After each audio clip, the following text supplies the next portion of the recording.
Hello, hello. Welcome in, everybody, to the LBLCS. We are here for executive finals.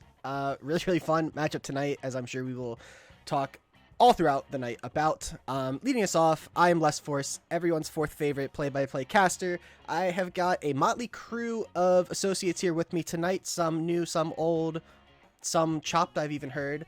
I'll go through one by one, Whoa. introducing everybody. We'll start off with Duolingo Owl. Hello. We've got Cuddle Bear, Hello. and we have got Pandora. Great to be here, Lest. Thank you, thank you. How's everyone doing tonight? We excited?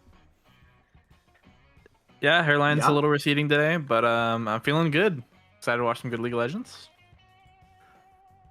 This is a great matchup we have here. We've got the 2 and 3 seed from Group A. It's also going to be a banger rematch. Both sides have their quote unquote their best starting roster, so I'm glad to see a non-sub hoping for a great full 5-game series tonight.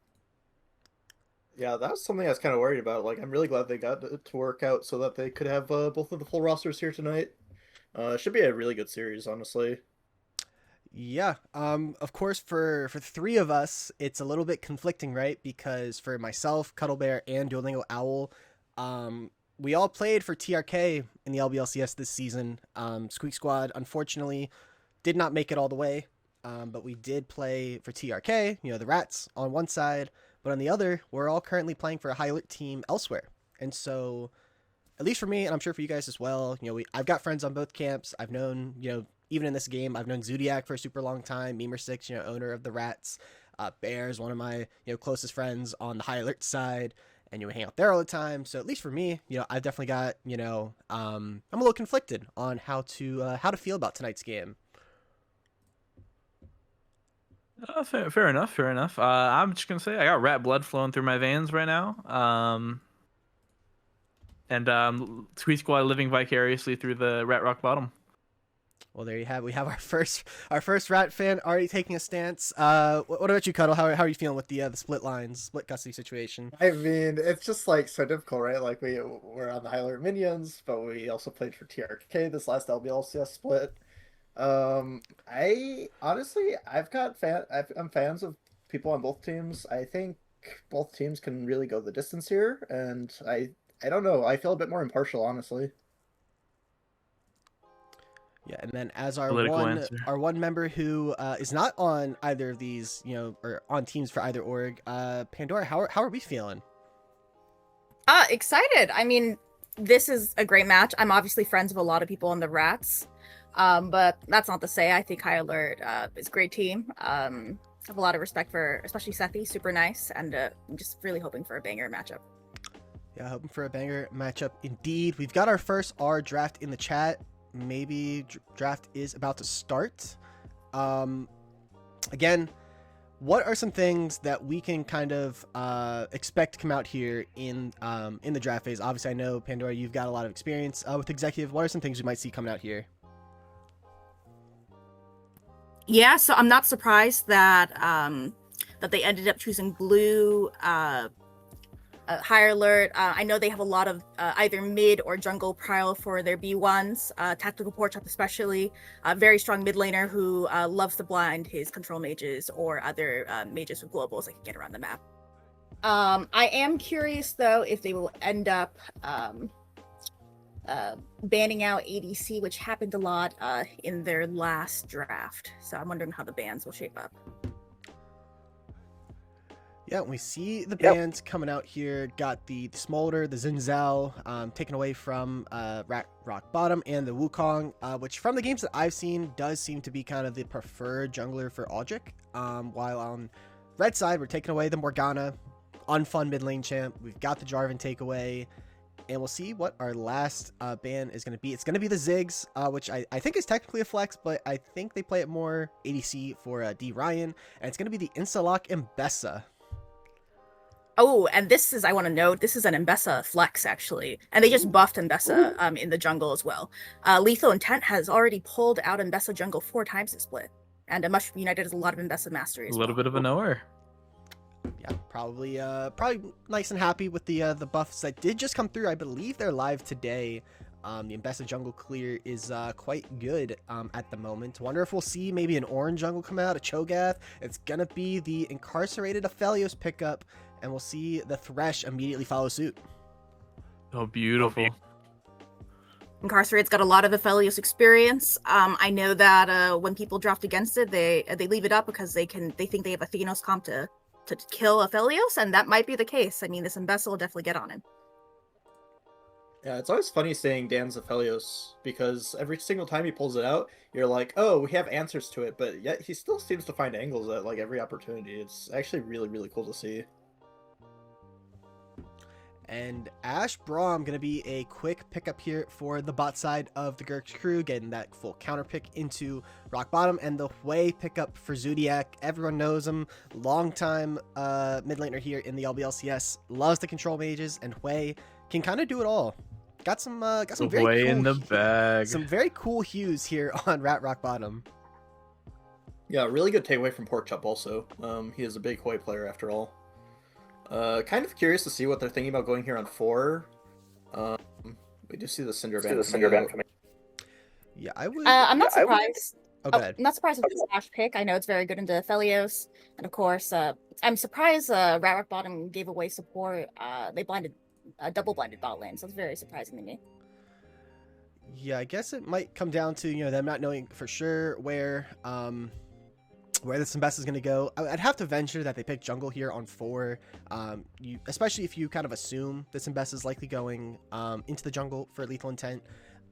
Pick something good into it for Audric, and then give your top laner Griffin, who I think is a really good player. Does not on paper, the rank maybe doesn't showcase how good they are, but I've seen them carry many a series. I mean, Dueling I was familiar with it last season on the Rat Emperors. They made it all the way to, at the time, CEO finals with Griffin RS in the top lane. So I think he's super solid. We see Poppy, Lilia taken away. So some, again, strong jungle picks for Audric. What is our answer going to be? Don't have a whole lot of CC. You don't have a whole lot of frontline, and it's going to be the Trundle pickup. I'm sure that the Rats are not happy with the Poppy band. I know that was a discussed counter matchup into the Embessa. So I'm wondering whether this Trundle... I'm not certain if this is Trundle in the jungle or Trundle flex. Let's see if it's kept open. Technically, I don't think Cam plays Trundle top, but I mean, he's a bit of a knower. He plays a lot. He's pretty good. We're going to see the Ahri pickup in the mid lane for Tactical Porkchop. Gives you that, skirmishing power that Embessa jungle, I'm sure, would like to have. Can play around those ult timers very hard. Very hard to lock down and gank post 6. Just being able to Spirit Rush out permanently. And we'll see where this Embessa is going. Again, we assume it's going into the jungle. Would mean we're blinding top here. And it's going to be Gwen. Ooh. Technically still double flex. I feel pretty confident saying that this is probably Gwen top. This is one of Mushroom's bread and butter champions, often banned against him in the few games he's played in LBLCS and in other series. So it's technically still flex, but let's see if the Rats know. Wrapping us up is gonna be Gragas in the top lane, going to be that answer, kind of a bear specialty, quote unquote neutralizer up there in the top side, trying to prevent Gwen from becoming super strong. And that's gonna wrap us up here for draft number 1. Again, this is I'm kind of surprised at the Gragas pick. I was thinking it would be a Darius. Griffin's really, really good at Darius, and I feel like that would have been good for the comp, but maybe saving him for the. Yeah, this is Fearless. Maybe saving the Darius pick for later. Yeah, especially with this being a BO5. A lot of champions are gonna get they're gonna get attacked the later the series goes. So maybe, like you said, maybe saving the Darius for later on. Who knows? I suspect I do know that Gragas is one of Mushroom United's preferred tanks, so that could be just a takeaway as well for a future series. So I suspect a lot of next 2 drafts as well to be kind of picking at each other's champ pools. So I'll kick it over to Cuddle. What are you thinking looking at these two comps here? Yeah, I mean, Gragas is such a good neutralizer usually, but I feel like it's a little strange picking him on 5 into Gwen, just because I feel like it gives Gwen a really free lane. So I'm kind of worried about Gwen maybe taking over the game at some point. It will be a little hard for her to take towers later on, because Gragas actually does have pretty decent wave clear. When I look at like Gurxed crew's main engage options, like we've obviously got the Ahri and the Mbessa, and like Rock Bottom has 2 pretty immobile carries, so it really depends on like how well like Gragas and Trundle and Thresh can like position around them to really stop like the Ash Arrow and the Ahri Charm and the Mbessa R, and just like make sure that they can actually get the damage that they need, because it's going to be really, really difficult if Hui and Aphelios get picked in any of these fights, I think. I agree. I think that Gurk's crew definitely have the easier draft to execute. I am very worried, once one of these carries dies, like you say, I feel like the damage might be a bit low. I also just like, I think I like Gurk's crew's 2v2 a little bit better too, for Mijung. It seems a little difficult to protect Hui as the Trundle if the Ahri ever does actually try to engage on him and follow up with the Mbessa. So I think Hui's flash is going to be a really big deal this game. Now, one of the teams, we will not name names here, of course, does need a brief minute just to... And of course, as soon as I say it, they say they're ready. It's almost... we're getting the caster curse out of the way early here today, which is good. We won't have them in the game. While the other side is waiting to say they're ready, taking a look at the standings real quick. These two teams did both come from Executive Group A. We've got our 2 seed and our 3 seed. Very similar match records. 19-10 in total games played for Gurk's crew. 18-10 for Rock Bottom. As I'll just say it one more time. Just productions always are. I can't. Well, I will speak for Lachance and Buggle and Papoba. Production always has to wait and catch up anyway. So never have to worry about stream like catching up, whether it's draft, whether it's game. Like, we're gonna have to sit here and yap for 3 minutes anyway, so just let it ride. I'll switch us over here to the pick ban, and shout out to, I believe it was King J Blue in the Twitch chat, already starting the Gamba. Again, this is finals. This is the time to kind of blow your schmeckles. Looks like so far we've got not a whole lot being thrown out there. I would love to put down some channel points. Unfortunately, someone has to be around to pay out the predictions. So I'm taking one for the team there. But and yeah, to answer in the chat, this is Executive, which is kind of around like our middle-ish bracket. Emerald Diamond, you got like maybe a Master here, there. And Hunk Alert has come through. King J Blue saying Zodiac is the biggest hunk. So from henceforth, well, actually, I guess this is all of your first times on the cast, can no longer refer to Zodiac as Zodiac. Zodiac is now simply the hunk. The hunk on Hui. Holy. Hi. But then, yeah, so both these teams came from Group A. Looks like they... I mean, Rat Rock Bottom have had a pretty... well, I guess it's like a little bit of a mix in their playoff bracket. They have 2 sweeps in round 1 and round 3, and then round 2 was where they had the big Game 5 series against the Big Back Bandits, while on the other side of the bracket, Gurk's crew having a couple 3-1 series, including the one last week against Pandora's team. Dinner died for this. So on paper, I guess I'll kick it to Pandora, as again you are kind of the most knowledgeable of Executive here. Who are you favoring here in this series? If you had to make a prediction, who's winning and what's the score going to be? I mean, we know I'm a Rats fan, but I do think that Pilot Gurk's crew's current roster with Mushroom is very strong. I think that they have strong drafts, and I'd love to see a 5-game banger. I'd like to see I think it could be a 3-2 in either team's way. What about I guess we'll go to Cuddle next. What's our off the cuff vibe prediction here? It's actually kind of hard to say. I do think it could go 3-2 either way. I'm probably leaning a little bit towards Gurk's crew. I think that after watching their last series, they looked quite dominant. Very, very powerful team. They have a lot of flexibility within their team. They've got a lot of options. Probably going to say Gurk's crew 3-2. Gurxed 3-2, and that brings us up to duo. What is your vibe prediction here? I mean, rat blood in my veins. Rat 3-0. All the way, baby. Rat Oh, 3-0. wait. So we're taking off the gauntlets. We are calling our shot here early. No, I mean again. Although I I'm mean, not very happy with this draft. well, I will say it's like that, chicken and egg, or there's someone has screwed up in the pick phase. Yes, Aphelios and Hui are all of your damage, but you do have a ton of tools to keep people off of the Aphelios Hui. You've got the Thresh, which I think is gonna be like your big premier kind of focus in this game. With the flays, with the lanterns, the box. But you've also got Gragas with the E can definitely disrupt. The R keep people off, and then Trundle with the pillar can slow down this Ahri, slow down this Gwen, slow down this Ambessa. Maybe, I'm just saying, Trundle exhaust could look pretty good here to keep those carries alive. I know it's not going to happen, but I'll always advocate for it. I think there's a lot of pressure on those carries, but honestly, I think the pressure in my eyes is really on Ratlantis, on this Thresh. Okay, it looks like someone's having to reload their client or something. Again, this is best of 5, so we could be here for a long night. I made sure to get a 17-minute nap in earlier today. Should be good for the next 3 days as they are back. Should be getting back into the pick ban here any second. But yeah, should be fun. I've only casted one best of 5 before, and that one went to 5 games.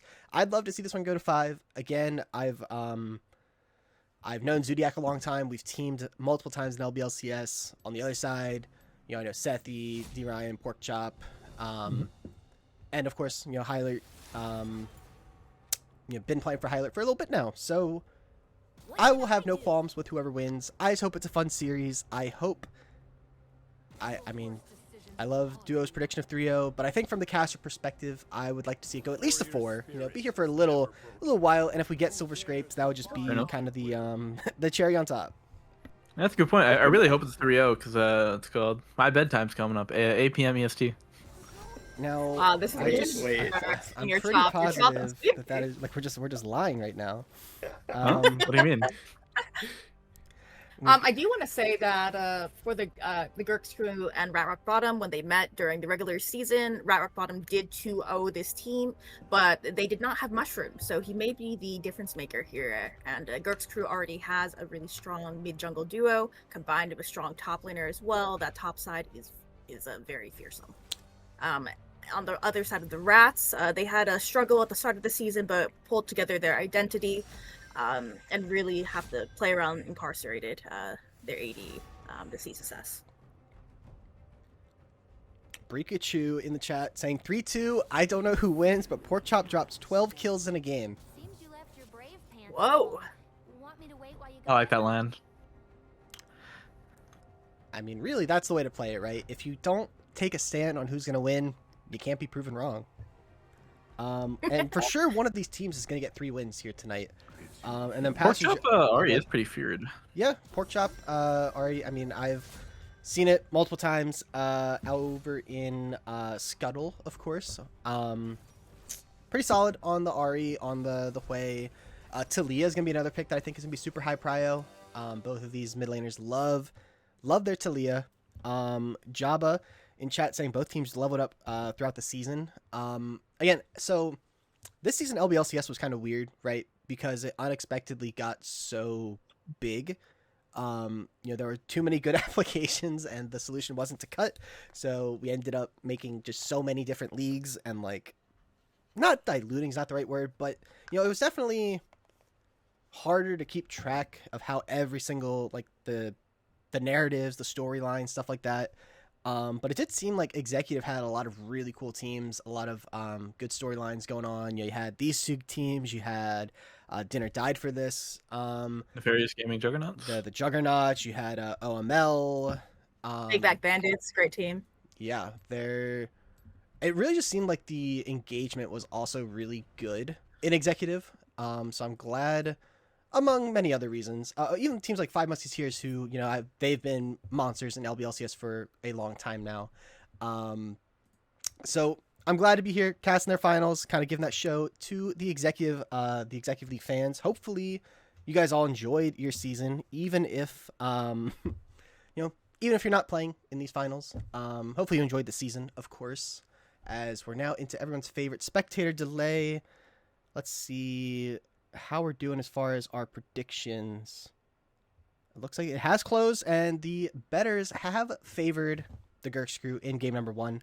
Now, again, there's different philosophies when it comes to betting your channel points. You can go the Bigfoot route, which is just to go all in every time. Really risky business. I personally don't think I recommend that one. You could go the Vega route, which is just like play the odds, and it doesn't matter, which team you think is better. Me personally, I think I kind of like to, it's like a combination of things, like just because the odds are good. If I see a Yumi top lane on a team, I'm probably steering clear. I'm betting on them. You're betting on, like the odds are gonna be so good, right? It's like Troy they're clearly picking it for a reason, right? Mm-hmm. Yeah. Oh, true. And I again, that's the thing with so many teams, so many things going on. This league had the Naughty Boys, with Pikachu, Papa Doge, Zelius, our fellow minion Vacant Tech in the top lane. There was a lot of good stuff in executive going on this season for sure. They're really, really stacked. Who else was it? B1 Udyr, I think. There are B1 Udyr. No, there were so many stacked teams. I think all of the teams, especially those that made playoffs, all very competitive. Was really sad never got to play UNC Charlotte or Sisters. Both really great teams. Olmel with that upset win over the Ferris Juggernauts. Wish someone was there to cast that. Okay, so just out of curiosity, what do you guys think is gonna? Do you think anyone will do anything level 1 this game? How do you think junglers will path?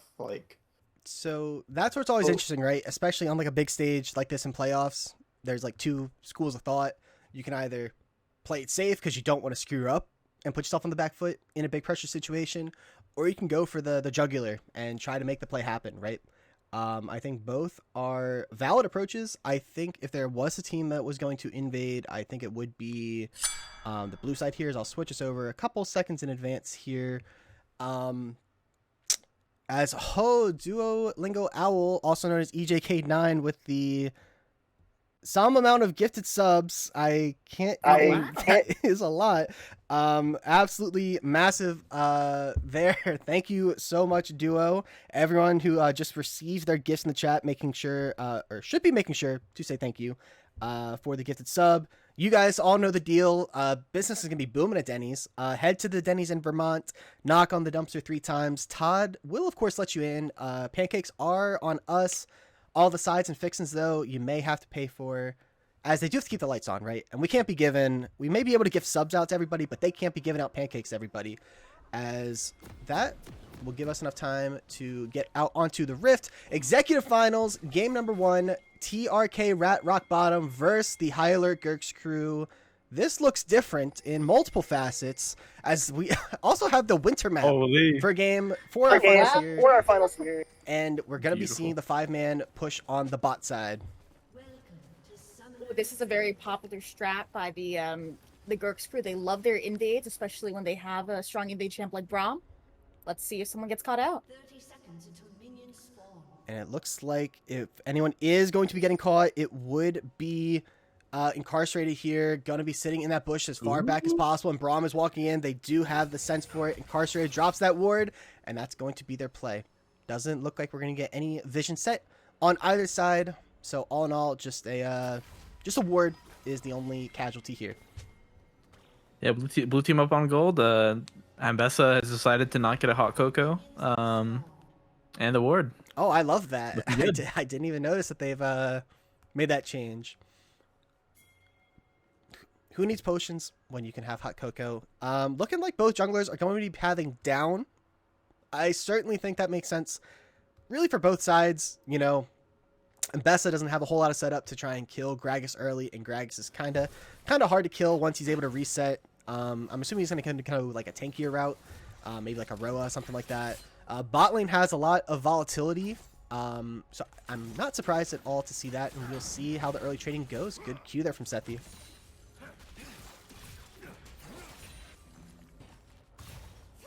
course, early Yeah, game. Gonna be a looks like little both quiet. junglers passing down, right? Yes. Looks like both just starting their buffs. Again, we'll see if there's going to be any type of early ganks. I would assume it would be on the onus of Aldrich, on the Trundle. Still going to need that level 3, get the pillar, try to make something happen. Porkchop will be able to sniff it out, though, with that ward on the Raptors. Ratlance is walking up. They're going to have the level 2 advantage. Gets the flay there onto Seth.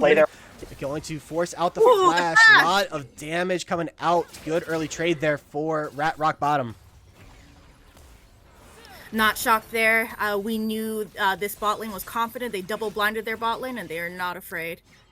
Not afraid. And Sethi is going to have to be a little afraid here. Gosh, Reddit doesn't miss. HP, has one Coco left. Does still have the heal, but looking a little rough here early on in this bot lane phase. Yeah, the Guardian should be able to keep him alive. Hook does whiff, so they are going to have a little bit of breathing room right there. Oh, this Besta clear is crazy. Yeah, Besta looks that really is- broken right now. I mean, Lethal Intent was already spamming this in the jungle before, and he was winning on it, and now it's really strong. So I'm, expecting this clear to be fast and ganks to be swift. Yeah. Besta, what is this about your child? What is? And you dodging Liam's calls? I guess I'll have to, on my view the message for the sub is cut off. I do see it says the baby is yours, please pick up. I'll have to circle back to that one. Griffin taking a lot of damage up on the top side. Aldrich is spotted out there on the bot ward. Oh, Mushroom going in with the snip, does not have the Q, so can't get the kill. But Lethal Intent with the bot lane prio Rock Bottom is just gonna have to make their way up towards that top scuttle.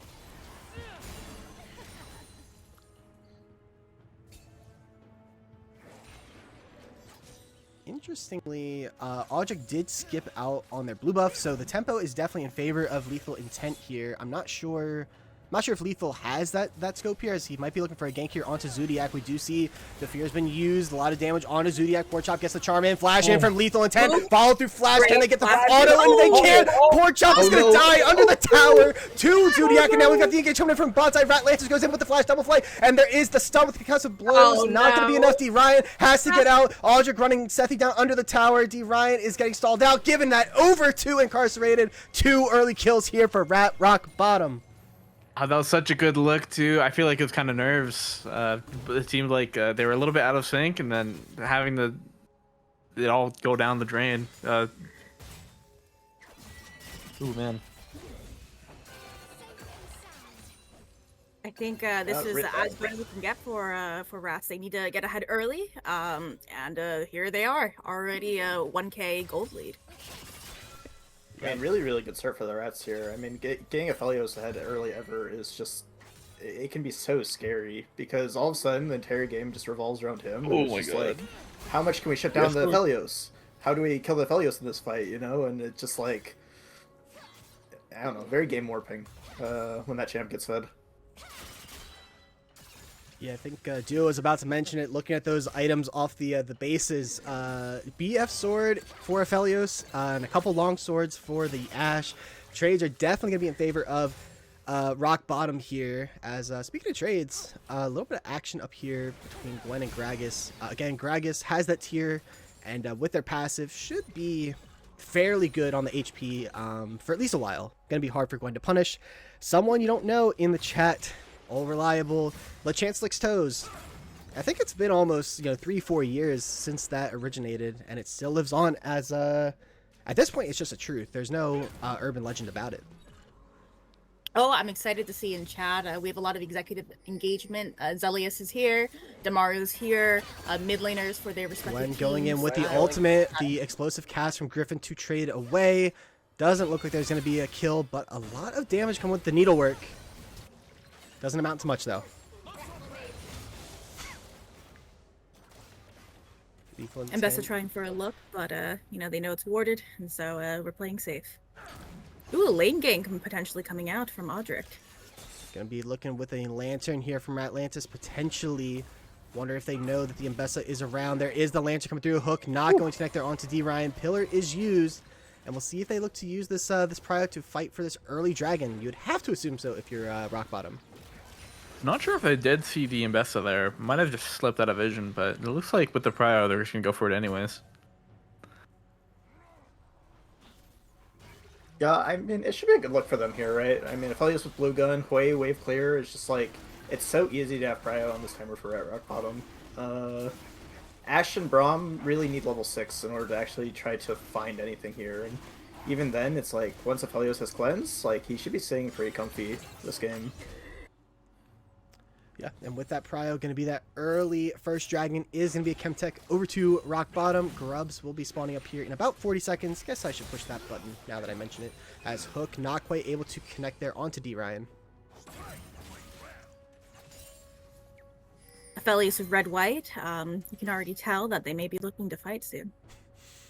Who shouldn't be fighting is Gurxed. Any self-knowledgeable League of Legends player knows the rule of thumb: red, white, don't fight. 4 words that have never been more true than this early game here so far for Incarcerated. Although D Ryan is an aggressive player. D Ryan likes to force plays. Could be looking for that enchanted crystal arrow. Not going to quite throw it, but they are trying to zone him off the wave, despite, you know, having the goal differential, and it's going to be a good hook in there from Ratlantis. Gets the double flay, and that's going to be the Braum ultimate coming through, and Crystal Arrow is going to connect there onto Ratlantis, body blocking it 4. Incarcerated, Ryan flashes in there, trying to get some kills back in their pockets. There's a heal from Sethi, and that's going to be a kill under the tower, and they could look for more here. Incarcerated has a massive way that they're potentially going to lose, and Incarcerated gets killed. They're picked up by Sethi, despite the goal difference. It goes the way of the Gurxed and the barrier to save the 3rd kill going over. Oh, absolutely mogged. Yeah, that level difference really, you know, those strong, like you said, Ashe Braum really need those ultimates to fight, and that level difference, Incarcerated and Ratlantis couldn't answer. Yeah, really, really good look by Gurxed there. Like, Thresh's flash was maybe 10 seconds away, and both of them were just shy of 6. It really is. They could not have picked a better time to really pick up their fight there, I think. I'd like to highlight the CS gap that's growing up in the top lane. I mean, this is expected. This is Mushroom's bread and butter champ, and so he may look to be quite scary as this game progresses. Needlework getting used there again, just traded away with the explosive cask, but Mushroom United will take that. You just get to clear the wave. Honestly, I think both sides are kind of okay with the way that play shook out. Again, like you mentioned, that CS lead is growing pretty big here. Lethal Intent is here on the bot side. They know there's no summoners on the Aphelios. They could look for a potential flash Braum engage, but that ward is going to sniff out the Imbessa. I was going to say, you know, every, 14 CS equals a kill. So in terms of actual gold, you know, Gwen is now currently up 2 kills on this Gragas. Definitely not negligible.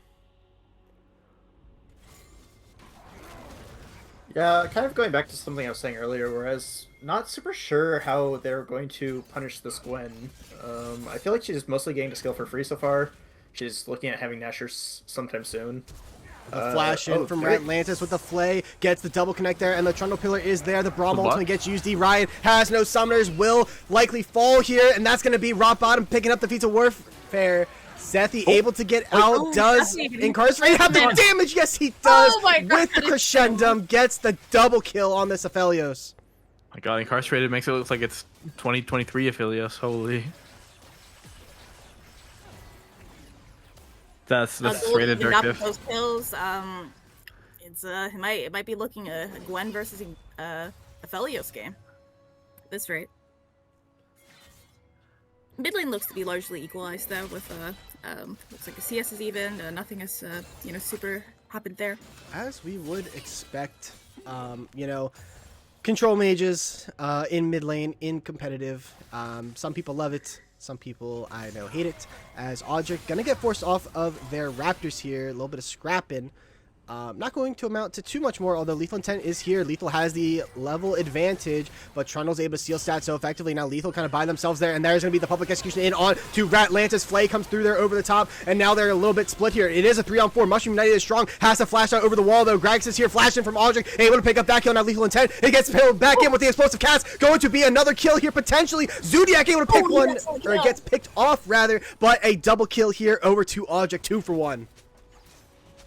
Yeah, the Gurxed mid-jungle pairing is really scary, but it looks like they kind of got red there a little bit with the Thresh Gragas just instantly walking over and then they get the Raptors, but that play didn't really seem that good for them. Really, it would have been a total tragedy if they didn't get that return kill. I think just having those numbers there, a lot of good flashes used on the on both sides, to be honest. But I think definitely a favor for the Rats in that play. Yeah, as Liam points out, that called Aphelios is kind of dripped out right now. Look at that double crit look. I was gonna ask Cuddle Bear, as the more resident ADC here, what is this what kind of journey is Incarcerated taking us on here? Where is this build path leading us? Yeah, usually with Aphelios, you want to get like early BF sword with the Dirk with the pickaxe, just because he benefits so much from bonus AD. But after that, usually you go for the Infinity Edge. I'm guessing he just based, had 1200 gold, and was like, what else do I buy? Yeah, it's a good thing to do because it doesn't really delay his 2M spike anyways. Yeah, exactly. And he'll be strong. I mean, watching these top laners kind of just like butt heads back and forth is always so funny to me. It's just like no one can make ground, and they just kind of just like slowly do like 100, 200 damage here and there. Direct-to-Cam loves the top lane, especially when it's two tanks. It loves nothing more. Dragon is up. Both junglers on the top side, though, so I'm not going to be seeing that contested here for a little bit. Despite the kills being in favor of Rock Bottom, the gold is all but even here, as Porkchop is aggressing here, is looking to steal away this camp. Not going to be able to do it, though. Heads up there to Audric. They're maybe fishing for a kill on this Gragas, but that health bar is scary. So, what are you guys thinking like Gurxed's plan is at this point? Because it's looking a little hard to start contesting like team fights and objectives, more importantly. Like, Aphelios is actually so strong, he's kind of saying 1.5 items. Forcing out the flash of Zodiac. Well, there's your plan right there. Wait, no flash. Yeah? Wait, no flash. It pretty much guarantees Mbessa engage on him. Yeah, it's just they have to find a timer that's like sub-jung aren't really hovering, because Thresh Lantern's pretty good. You know where it comes through, but again, we've seen this time and time again. The Gragas just with the catalyst of whatever it's called, Aeons, plus just being Gragas, it's just really hard to ever break the game open top lane. Even if yes, you are kind of slowly scaling just by virtue of getting the farm, it's just hard to take a whole lot more. Dragon gonna be started up here by Rock Bottom. Does look like it should just go over to them, and it's gonna be two early dragons here to TRK, and we have what looks like a Mountain Soul on the horizon. I think for Gurxed to come back in, I mean, we do have strong, really strong team fighting ultimates. So if they can get ahead with, that the Braum ulti, the Ashe ulti, I think they may be able to pick somewhere.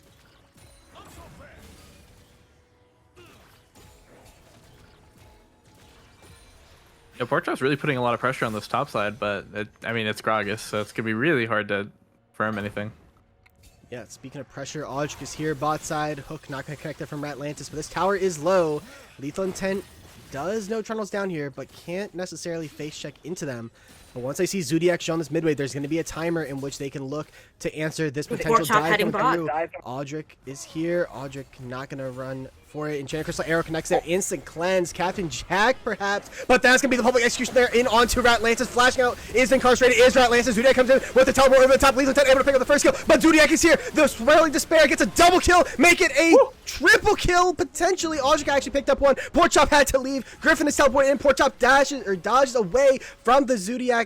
Whichever one of plays abilities that is. Another one dodged out. Triumph connects there. But the pillar is there. The slow is there. There is no mana. Audric on a rampage. And it is going all the way of Rock Bottom in these fights.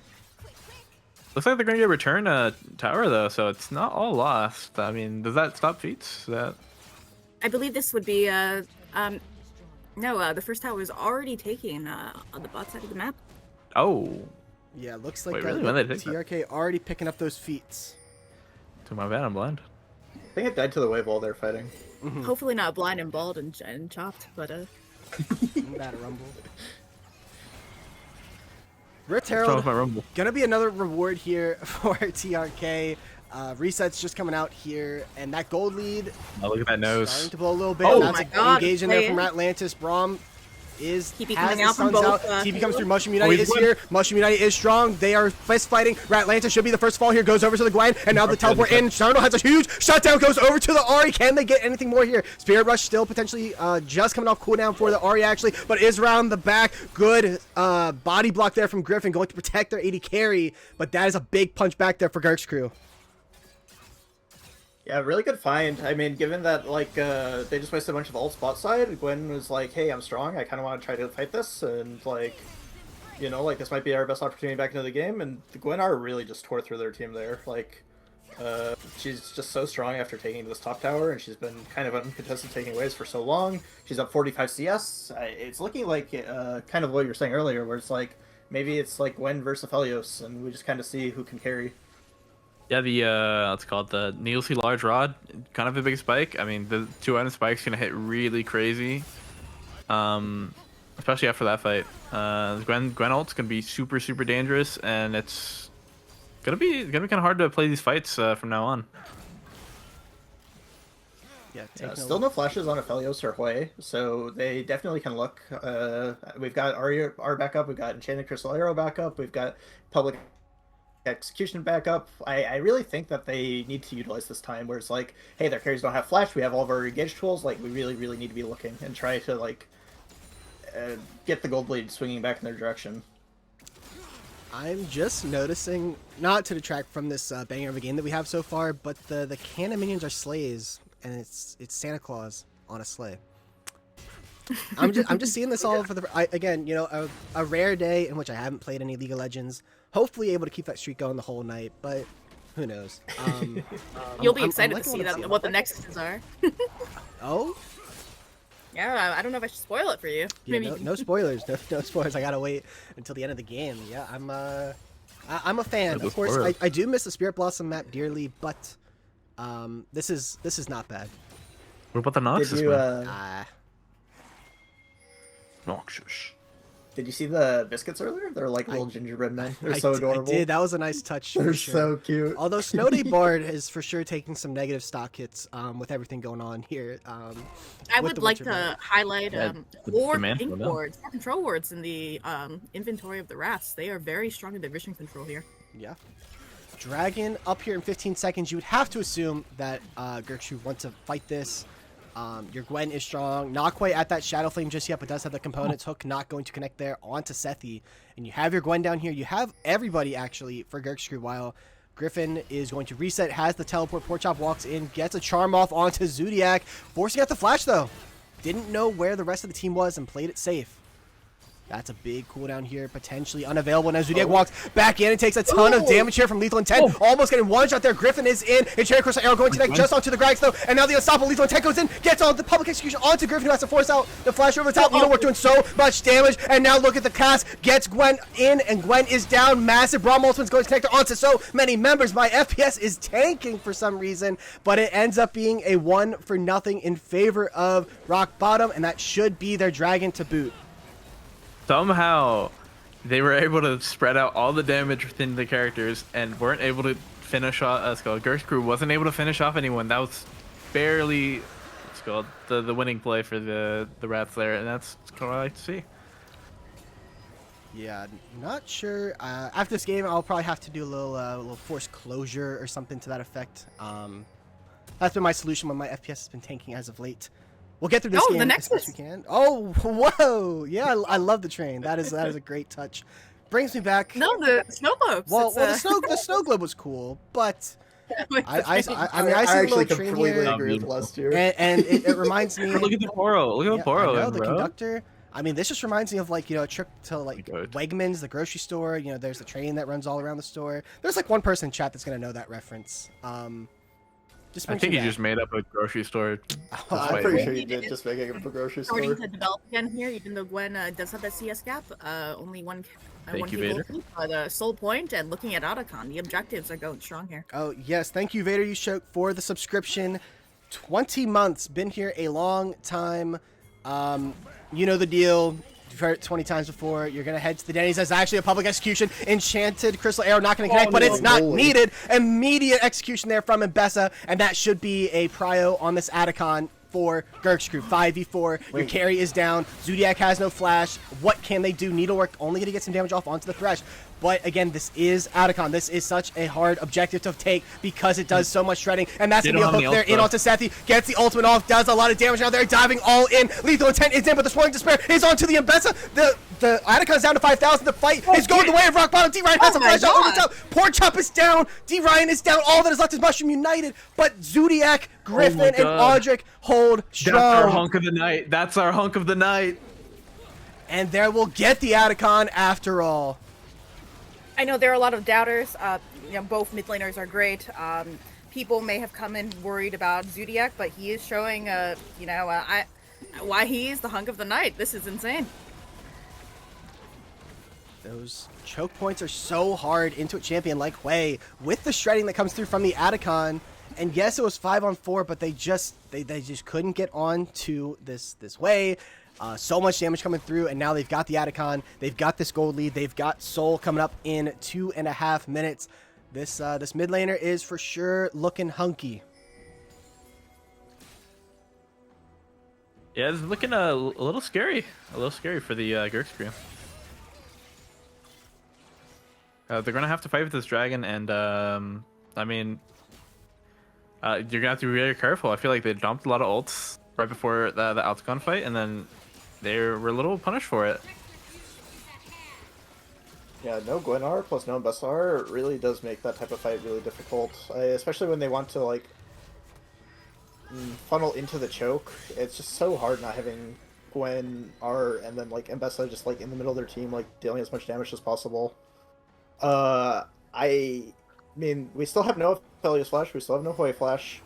We're starting to come up on their 2M spikes. I really think that like they might have a chance in this next fight again. And Enchantress Arrow dodged out there by Incarcerated, and Pork Chop is now getting collapsed on by Audric. So much damage coming through onto Sethi. Look at this. God, Sethi, the Aphelios damage from downtown the way. One of his 72,000 abilities, not able to get the kill there, but it forces out the flash. It forces out the heal, and Soul Point is in 1.5 minutes.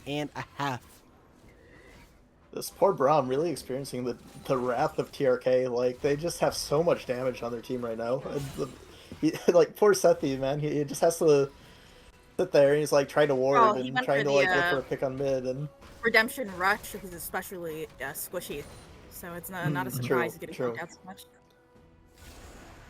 Now, yeah, but they're still able to it's called get back to this dragon before it spawns. I mean, we saw how dangerous they were earlier with the pick on Incarcerated. They're gonna have to be pretty careful during this vision though. Yeah, Aphelios, important to note, does not have flash up. Will not have it by the looks of it for this fight. Hui has the massive shutdown, but does have their flash. The last dragon fight, Lethal caught Zodiac sleeping, and the Hunk did have to burn their flash. Is playing much more safe this time. Gonna walk in behind their Thresh. Reinforcements are here on the bot side. Will be Soul Point coming look at Pork Chop. Oh, Pork Chop spotted out. Gets spotted out there. Again, it looks like my FPS might tank as this fight goes on. I think it might be recording something in the background. Pork Chop gets caught out. Does get spotted out. Charm is going to connect there onto Audric. A lot of damage comes through. But Spirit Rush has been used, and Enchanted Crystal Arrow connects there just onto Griffin RS. Lethal Intent goes in, gets the public execution off. Rat Lance is low. Wave Flash has gotten used. Can they pick up any kills here? We're doing so much damage. Incarcerated goes down. Lethal Intent is the next to fall. They're 1-for-1 here so far, but the fight is in favor of the Gurxed so far, but the Hui damage, they got the 3-man pull, and health bars are low. Do they look to try and rush this dragon? No, they shouldn't is the answer. You do not have a jungler, whereas Rock Bottom do. They have the redemption to get off a lot of healing. Pork Chop is looking to come back in with a teleport, potentially onto this bot side. There it is from Pork Chop. Dragon going to get started up here. 11,000 on the objective. Ratlantis, no HP. Audric, relatively low. They are playing safe here. They know Gurxed cannot go for this, so they're looking to just get off their resets. Yeah, it's getting really, really hard to deal with the Hunk. Like, he kind of just is... They have so few tools to actually be able to access him without Mbessar or RER, like, directly on top of him. Like, the Enchanted Crystal Arrow really won't be able to find him, and he just does so much damage right now. Pork Chop played that pretty well, especially for getting caught out. I feel like I would have wasted my ult there and then not gone anything, but after using the Spirit Rush, they're able to, like... sort of walk it back and then scare Incarcerated to use her cleanse early, and then ultimately hit the charm and get the pick there. That made it really easy to play. I will say that for this upcoming fight, Flash is back for Incarcerated. I do see he's completed the LDR as well. So I don't know, Cuddle. No Gwen, though. Resident ADC, second item choice. What do you think? Yeah, no, it makes a lot of sense. I was kind of worried about Drop them caught taking, out like, there by the first pillar, two. gets the charm, but does use the Spirit Rush there to get out. Incarcerated down Really to half good chunk, HP. Griffin RS teleports in. Mushroom United has their teleport, but is looking to just walk down here. There is no Spirit Rush here, but they do get the charm off onto Ratlantis. D. Ryan has a flash down through Overchop, and Chandler Crusader does come through, and it does connect. Gwen is far the way, and Incarcerated on free firing. Sethi is one tap here on the side. Charm connects her onto Griffin RS, and Zodiac is there, and Mbessa goes in, gets shredded there though, and do they have anything to go in here? Gwen has used the needlework. They do still have some charges of it, but there is no front line. Your Mbessa is dead. Your Braum is low. And again, it goes 1 for 1, but you have to assume it's in favor of Rock Bottom because they still have their jungler. Needle and Mushroom United and D. Ryan are trying to poke off the members of Rock Bottom. Zodiac is low. Incarcerated is low. Everyone, health bars are so low. This is on a razor's edge here, this dragon. The health bar Maybe is so figure? low for that Rock Bottom. Even though it's a 3v4, I feel like it's very hard for them to play. Sethi on his way back, full HP. They're daring Rock Bottom to stick around. The health bars are low. Audra can just walk up and fight this, but they're going to try, and they are going to go in for it, potentially. Oh, it just gets taken there by blue side, so Soul is denied after what feels like 7 minutes of fighting its objective. I think they could run straight to Baron here, maybe. I kind of wish they tried. I mean, they knew Red Rock Bottom really had to take resets here. I think that, like, with Gwen plus Ashe plus Mbessa damage, like, they could have maybe just rushed it. All in all, gold diff is 1,000. Pretty negligible at this stage in the game. Your Hui still has a massive shutdown. This Gragas that we talked about quietly has become unkillable. We're, 29 minutes into this game that has been very bloody. There has been a lot of fighting, but Gragas has not fallen, has a massive 500 gold shutdown. And if you're able to pick those up as the Gurxed crew, this game instantly starts feeling much more in your favor.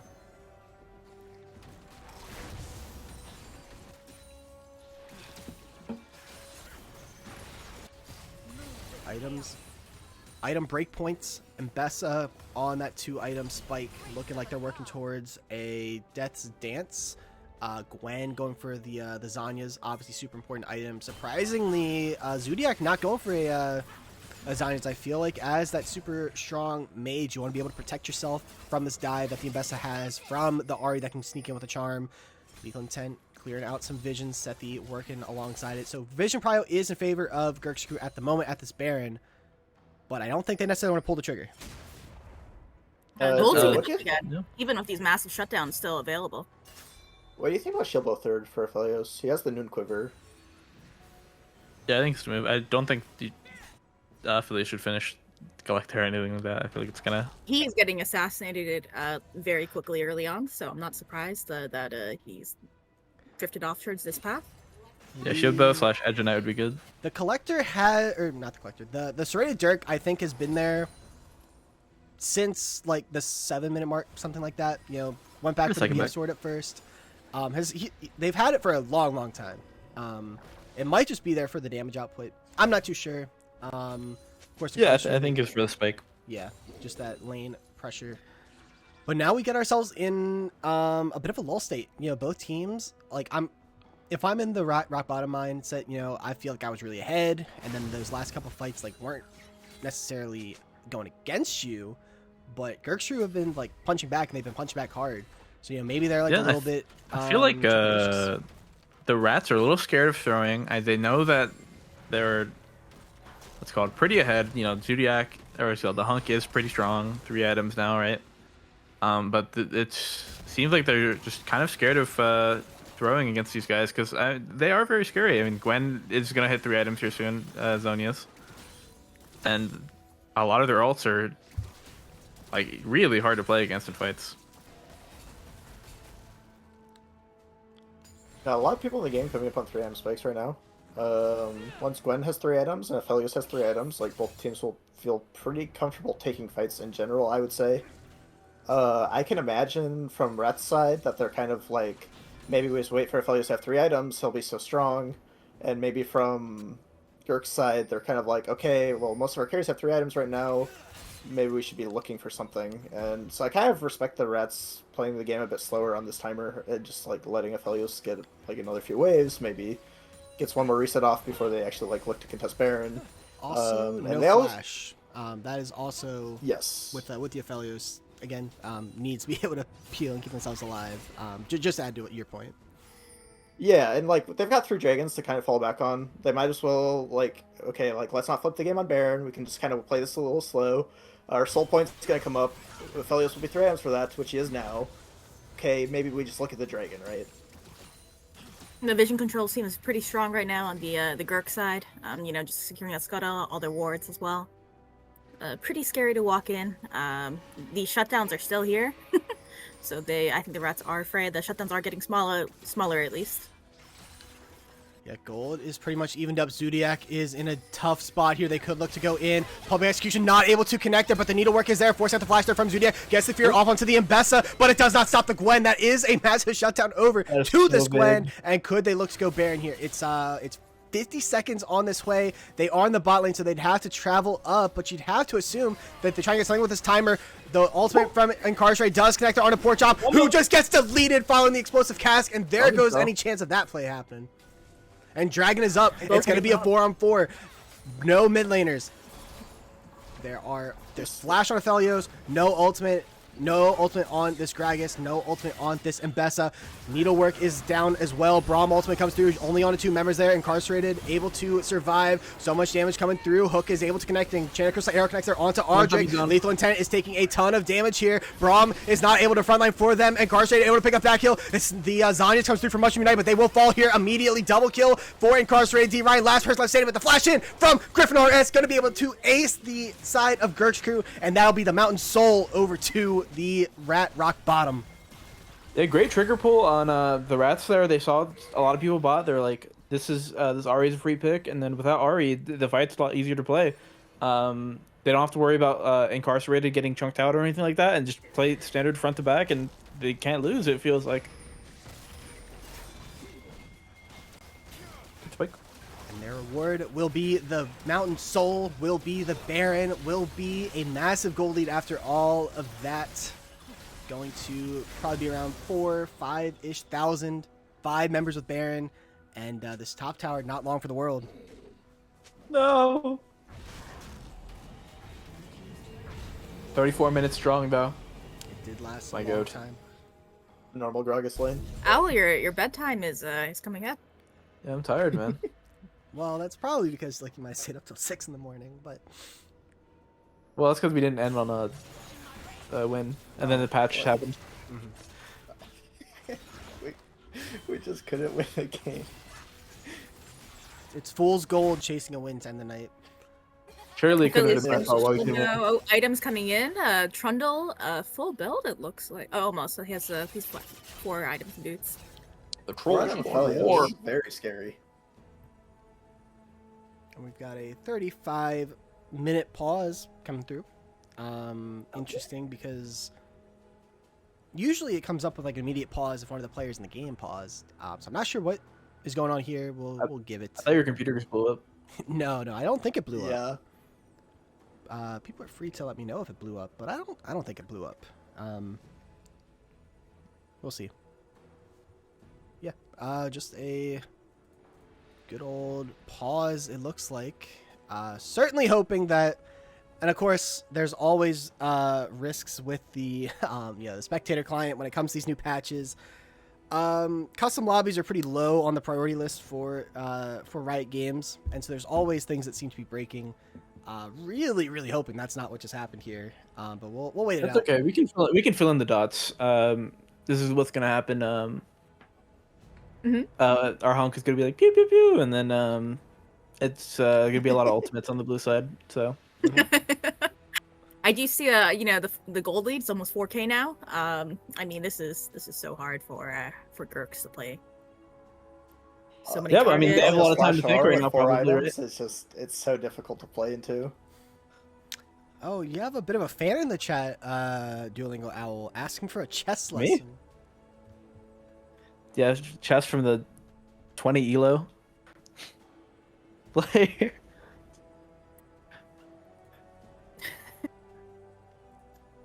Okay. Yeah, you're gonna want to take that pawn. So I will confirm that this game is over. Whoa! Spoilers. Oh! So it does appear like we have a bit of a pause bug. I Can don't you know speed it up? Maybe it'll work. I don't know who won. Well, the problem is that it just like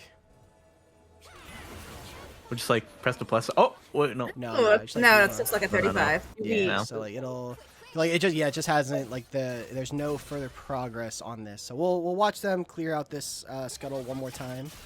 Actually, they didn't quite finish it off. I think. Yeah. So Gee. we can give it, another 30 seconds or a minute, but it may have just broken. Unfortunately, such is the reality of the Riot Games client. Doing us dirty in game number 1. You got more requests for tutoring. I mean, I didn't know that you were like a high elo chess player. I mean, Yeah, I knew I you were high mean- elo in League. I knew you were high elo in Counter Strike. Yeah, let me check my elo on chess.com.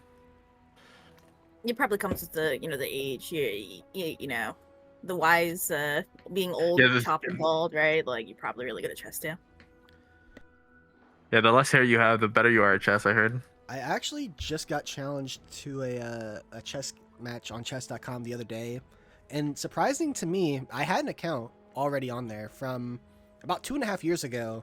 I must have been challenged from a former Team Volatility member. Must have made an account. I won back then, but I did unfortunately get my hand. I did get my hand smacked in. See, this I'm most recent 500 match. in Blitz. That's pretty good. Unfortunately, I do think that the client has broken, so I am going to pull us out. And we can see, as I'll switch over the screen here, it does look like the Rat Rock Bottom were able to win this one out in game number 1, which means that the Gurxed crew will have side selection here. A And little bit of an anticlimactic end. I mean, Well, that's But, so unfortunate we weren't able to see the final team fight. yeah, definitely not what I was hoping to see. Although I wonder what Gurxed would choose for side, since traditionally they've preferred blue side, but after a loss of blue side, I wonder if they'll keep that going. okay, yeah, I yes. think it makes sense for them to stay blue. They have so much blindable stuff, in my opinion. Chad is telling me we need to watch the final team fight. It was cinema. I can only imagine. I mean, we could, Three yeah, pentakills. 3 pentakills. Whoa! I mean, we got Action, we've got, and I do see what has been causing my or what was causing the FPS drops there. Despite my best efforts for metal to not metal with my computer. Oh, you installed that. I did, but then I reinstalled it and it was working fine. But that game, it was definitely causing a little bit of issues. So it's gone. It'll be back at some point, but it's neither here nor there. We are here in game number 2. Let's see if they have not selected side here just yet. So do you think they stick with blue side here, as they did pick blue going into the series? But they are lined up for red Oh though. well, that would. Oh, you're the that'd be- support of this game, huh? Yeah, I mean, I've got a really good support. I mean, it may have been taken away from me. A mean External factors. mean Alistar. A mean Alistar. A very mean Rel. Got plenty in the bag, despite what the solo queue win rate would say. So yeah, I'm While we're waiting here, I'd like to point out the team spirit, every matching profile on except for Mushroom United, he's got the chicken and pizza going on, but it's all good. It is a good logo. Yeah, I mean, maybe I could just quietly without saying anything, just You can join the exactly. Now you're part of Higher Like Gurxed. Surely the rats don't see this in 3 minutes, or it's not 3 minutes, but they don't look. They don't look. Nah. We'll go back. Can't be taking sides here. I'm in the name of a good series. And that was a good game, despite us not being able to watch the end of it. Really, really fun stuff. But with it being fearless, a lot of big picks are off the table. The incarcerated Aphelios, the Zodiac Way, I'm sorry, the Hunk Way, the Hui Hunk, if you will. The I Mbessa that suspect. we were hyped up. I'm guessing bans will change. That is my suspicion. Now that we have a side swap, but I'll wait for them to pull up draft to comment on that.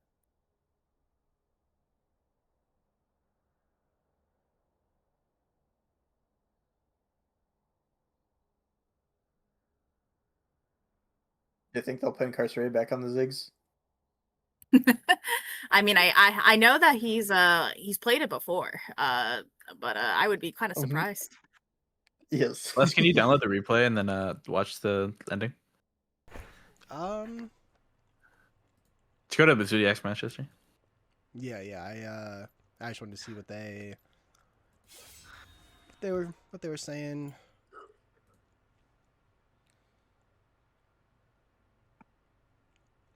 Nah, looks like it's cooked.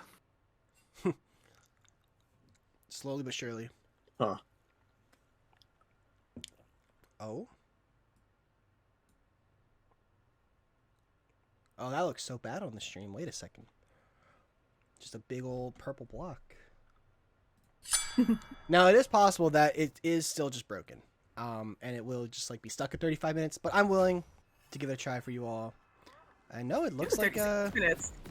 So the game didn't last too much longer. All right, so this is where we left off. The Scuttle Crab was taken by Gwen. They're pushing on the bot side. We'll do all Looking for Gragas here. full authenticity. D-Ryan taking a little bit of damage. Pork Chop is on the bot side. Gets the charm evaded. D-Ryan has to flash away. Lee Sin coming on the backside, but a massive hook there in from Ratlantis with the double play. The Braum ultimate is there, but it's not enough. D-Ryan down. Sethi down. Pork Chop is out of there. Gwen is stuck in Griffin's the in with the bot lane. Gangnam Griffin style. RS might get the solo kill onto the Gwen. The Q not going to connect. Tower Still is anyone's down. game at this point, though. Inhib is down. It's looking like it's going to be a rat win here. I don't know how it ends, but the damage from the Gragas not going to be enough. The flash in there from Gwen trying to get the snip. Going to be able to get the kill potentially. The Zanyas comes through, and it's going to be a kill there for the Gwen, but the Nexus, the snowball explodes, and it is a rat dub. I could not Great, say Holy moly. By Atlantis all around the series, so Gragas just lived for so long. He lived through both Ari and Gwenar, and then it's just like, okay, we failed to pick on side, and then they get the pick on mid, and it's a really rough position to be in. Really well played by the Rats, honestly, throughout the entire game. They found the 2 early kills, so it translated kind of into them getting, 3 Drakes, and then they just played fights well from there and sealed the deal. A classic incarcerated Aphelios game, if I will say so myself. oh, did we look at the damage charts at all on that one? I do not think that we got a chance to check out the damage numbers. We are in Well, draft. yes, indeed, we are into draft. Let's see, got all that set up. Switch over our sides. Again, these guys talking about prod. I said prods always are. And, oh, big development. Big development. You can see there, well, my co-casters can see, but if you look at Mushroom United, they are now united with the rest of Gurxed crew. Holy. They have locked in the So 5th team logo.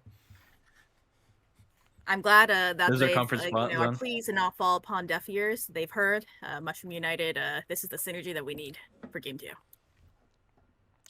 Same band so far. Nothing different coming out.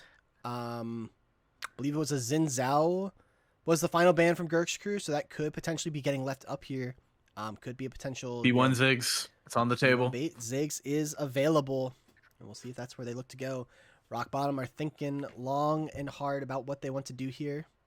It's going to be the York ban, which I think was a first phase ban last time. Or a second phase, rather. Second phase. So this time they are scared Ziggs is of up. an R3. Well, high alert, let it be open. It is a flex, technically. Nope, They do not today. And so that leaves up the Zinzel, and it's going to be instantly picked up there for Aldrich. So what is your answer? You knew that this was on the table.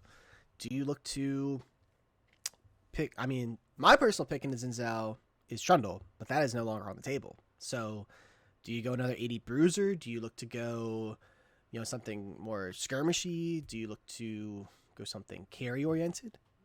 So many Briar looks questions. good here. Not enough time. Except Briar? Yeah. It's going to be the Volibear for that's lethal not Briar. intent. That's not Briar. Oh, this is also a Oh, flex. Talia's a good pick. Wait, I was Gurxed, thinking they're 100% gonna go with Talia if They build definitely up. want it. Yeah, exactly. And that is, Lethal Intent and Mushroom both play the volley. Once again, Champ pulls. I think Lethal Intent's pulled out the volley at least 4 times to split, but could go up top lane as well. Of course, I'm a big volley aficionado. It pairs really, really well with the Talia.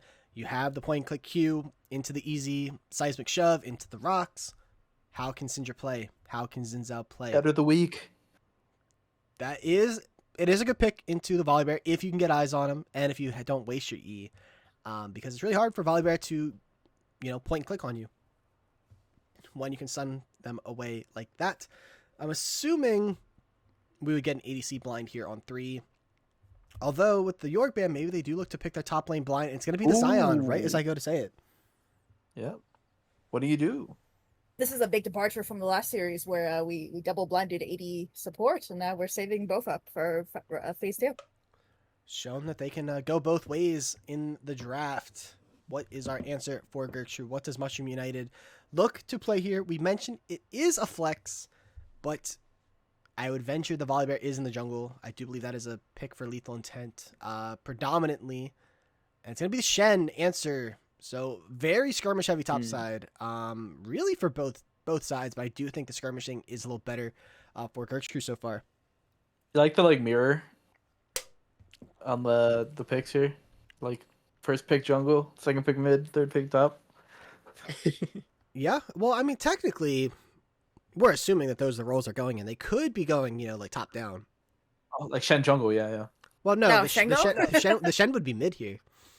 Well, like Shen jungle is so much better. That's strictly a jungle. It's Oh, possible. Shen support. Yeah, And support, youngster Joey. Very bad. Zeri D. taken Ryan away from Zeri. D. Ryan. Jinx Zeri taken away and from D. Ryan Pressure. are They legendary. don't want to see these hyper carry ADCs. They want. Wait, last you have to drink pen. 10. Champ is letting you. Well, all right. You guys are gonna have to vamp. Let me get some Omnivamp. Stacking Riftmaker. I'm banning question mark. Tyler really needs Okay. damage. Oh, Zaya. They do not want this ADC to be safe. Siver. Yeah. Dude, a lot of AD bans. What's with all this AD hate? Stop AD hate. That's all I'm saying.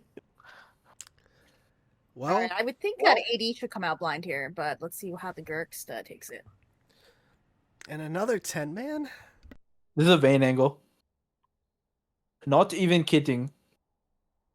I mean, I think the Vayne would go hard. Dude, Vayne would go so crazy right now. Yeah. There Okay, is- well, That has that's a to be V. on That's a hit. V champion, so it's kind of close, right? Yeah. Definitely, a little bit, safer. Vayne, only a few hands we trust the Vayne in. Varus though, very, very strong. I feel like, has a lot of front line in front of him. you got a lot of requests less. Like that's literally okay. I'm just gonna I guess I'll just mute and just assume I'm getting 10.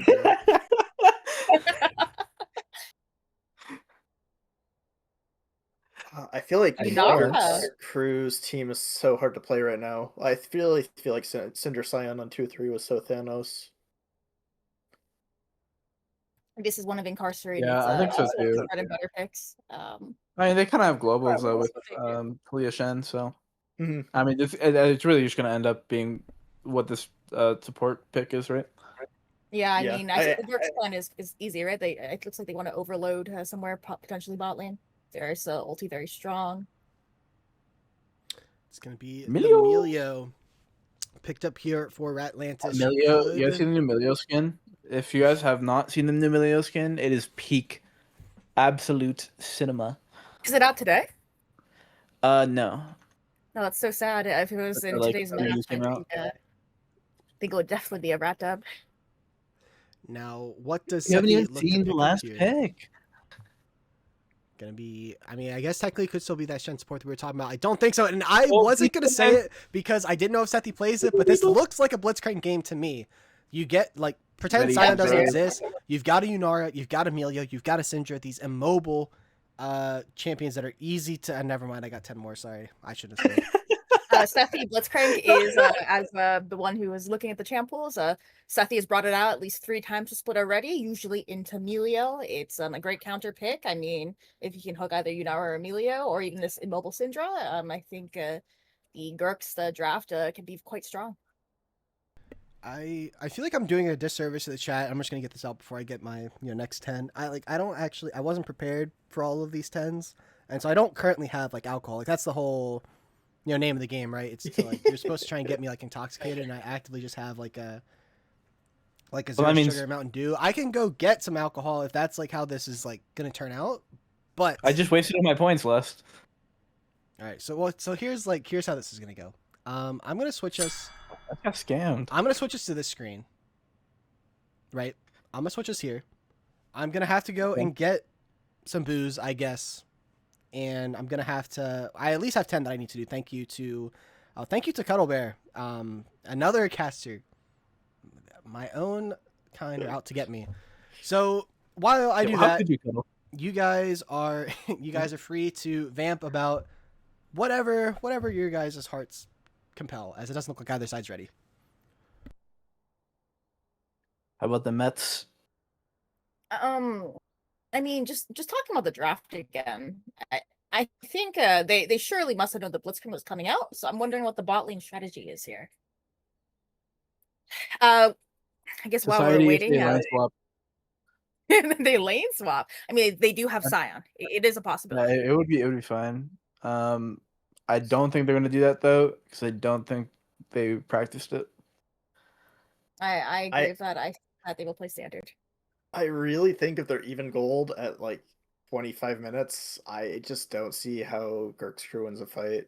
Yeah, Blitzcrank is looks kind of so gonna difficult. have to be God hand here. I mean, it is Yeah. Sethi.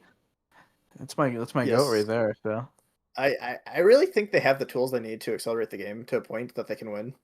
They do have Shen R, they have Talia R. Volibear R, great for diving, especially with the Shen and Talia R combined. I think it really will. If Syndra and Yunara get to a point that they're kind of okay in this game, it could be difficult, I think. yeah, they're really gonna have to put a lot of pressure on Syndra and Yunara, and I just don't know if that's gonna happen. It might.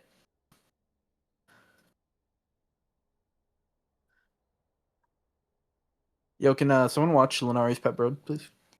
Not it. Those goes. Oh no. I got it. Lunari. That's sweet. Thanks. Oh. Whoa! Cuddle trying to get in there. Guys, did we all lose faith in Hyler Gurx crew? Why is no one betting on them anymore? I'll give a tenner. Okay. I'm not seeing enough points on the board. I'm not. I'm a bit of a Twitch noob. I've never been bet. Oh, I can predict. This is a lot of effort. 98%. Oh, that is Yeah, that's just all the whales are on Rat Rock Bottom right now. okay. I mean, that last game was still very close in gold. Execution from the rats. Oh, we're getting in there. Yeah, I mean, they definitely had points in the game. They could turn it and like really look for wins or push their advantage. I think they overextended once or twice, and it made it really difficult to play after that. But sorry, you were saying? What did I do? No, nothing here. I think that once again, these drafts, this time I favor rats, but I think I can see how this is both teams are playing to their identities, so I can see how Gurx could come out of here. Thank you, Noggin. Pork Shop is our new hunk of the night. I'm actually not sure if that stacks or not, so I'm not sure if. Oh, we're gonna have to ask Les when he comes back. Right. Well, speaking of like perfect timing, right? Oh, Lee. Literally just got back. Hopefully. Why did I not get any LP? What the fuck? LP. Right? That we're going down Emerald. handing out Emerald LP Line. for free. Hopefully, not too many bad things were said about me while I was gone. Yeah, I've scoured my living quarters, and I have put together as much alcohol as I can possibly put together on such short notice. We'll see how far it takes me. Got the Everclear. No, never. We have half a bottle of wine. Got 5 seltzers. I certainly hope that we don't go through more than that. Fine. I'll just stay over here.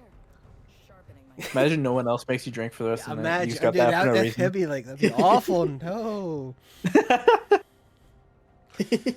Yeah, where's the red and white berries, bro? Red, white. I mean, the red berries. white berries are good. I'm personally more a fan of like the neon Smirnoffs. The blue raz, the pink raspberry. Those are my personal choices of drinks at the moment. I didn't even look and see which ones I've got at the moment. Yeah, I see that you. Well, look, it's nothing against the red white berries. It's just it's not really their season, right? It's not. Now is not the time to be patriotic. Now is the time to be thankful. D Brownie in shambles. D Brownie. It's a name I haven't heard in a long, long time. 21 in the chat saying that he's got the tweez from Dallas still in the fridge. Can I have 121? How... I'm going to venture that we talked about how these team comps were going to play out as we went along while I was gone.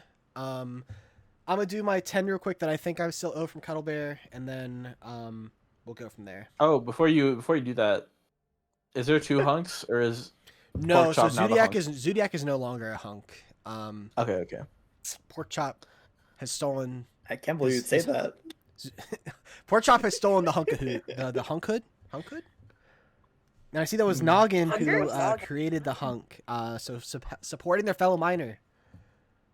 All right, now I've got 10. No context. Let's go. I'll have to think about making a team called the Hunkers at some point.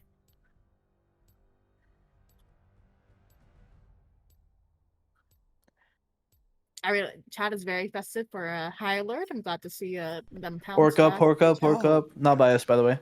That was horrible.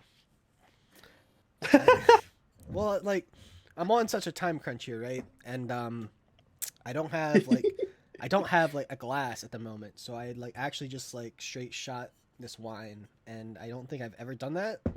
I don't ever recommend doing that. I think that's my takeaway. That was just like not super I mean, like it tastes fine, but it's just like not the right.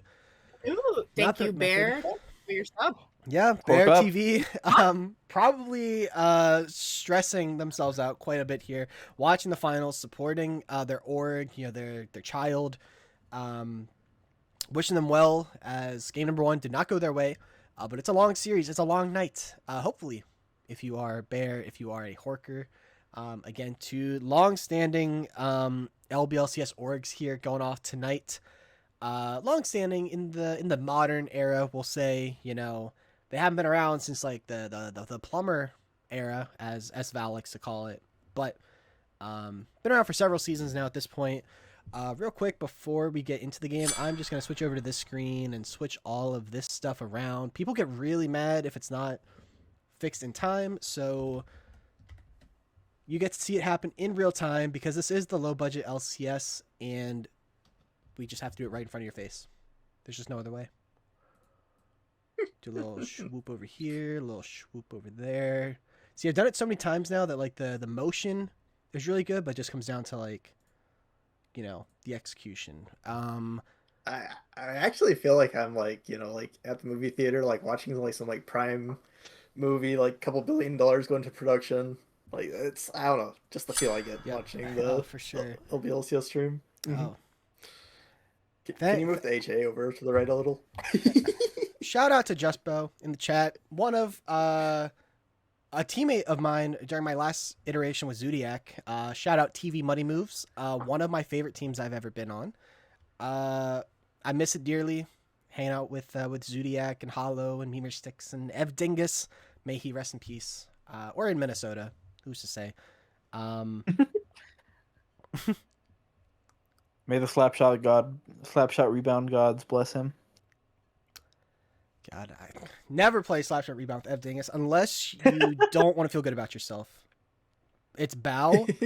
Well, It's bow, not bow. well, It's bow, not bow. I think I said Bow, so I'm pretty sure you're saying it's Bow.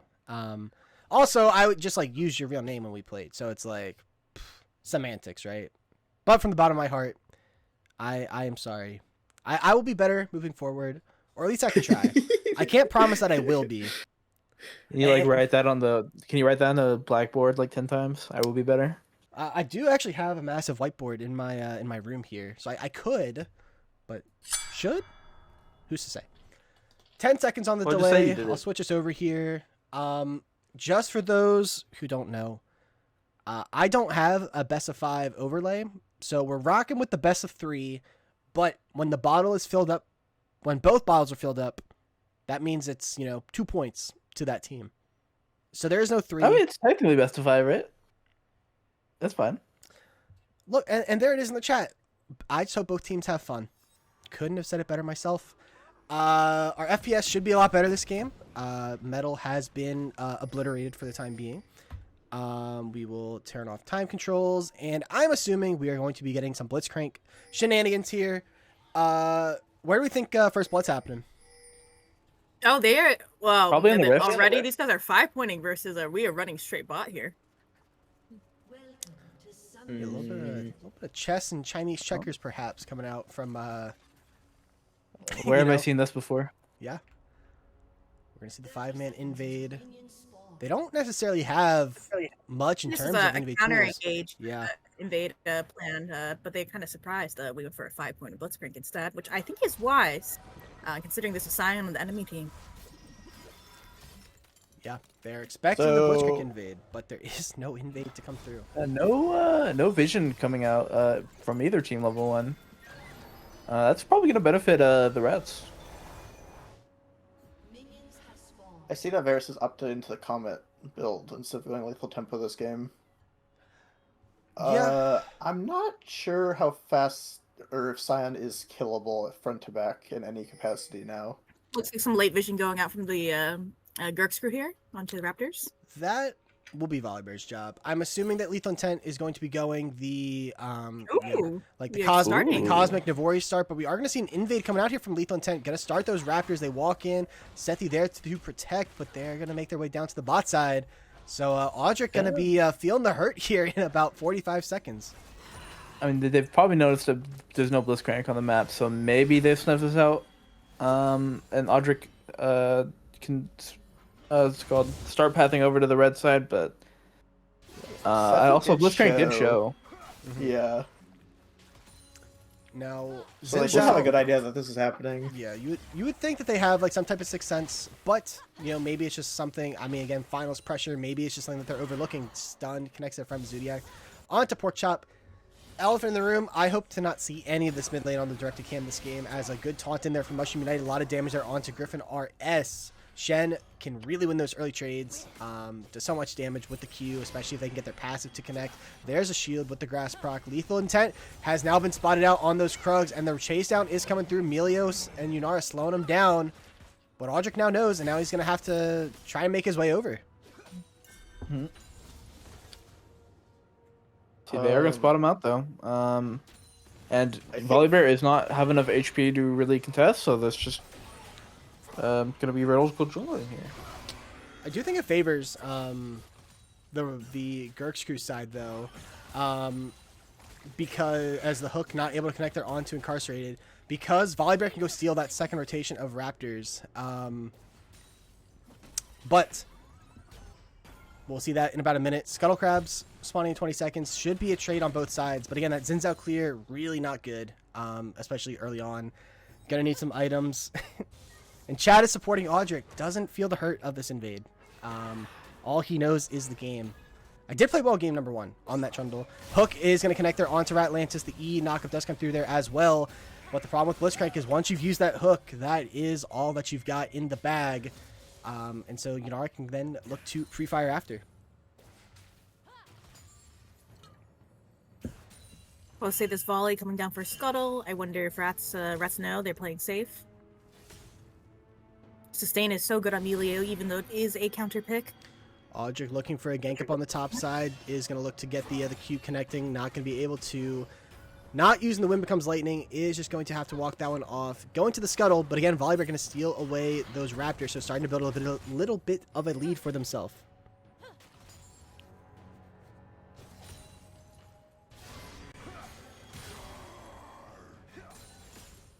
Find ourselves in a little bit of a lull. Not too much happening here. Big wave is crashing. They could look to die. Seems a little bit risky to me. And with that wave about to die, Volley just gonna look to again take this Krug camp, and they're building out a pretty strong lead for themselves. But Audric is coming back. Does have the item advantage, so they could look to scrap in the 3-on-3 if they sniff it out.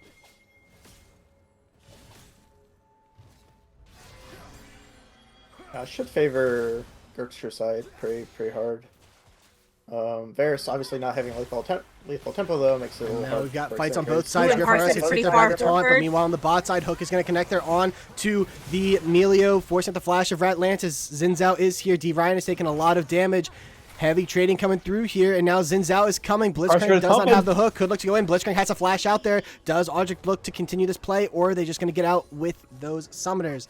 Ends up being both flashes for the supports. Ends up being the heal from the Melio and the Ignite. So pretty much just supports coming out worse for wear.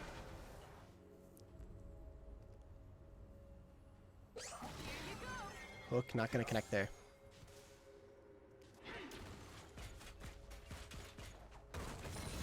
Seismic Shove able to connect there on to Zodiac. Again, these mid laners, they're going to trade waves, especially once they get that lost chapter. Everyone's going to be fine. Everyone's going to be healthy. Everything's going to be great. And yeah, now we see Volibear back to clearing those camps. Has gotten that reset off. They are going that Cosmic Drive that you would expect. Really strong early game skirmishing, especially having that couple camp advantage.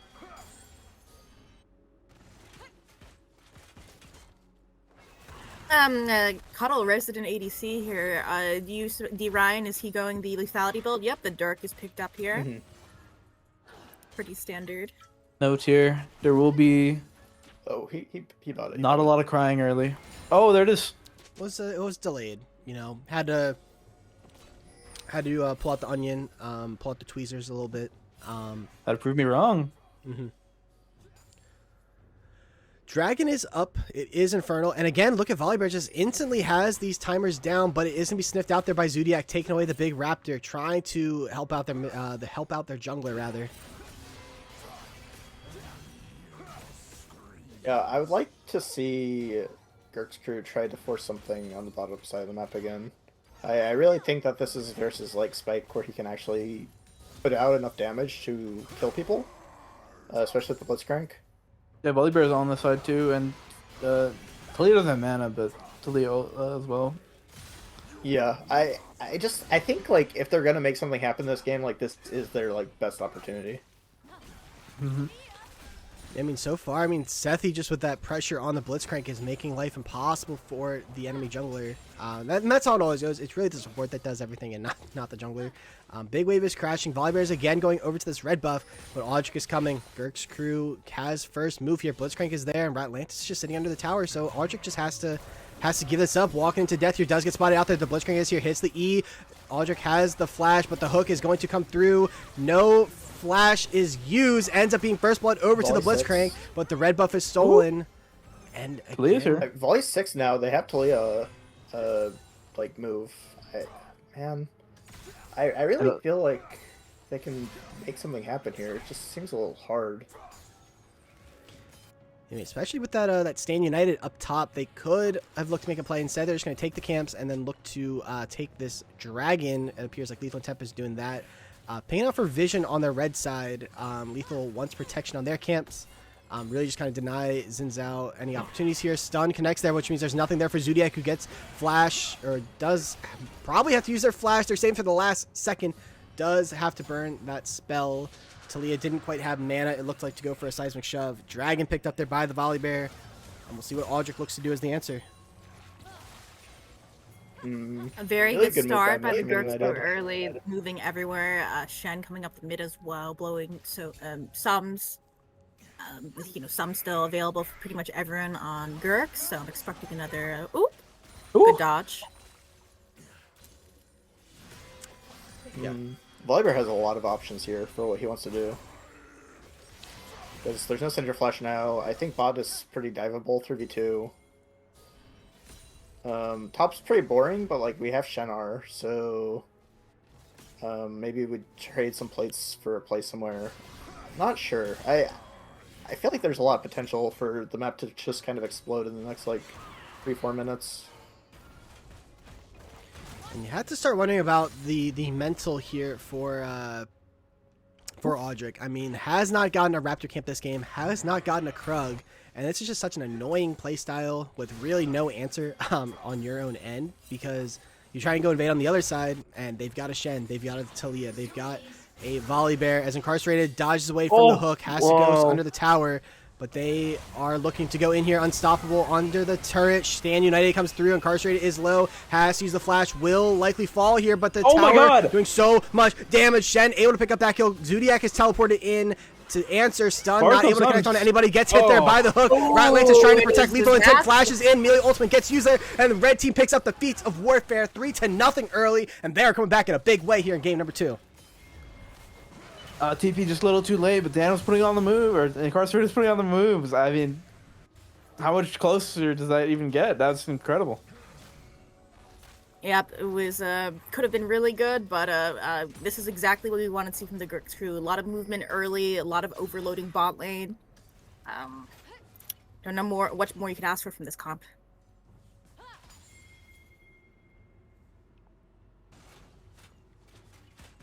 Yeah. Early game going a lot better here for Gurxed crew, up over 1,000 gold at 10 minutes. Have that early Drake. Next one in 2.5 minutes. Volibear on that Cosmic Drive. Xin Zhao still a ways away. Don't believe they have enough for their Sundered Sky here, so any fight is going to be in favor of Gurxed at the moment. As I'm assuming at some point, and I was going to say these laners probably want to change their lane assignments here. I don't think Shen wants to be farming into the Syndra.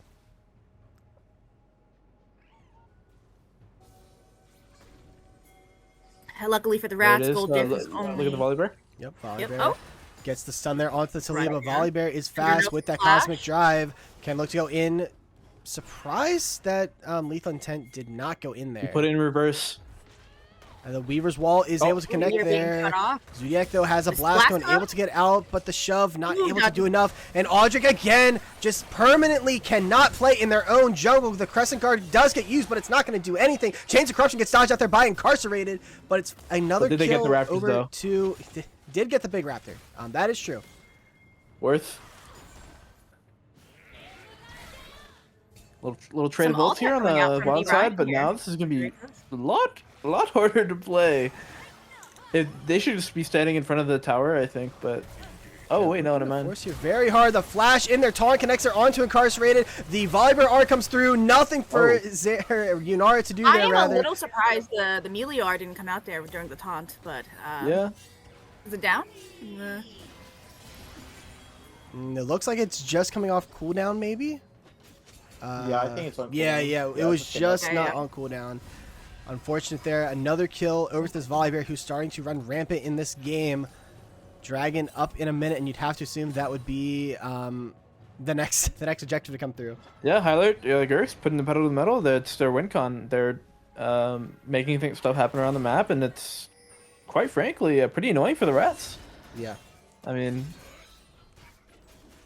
it's called just having watch the dives keep happening.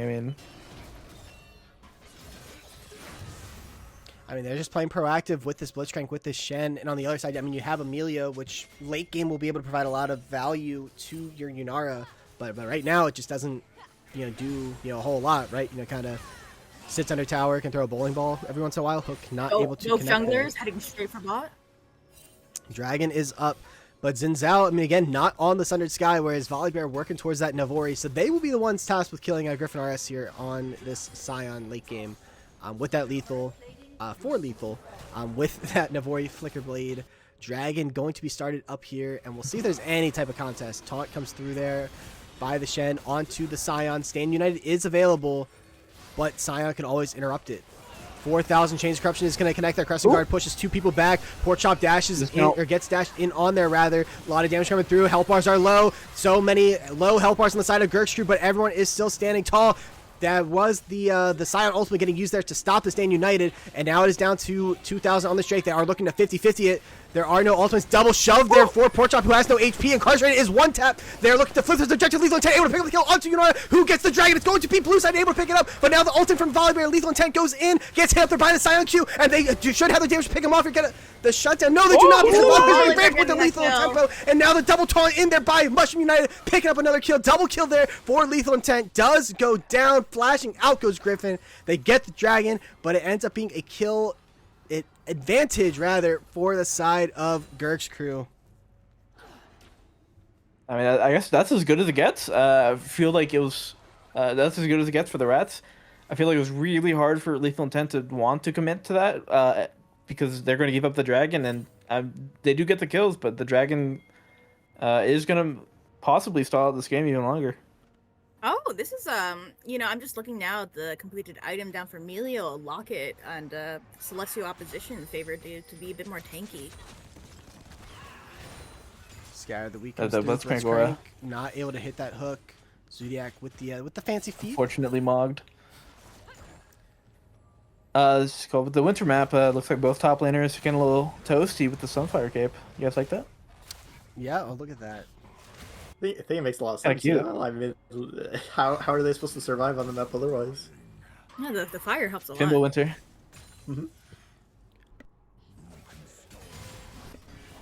Taking a look here, Rift Herald is up. Item spikes. Yunara still not on that first item. Has really been put down in this early game just by the pressure of this Volibear, by the by the pressure of this Blitzcrank, of this Volibear.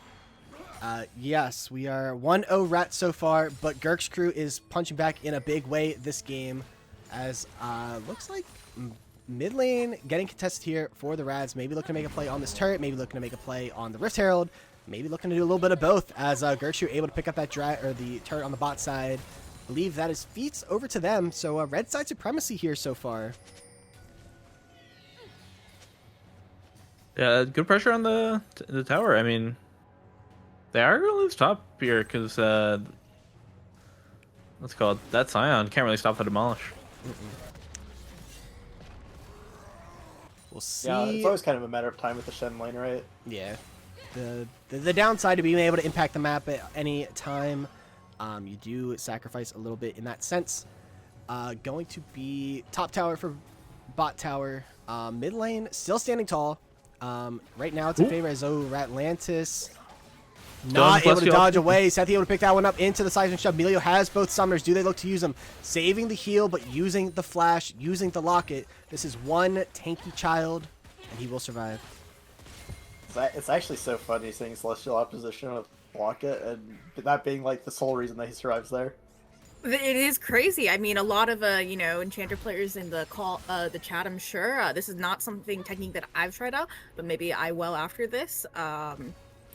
I mean, it did help him survive there, so. I would personally guess me out, but. Well. Now again, once again, Audra on these Raptors. Nothing that Audra can do. Could look to try and flash out. Won't flash. burn, but D-Ryan popping the Ghost Blade. There's nowhere to dodge here in the chain, or the arrow. I cannot talk. Okay. Comes through. It was good effort from Audric, but it's going to be another death on their Raptor. I mean, I'll run the Jarvan ones that D-Ryan has. Oh. And now the Ghost come through from Incarcerated, trying to go in there. Sethi has no mana, has to use their flash. Porkchop is here on the side. Can they get the shove? Forcing out the flash of Zeri. Good play there from Tactical Porkchop. And that's absolutely massive here before it's objective. No summoners on the Zeri. And now Lethal Intent goes in with the flash. It only lets the Amelia taking a lot of damage. Has to use their ultimate over the top. And now Griffin RS is in onto 4 members there. Seismic Shove going to connect there just onto the Scion. Shutdown for Zodiac onto the Volibear. Traded back. Shen able to pick up that kill. Porkchop is getting demolished here by the Griffin RS Scion. Seismic Shove again able to connect on the Zeri with the hook on the tower. D-Ryan able to pick that one up. And Gurxed crew are swinging. They can't keep getting away with this. Oh my god. I'm putting the pedal to the metal, and it's just like I mean, I feel like it looked a lot worse than than it actually was for the Gurxed crew, and it feels like a actually heist. think both sides got away with highway robbery. It feels like a little bit. A lot of summoners exchanged there.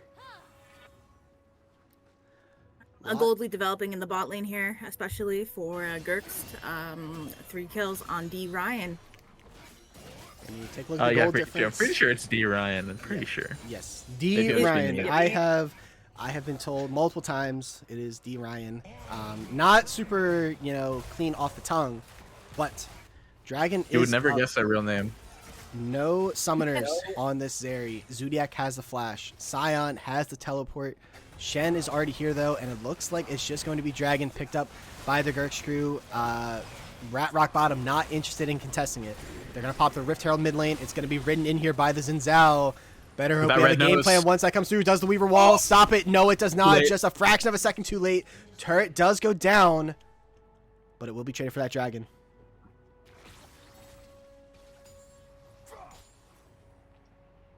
Thank you, Rudolph, the Rift Herald.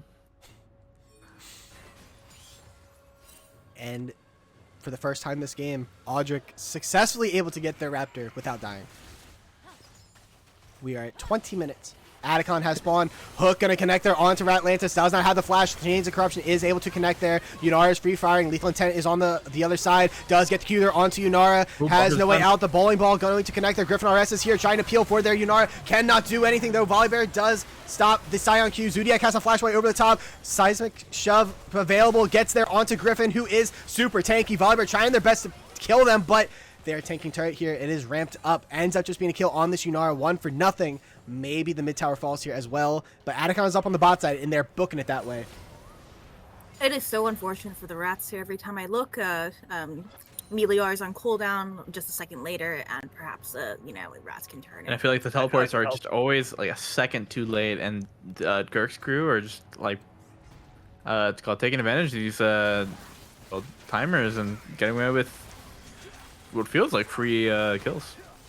Yeah, they're really on top of the rotations this game. I mean, it really shows when it's just like, oh, hey, we're fighting mid, okay, Shen instantly R's, Talia instantly TPs, or R's over, and they're just like very much so on the same page. And I feel like from the Reds side, if they just react a little bit quicker, space a little bit better, a lot of these fights like go more neutral or more their way.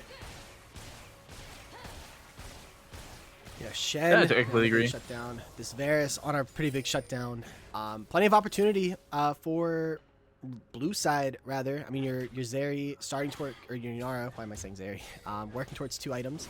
Your Syndra is, I would say, fairly strong on that Blackfire Torch. Xin Zhao, not a pushover, but just the item spikes are there for Gurxed crew.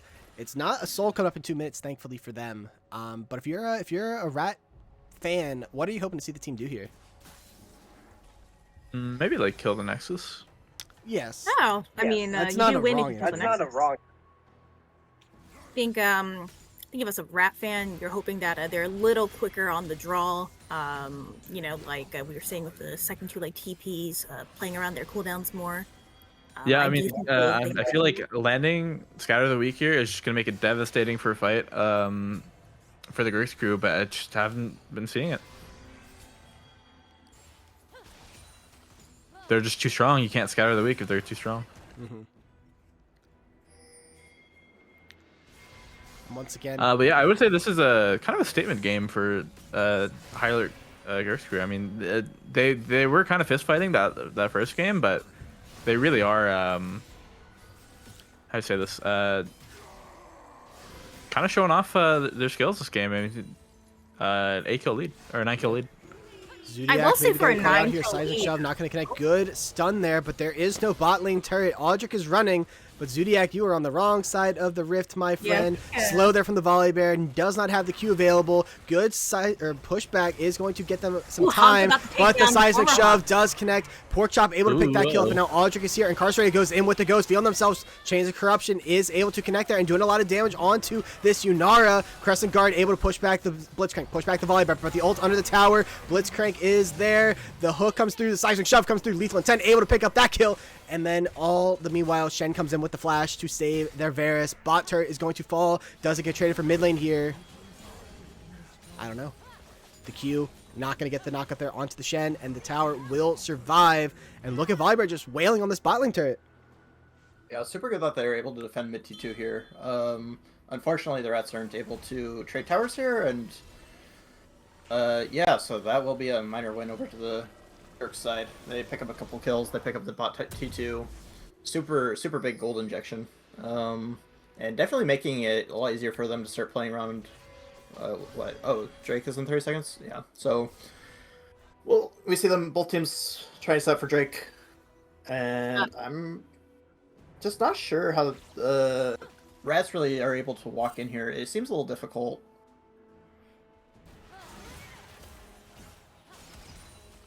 Yeah, that Blitzcrank is kind of mogging them right now. Look at this. I mean, the Blitzcrank is, Bomba. I think, the MVP of this There game. The goes, hook connects, the seismic shove connects, scatter the weak connects, but it's all for naught. Xin Zhao does not have a crescent guard. Blitzcrank is running in. Sion Q is able to connect on to two members, and they maybe bit off a little bit too much here there. Blitzcrank able to get out, does have a shotgun, able to survive, but Volibear is free firing. That's able to force out the flash from the Xin Zhao, and now Atlantis has to eat that for their team. Gets the flash away, and they're able to survive, and Griffin RS is so damn tanky. He gets the kill onto the Blitzcrank. Lethal intent is low, has used their ultimate go over the top of the massive taunt there, able to connect there onto the Unara. Seismic shove onto the Scion, able to pick up yet another kill. Porkchop is on one with these, showing why they are the hunk. 4-17 goes your kill count, and Dragon gonna be picked up here for the Gurxed crew. My God, Cinema! I did so many small details happening in these fights, changing what's happening, and I mean, Porkchop just isn't missing. The Blitz flash from Sethi over there was so good, but he, like, on top of that, like, Incarcerated noticed and reactively flashed in the middle of all of that. So it's actually so impressive to see from both sides. Dash in there, Crescent Guard does come through, massive interrupt. There is a lot of shielding coming through, but Aldrich should be able to pick up that kill. That is a massive shutdown. Atlantis That's so is here. big. Shen should be having the taunt come up, but it is interrupted there by Aldrich with the Q stacks. Dodges away from the Blitzcrank hook. Do they dash away from the seismic shove? Griffin RS coming in with the teleport. Holy. Does not have the ultimate, but there's 30 seconds now on this Varus. They could look to force a Baron. Go Baron. I think they're looking for it. Potentially scatter the weak connects onto two members. They have vision in the pit. They have to clear this out, and they're going to start hitting on it. Talia going to just try to keep peppering with the Qs, going to force them off of this Baron, but now look at Shen. There is no tower. They are chasing down. This Shen does have the taunt coming up here in just a second, able to use it, not going to get interrupted there by the Scion Q. Blitzcrank with a hook, able to connect it there onto Zodiac, forcing out their flash, but now looking Incarcerated, is free firing on the Unara, gets a lot of damage off onto Volibear, who is frontlining Sethi, completely keeping Zodiac out of this fight. Can they look to get any kills here? 5-on-4, and it's going the way of Gurxed. D. Ryan is here with the Ghost Blade, and everyone is getting the hell out of there on rock bottom. Blitzcrank is running in with the W, able to hit the hook there, just onto the Scion, and they are tanky, but they are not 1-on-5. Tanky Seismic Shove connects, good knock up there onto two members. Porkchop to pick up that kill now. Meanwhile, Lethal Intent is just completely separated from the rest of their team, but he doesn't care. He's doing so much damage, gets the healing coming through, and that's going to be a rampage now for the Volibear. Pull there from Blitzcrank. Zodiac is dead. Baron is going to fall here, 3-0. And unfortunately, it's just the Blackfire Torch Cosmic Drive Syndra is just not gonna do any damage to the Spirit Visage Volibear. So despite them being super far ahead and the Scion dying, stopping the push from Gurxed crew, I mean, they have just no damage. Lethal Intent pretty much just got healed from that fight. This is a very scary bear. It is. When you're on those 3 items, you're working towards what looks like probably a dead man's plate, I would have to assume. Not only are you doing a ton of damage, you're getting a ton of healing, you are getting all of that resistance, and with a Cloud Soul on the horizon in 2.5 minutes, it's going to be really hard to get away from this Volibear if they get that far, because they might just be looking to end the game with this Baron. We will have to wait and see if that is the direction we are headed. 6k gold lead now for Gurxed crew. Yeah, it was pretty close for most of the match, surprisingly. Yeah. Towers are the name of the game here for Gurxed, clearing out the enemy jungle. This is no longer Something I tried to teach many a time to youngster Joey. Just because it's your side of the map does not mean they are your camps anymore. Wind becomes lightning, connects it onto lethal intent, but they don't want to chase it down. They see Shen on the other side has the stand united, so can enter at any given point. They're forcing on this mid lane tier 2, it looks like. Gonna be their primary objective. Zodiac. They're looking, they're fishing. Blitzcrank Hex flashing. Away for the aura. Again, as a wise person once told me, it's all about aura farming. It doesn't matter if the play is good, as long as it looks good. That's so true. Gotta get an amen. Thanks, guys. Tough crowd. It's a tough crowd. That's all right. Turret did fall. Looks like on the bot. Or no, where did a turret fall? Am I blind? Bot inhibitor? Yeah, the bot tier 3 had to be what fell. As this top tier 1's going to fall, this mid tier 2 is getting low. They are pushing up on it. Top tier 1 goes down. Mid is going to fall on this wave, and they have to make a stand somewhere. If you are rock bottom, you know, Cloud Soul coming up. It's going to be so hard to get away from this Volibear, so hard to get away from this Blitzcrank. As Griffin RS is up here on the top side, gets engaged on before this objective. You are tanky, but there's everybody up here unstoppable to get away. But the Blitzcrank hook is going to be enough. D Ryan able to pick up that kill, and that is a big pick off there before this dragon in 30 seconds. But it's 5-on-4. There is no tank. They could look to just keep pushing up here on the top side. Really hard to play here of Rats. I would be very shocked to see a comeback, but you know, never say never. I mean, all towers crumbling down around you. I mean, if I'm incarcerated, this is my comfort zone. It looks like Dragon is just going to be secured. Xin Zhao could go for a one-way trip. They could go for it all. But doesn't look like they're looking to do that. It's going to be tough. They're going to have to make a base defense somewhere. Everyone does have summoners aside from the... Oh! Blitzcrank almost stealing that away. A little leash. Maybe he got a hand even. Yeah, so true. Seismic shove. Poor Chop has been on one. Chains of Corruption. Zodiac is dead. And again, there's... Oh, this is just... 31 minutes on the dot, baby. I think... Yep.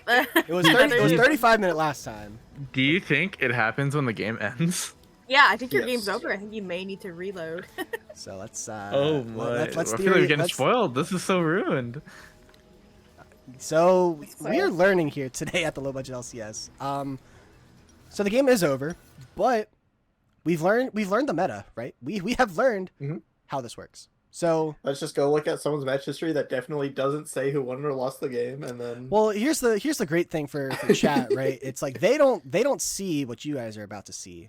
So to them, it's all a mystery, right? Wait, I can't believe they won. Wow, that's yeah, exactly. Whoa, wait, sorry. All right, and we're loading back in. Everyone, hold the phone.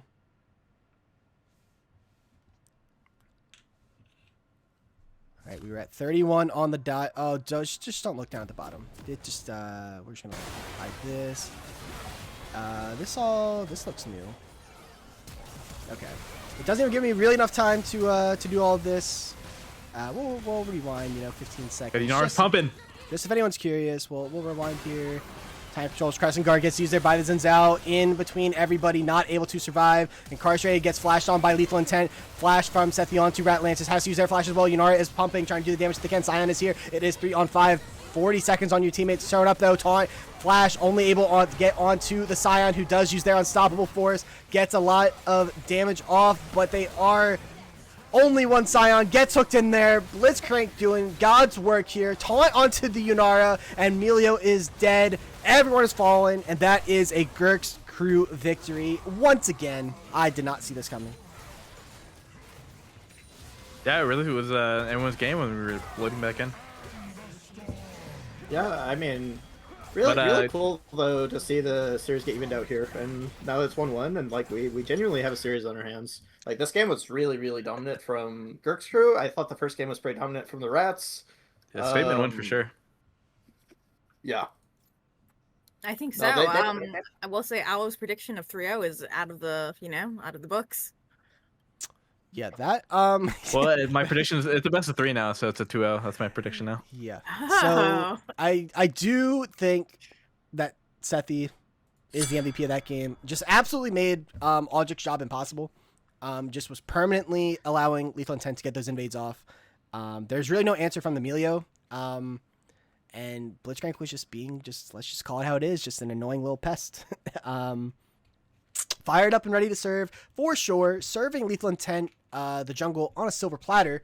We're now in a best of 3 territory, as we'll wait and see what side the Rats want to go here. Do we see them go back to red? I mean, there is red side supremacy here so far. I do wonder if we go red. I wonder if we see, Yorick Blind Pig B1. That would be kind of insane. I wonder how the bans will shape up. Seems like Ziggs might not be played this series. That's okay. Not a fun champ to see. What's Papa Doge's favorite champion, right? So I think that's Anivia. Might also be AP Callista or Comet Callista. My bad. how about Samira? Clearly, we're not saying Comet Samira here, right? Comet what? Comet Samira. No, Comet Callista. Ran it in a HODL game once. As far as the Samira, for those who don't know, me and Papa Doge played on a team last season LBLCS, and there was at least 3 occasions. Youngster Joey or Taishi also on that roster. At least 3 occasions that he called for like a B2 Samira, and then the enemy team would pick 3 tanks with CC, and then he would complain, how does he play the game? Right? It's like the surprise Pikachu face in full form.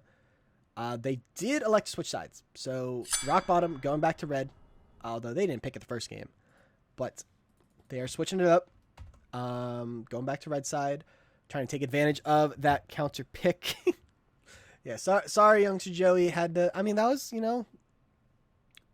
was a fun team. There might have not been the end that we were hoping for, but that is how most teams go, right? Switch over these sides here.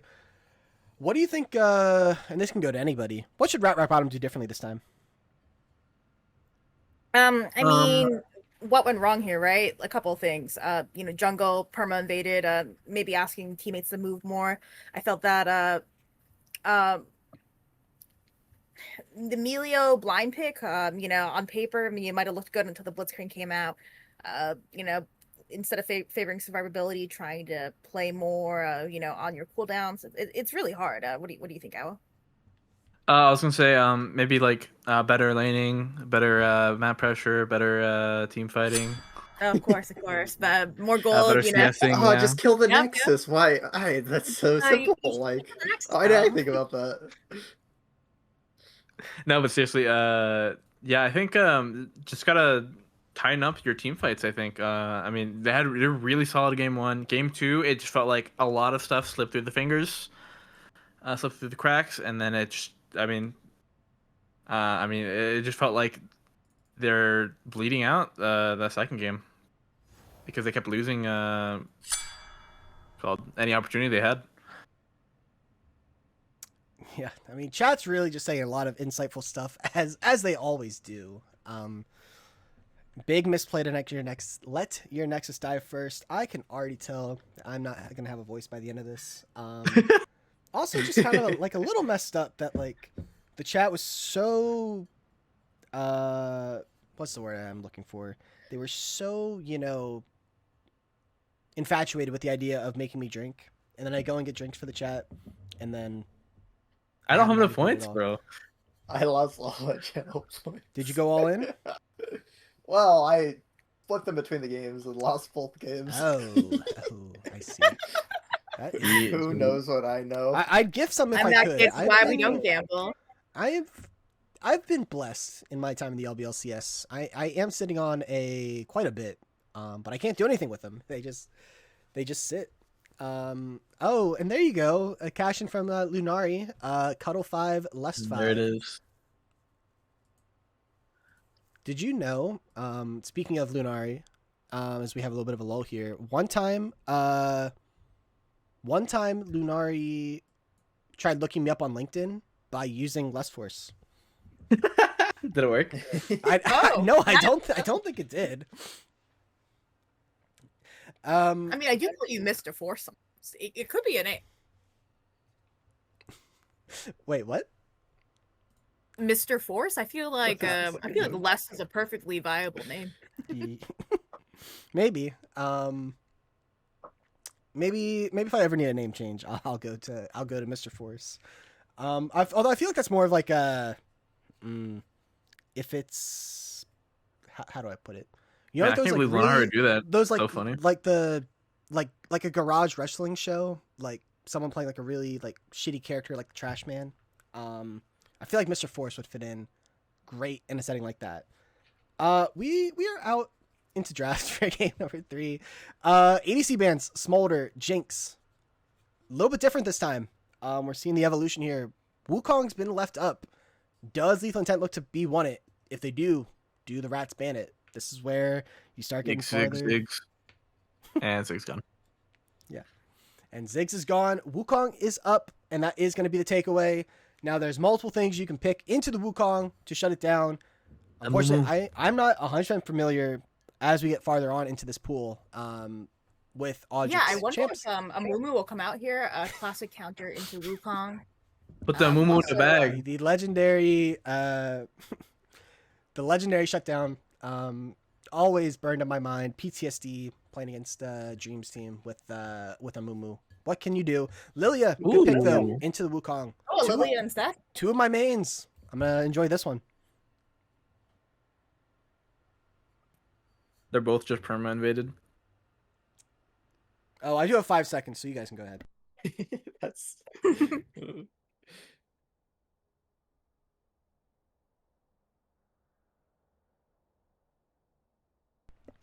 Yeah, very insightful. Well, I opened up the floor. Sivir. As what the kids would say, we're putting Sivir in the bag. Zerian? So a lot of could be move Zeri. speed. Oh Yep. yeah, Zeri. D Ryan Zeri- likes Zeri the does sound really Zeri. good here. Does like these aggressive style ADCs. Sivir kind of hard to do that into. Wukong, not a bad pick into Sivir. You do have ways to get on top. Going to be the Galio Ooh, to pair up with the Wukong. This is a very skirmish heavy top side. Gonna be paired up Yeah, with Zeri. the Zeri. Zeri in the Yeah, bag. I thought he could play Draven here if he really wanted to. It's really not a bad Draven game either. But obviously he did go in favor of her Electric Girl. Really, Zeri works more with the comp though. Yeah. Just the R comp. I'm liking what I see That's so art. far from Gurxed crew. Already, I think draft definitely favors them. Let's see what they rats answer with. The Nautilus Gonna be the always need Nautilus. hard lockdown for Zeri. This makes a lot of sense. Pairs great with the Braum Lilia. taken down already. Okay. Yeah. Goodbye, Take York. the Nautilus. So now you take away the Yorick. You likely are gonna take away a support pick, I would presume. You're blinding the Knot. Maybe something that I don't know. I mean, Pandora, is there anything that you just think is like really bad here? I know that Sethi plays Maokai. Maokai, a good counter to Nautilus. You could also play the Rel. He also plays There's a Poppy. lot of, I think, picks left into Knot. We could see an Enchanter pick as well. It's not impossible. A lot to pair with the Zeri. The lane's weak enough that I think you could go with it. But yeah, maybe it's fine. Maybe they could go Lulu. Maybe a Lulu band's not that bad. Yep, Lulu is probably playable. I think. Maybe they're really thinking. I'm That's guessing. the this will be a- patented Sethi Ivern support has been banned. It's Oh, over. they out of everything they chose was Ivern. That's true. That is the support. He has brought it out 3 times to split. Mm-hmm. And I assume it does pair well with Zeri. As a Ivern player, love playing it with those hyper carry ADCs, and Zeri fits all of that and more. Assuming that we would get our mid lane pick here on 4, what does Zodiac look to play into the Galio?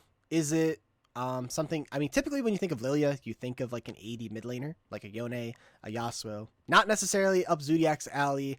I wouldn't be surprised if we Persona. just see a mid laner or an AP mid I coming out do. here. I do wonder if Galio Oh. is ever Flex. Obviously, it's one of Porkchop's, big champions, but it could be Flex as well. I'm not as familiar with Mushroom Shampoo. Oh, Mhm. the classic Zodiac Victor. Victor. And it's LBLCS final, so what would we be if we don't have a Victor to poke fun at the Victor. build? This True. is what we are made of here at the low budget LCS. Support top lane left to come out here, most likely for Gurxed crew. They could pull a fast one on us, but it's gonna be the Amumu support. Only big. A Moo. Okay. Love me some Sethia Mumu. Mumu in the bag. This is a Sethi's, I think, most played support this split. And top lane, you got a lot of R buttons. I think you probably want another benefactor of R buttons. Somebody that can follow up with the Zeri to kind of capitalize.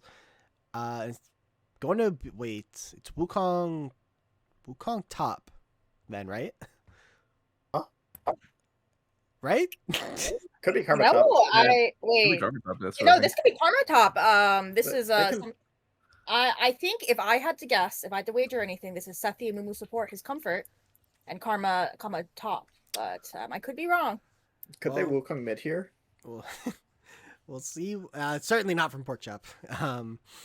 No, probably not. You're Rock right. bottom. Just gonna pick the Gnar on 5, not the Gnar knowing in what the they're playing bag. into. Nars got a rough time into Wukong and Karma both, right? Or I don't. It- I don't Yeah, know I think this. so. It'd probably have a solid time if it's a Mumu top. That's true. Probably. Yes, that would check I out. have tried it's like eons ago at this point, but I did try a couple games of a Mumu top. If you're wondering, it's pretty terrible. It's just not good.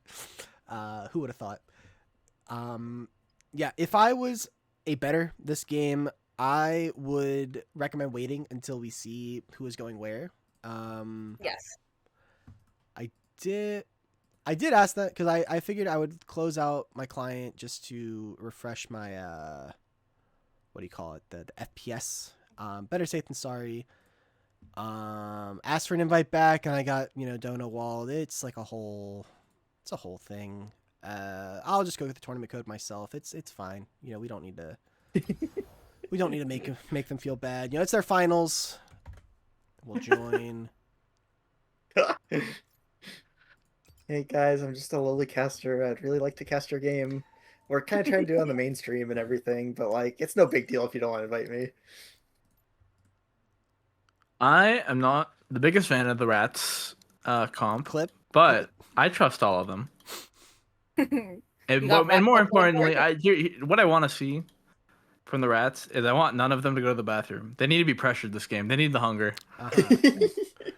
I can go at that If point. they go to the bathroom right now and lose their momentum, it might just be cooked.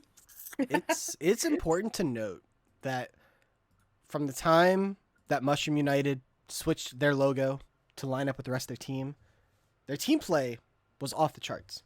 Now, is that because of really anything that Mushroom United did on the Shen in that early game? Not necessarily, but that doesn't matter. It's just the mental capacity for the rest of the team that they were all on the same page. And I'm looking to see if they do that again here in game number 3. No word. Let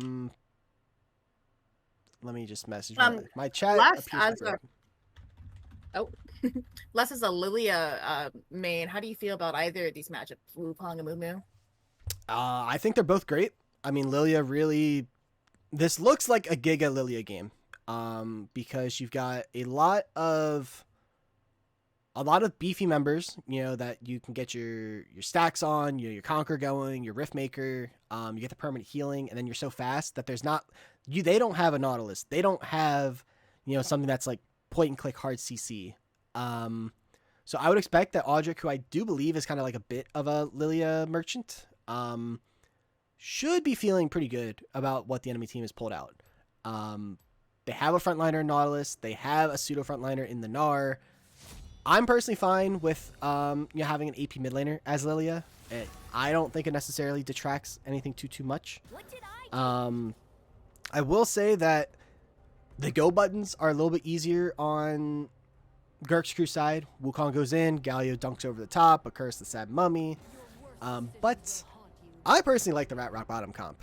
I might be biased as a Lilia player, but that's what I'm seeing, and I'm liking it. So we'll see how it goes here in game number 3, as we'll switch over to this screen, and you guys can make informed bets about who is going where. Yep, I think for me personally, I need to see the roles. I think depending on the role lineup, I would be. Home anyway. I do like blue side clop. It really just depends where everything goes. I'm not sure what Gnar does into Karma. If this is Karma top, doesn't sound like the most fun. Yep, it sounds very hard into both Karma and even the Wukong. I'm not familiar with top matchups, but Unkindness in the chat did say that Gnar sucks hella into Wukong. The worst that could happen. Yeah, that's what I thought too. Every time I see that matchup, it's like Wukong outtrades, and then Nar can't really extend the trades because Wukong W. more exec the exec engagement is crazy. Shout out to Yo-Yo Man from Big Black Bandits showing up here.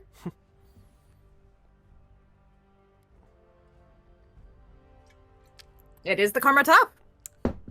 These guys Holy know. moly. It just directed cam. I don't want to see top lane a single time this game. Although my Yep, that alternative is the Galio Victor. That doesn't sound much more. We just get a panned on bot lane. I actually think I'm just What gonna if like we turn off manually. directed camera? I'm Yeah, just gonna zoom manually out. manually follow Aldrich around the rift. Just watch the full clear on full clear on full clear. Holy moly. Short Play Wednesday, it's one of my favorites. Is that when you start K-pop and you just pretend you're playing? Exactly. That's what I would be doing right now. Just I've been on that Lilia OTP arc as of late. So it's really just like I'm cosplaying. Yeah.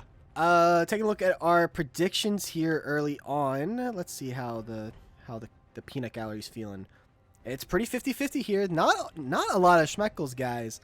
Come on, it's finals. Why are we only throwing 1,000? You know what?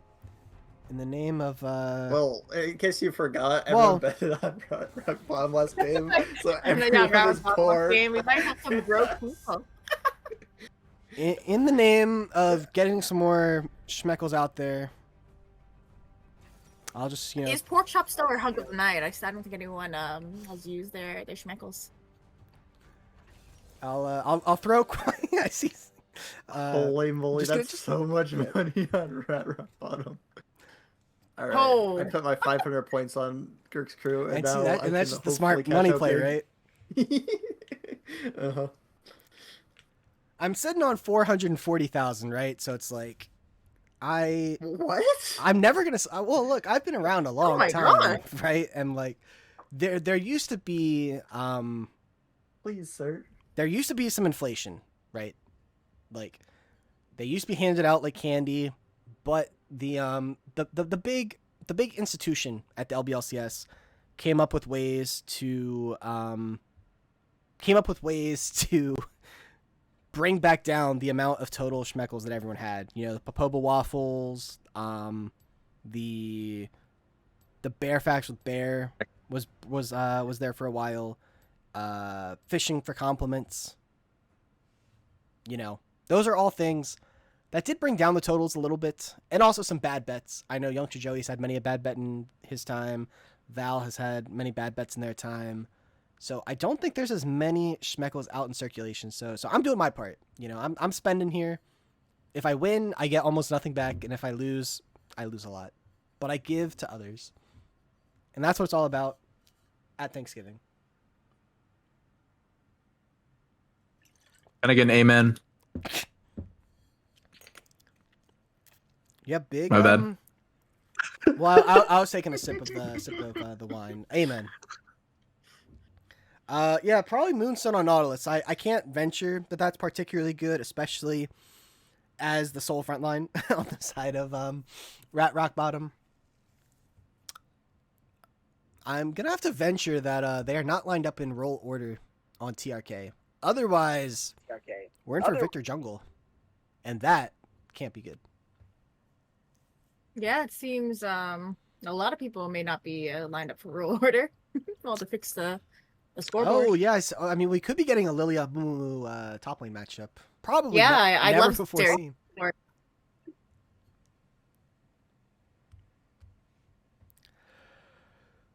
All right, so we're going into game 3. Again, you're in best of 3 territory at this point, which is, again, where most of these teams' seasons have been, best of 3s in the regular season. But the farther you go in, the more pinched the champ pool becomes. You start seeing these more unorthodox picks like the Karma top, which, again, I'm not excited to see it on the Rift, but I'm excited at the concept of ingenuity.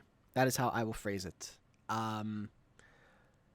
You also have to factor in, maybe some people, and I said I know these teams personally. I don't know every single person's, sleep schedules, but you start a series at 8 o'clock, the later it goes, kind of the more mentally fatigued you can become. One, from just, the time of the night, but also, you're playing hyper-focused competitive League of Legends, and you do that for 3, 4, 5 games. It can start to weigh you down a little bit. So, curious to see how that one plays out. This is it's already rough for me. I mean, it's almost my bedtime. 8 p.m. EST. Mm-hmm. Yeah, for sure. Getting up there in years too. I'm sorry. We've got 30 seconds on the spectator delay. I've already switched on the other Bunny side. chat. This is a best of 5, and yes, this is all fearless. Clue would like to mention, please don't build Moonstone on Nautilus. We'll see. It does not... doesn't sound great, for sure. We'll switch over to the screen. One thing I will say that I've been a little disappointed by because again, I haven't casted as much this season as I have in the past. So they must have made some updates to the spectator delay, the spectator client.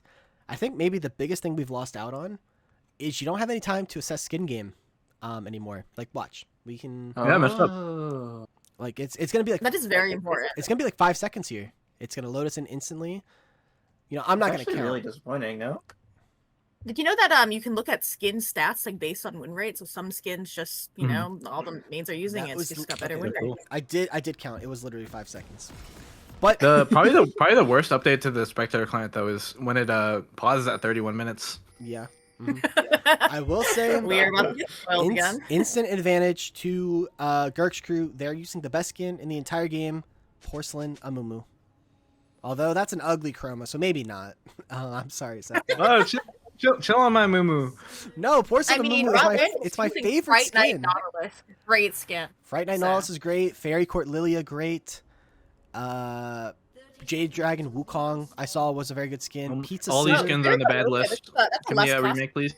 LBLCS does not adhere to the banned skin list, I do believe. Oh. So, I mean, too many Robux. Missed out on the I Blitzcrank last game. No Astronautilus this game. Taking a look at summoners across the board. Phase Rush on the Victor makes sense into the Wukong, into the Galio. Comet for the Karma, so kind of get that. I guess you could have gone Grass too. Grass or Airy or Comet kind of all do the same thing, I feel like. Gnar going the Conqueror. I don't... We have early vision data ready for both sides. That would be hard not having Fleet in that matchup. Yeah, that was my thought. Or even like Grass just to try and get like if you're not going to go Fleet, at least get some like HP stacking. Try to scale a bit. Yeah. Gonna just elect to go with the Conqueror, lethal for the Sivir, and both junglers are starting on their blue sides. Lilia going for the Wolves. So they're gonna look to do their bot side into their top, into Scuttle. They're gonna try and get a Dark Seal Faded Ashes, I presume. I'm assuming that's where they're going with it. Both clears are pretty solid early on, and neither jungler probably wants to do much until they have 6. So I'm assuming this will be a quieter game. Yeah, they are pathing opposite directions. Yeah, how do you feel about that? This is what you would... I feel like this is kind of what both of them want. Oh! That was me personally. Yeah, I mean, I think like if I'm on either camp, I'm down to just not interact with the enemy jungler early. You know, if I'm Wukong, I want my level 6 where I become such a strong champion. If I'm Lilia, I want to get my items spikes as quick as possible. So, to me, no action is good action on both sides. Is it wrong for me to think that Lilia should path down this game though, and then she can just like match the crab and she just gets bot crab so easy with Sivir bot? Potentially, I think. I mean, it's selfish of me, I guess, but like when I'm playing Lilia, like I'm less concerned about like what lane to path for early. Like I'm pathing for me, you know, in the sense, right? Like you're trying to get your camps and just accelerate yourself early and then transition that. It could also be maybe just a little bit of nerves after what happened last game with you know, the Volibear just like rampant in your jungle. Maybe you're just trying the path of less. Oh, Zodiac was not able to get that cannon. Again, this is this is. What are you calling out my goat for? He's playing against a hunk. He is playing against the hunk. Well, playing Gallios. I don't know how hunky that is now, but don't forget, this is LBLCS. This is a Victor. Zodiac probably will be building on the Victor. Doesn't matter what he builds. It's just the reality. I'm with Owl. I think Birdio, that's a hunk skin if I've seen one. So It is a good skin. Karma Poke, always strong. Karma just going to zone off the wave, has that W coming through. Gnar has to flash away, doesn't have the jump, but the Mantra Q not able to connect. The gank? He's turning it around, turning it That's going to around. be an engage coming through. There is a flash out there from the Karma. I don't know if they have the damage here. The W not going to get the full damage. The tank, they went under the turret, and Karma's going to pick up the first blood. My goat got too. My goat didn't think he'd jump that far. Did he He's like too connect on a nimble. He's minion? too agile.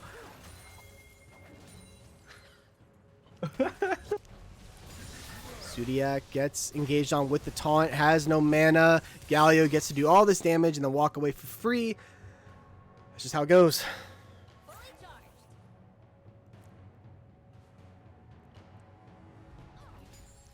Now, Lilia Well, let's see. did reset, so just going the Faded Ashes. Not quite able to get that Dark Seal.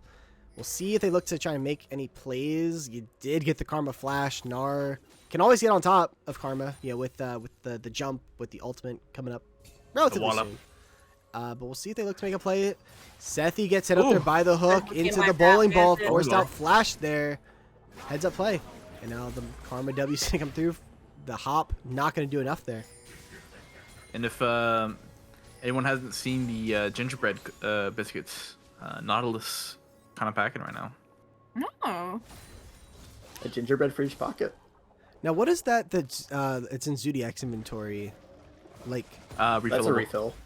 yes, but what is it The like? the refill pot, but like it's like was it? I'm not sure. What's I couldn't the- really tell. What's that? What's that flower Like a that you mistletoe like? or something? Yeah, Yeah, mistletoe. Yeah. Yeah, that's see a, it. that's a great point, Bear. High Alert was built on Karma Top. Maybe that's We like can't be saying such things. Maybe that's like that's an evil origin story. You don't want to mention that in this That's history what book. I'm saying. I mean, shout out to that boy Truth, henchman, Oh, two-time I champion do on the Karma We Top. have not Coach Pizza in the chat. I know this guy is an Amumu merchant as well. I'm sure he could speak to this matchup. Yeah, and we do see Dragon picked up here by Lethal Intent. Not really sacrificing any of their camps here for it. Yeah, good pitch. Gonna be just fine there. Does not quite have the 6. We'll see if there's gonna be a scrap at Grubs. Both of these junglers do really like to play at Grubs because their ultimates are so impactful. Lilia shreds that objective. I think Grubs will be really big, especially for this Gnar composition. But we'll have to see if they look to go for him. What the plan is going to be. Lilia getting their reset off now. Going to be close. No real gold lead yet. Only, pretty much just in that kill by Gnar on the top side, or on Gnar on the top side. Yeah, he's really managing a lot better than I thought he would be. Yo, Lilia's Kurt? presence is definitely helping. Gnar is this Malignus Karma top? Is going to go Mega. Yeah. And yeah, that, unfortunately, I think it is a Malignus Karma top. It's a big That can't be good. big cooldown that's gonna be down for this objective. Oh, why am I talking about Karma's build? I should be talking about Victor's build. True. I mean, well, why is Zodiac going Malignance? Wait. My God, you're right. Grubs spawning in 30 seconds. Taking a look at your ults. No ultimates on the supports. I really imagine if you're Gurxed, you want that Amumu to have Curse of Sad Mummy if you're looking to contest this objective. They have sent the bot lane for rock bottom into the mid lane. So they are looking to play for this objective. Lilia on that bot side, looking like they're going to grab their blue and then skip the Grump, heading over here. Amumu's on the way up, has that level 6. Nautilus, importantly, still on level 5. Does Ratlandis get it off of this wave? Yes, they do. Amumu is here. And we're gonna They have mid prio, but Nara has to be really careful about their Mega. Cyclone connects their flash in. Flash from the galley, or not flash, but that is going to be a hook back in for Atlantis. Flash for flash, but Cyclone is down importantly. Look at the Nar. Got Nar nearly getting the Mega here. Amumu tag there by. Amumu tag there. Lilia gets the engage off. Lilia is getting shredded. Nar's on the opposite side doing a ton of damage. Lethal Intent able to survive. Feats of Warfare picked up by Gurxed, who ends up being a 2-for-0 in favor of High Alert, and the Grubs will be their reward. Really tough for Rats here, not being able to get the Lilia ulti off. Some really clean play from the Gurks early on here. Yeah, really good ults by Sethi and Porkchop. They helped zone off the entire team from. That was Nara on the left, I believe. Mm-hmm. Yeah, I thought the Nara was gonna pop, but Yeah, I did. Yeah, me too. it's because I believed in it. My fault. Is that as real as your 8 p.m. Eastern bedtime? It's the same thing. Yeah. Wait, what time is it? 6. Uh-oh. 7:30 Eastern. You got another 21 hours till you have to go to bed, don't worry. Okay. My clock was in Hawaii time. Oh no. Oh no. Chat bringing up a great point. Malignant Snar might have killed there. Can you imagine the ult damage? Oh my god, Malignant Snar. Does Nar have any AP scaling? I don't think he Yeah, does.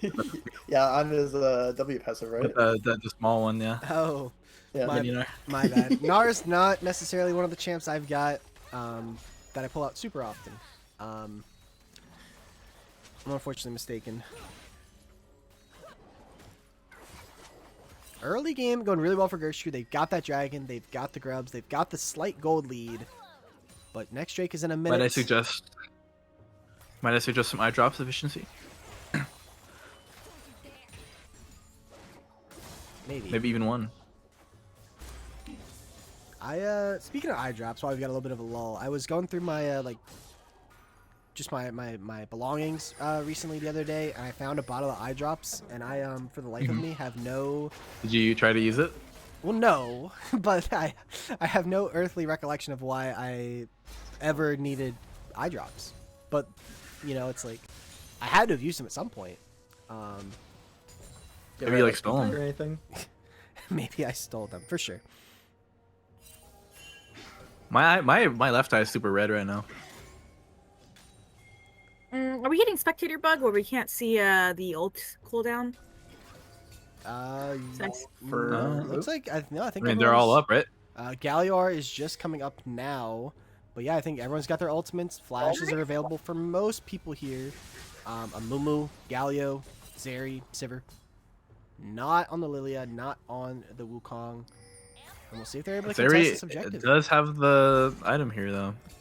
For those not familiar with Sethi, he is a jungle main, and so these champions like Amumu are his bread and butter. This is one of his best Amumu champions. hits the bandage tosser onto Lilia, but no follow-up there because it's going to take a little bit of damage. Their hook there connects from Atlantis onto the Zeri, but now they've got Nar coming down over the top. Cyclone onto multiple members. Lilia is here, tries to get the multi-man sleep off. Can they get anything to come through? There's so much CC going through onto Lilia, who is going to fall. Lethal Intent able to pick up that kill. Aldrich able to get Sethi on the way back. Lethal Intent is getting low here. Nar is running. D. Ryan is low. D. Ryan gets killed off in the pit. Lethal Intent goes in, but Incarcerated able to pick them off. And despite Lilia going down, it ends up being a 3-for-1. And the Dragon, it looks like, over to the side of Rat Rock Bottom.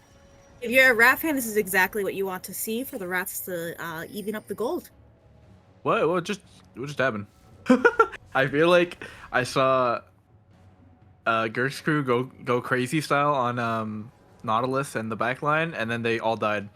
I think I saw some very good flashes from both Sivir and Nautilus come out. I think that helped a lot in dodging all those ultimates that came in. Yeah. My And God, cinema. we'll see if they look to do it again. Pretty much everyone has their ults aside for, well, pretty much everyone used their ults, let me rephrase. Except for Zeri. Gnar, technically, but Gnar has no mega energy at the moment, so not necessarily going to be getting that anytime soon. And it looks like Lethal Intent just going to look to start up this objective here. Karma is down here. Gnar is on the top side. Gnar is going to teleport in. Going to have to try and get their mega here somehow, though. Zodiac has flashed on there by the Hunk. Pork Chop into the bandage toss. Gets absolutely nuked. Is able to flash out. Wukong goes in over the top. Doing a lot of damage on the way out here. Has the phase rush. He's going to zoom away. And on the backside, Aldrich goes in. Taking a ton of damage here. Oh. D. Ryan poking over the side. Completely firing. Sethi. Oh. Pork Chop goes in, tries to get the multi-man taunt. The E does connect it, is going to hit it onto Ratlantis. Nautilus is tanky with the Aftershock, is able to survive. Zodiac is here, is low. Ratlantis is going to fall here. Zeri ultimate gets used there. Griffin RS trying to get the stacks for the Mega to come through. Aldrich is trying to take up that they can. Taunt is going to connect their onto two members, and now the engage goes through bandage toss, and so much damage goes through multi-man. Gnar ultimate gets 2 kills. Incarcerated is free firing, and look at Incarcerated, he's completely on top, double kill, and Griffin RS able to take the kill there over the top, and all that is left is the Zeri, and again, Aldrich is the target, but Incarcerated is free firing, Zodiac is free firing, and the dragon is secured. That, God, honestly, that mega timing. I want to give this to Zodiac. He was able to get out there and then rejoin the fight to add in on that damage. That was so big. Really big for the Rats here. My God, cinema. That was what's it called. Both teams are playing on the knife's edge there. If Gnar didn't get mega right there, it would have been an absolute wipe. And as Kim said, I mean, Zodiac able to wrap around, waste Wukong's time, and like bought them that win. That was awesome. I mean, forcing out the Wukong flash, the Galio flash, able to survive, and the ultimates weren't up. I don't think Wukong had ult available for that play, and so just absolutely massive there from Zodiac. Was the Hunk, is no longer the Hunk, but is playing like they are. And all of a sudden, this game is feeling pretty good for at rock bottom. Slight gold lead, trading those objectives, or trading the dragons rather. Infernal Dragon on the horizon would be really good for Sivir, for Victor, I would have to imagine.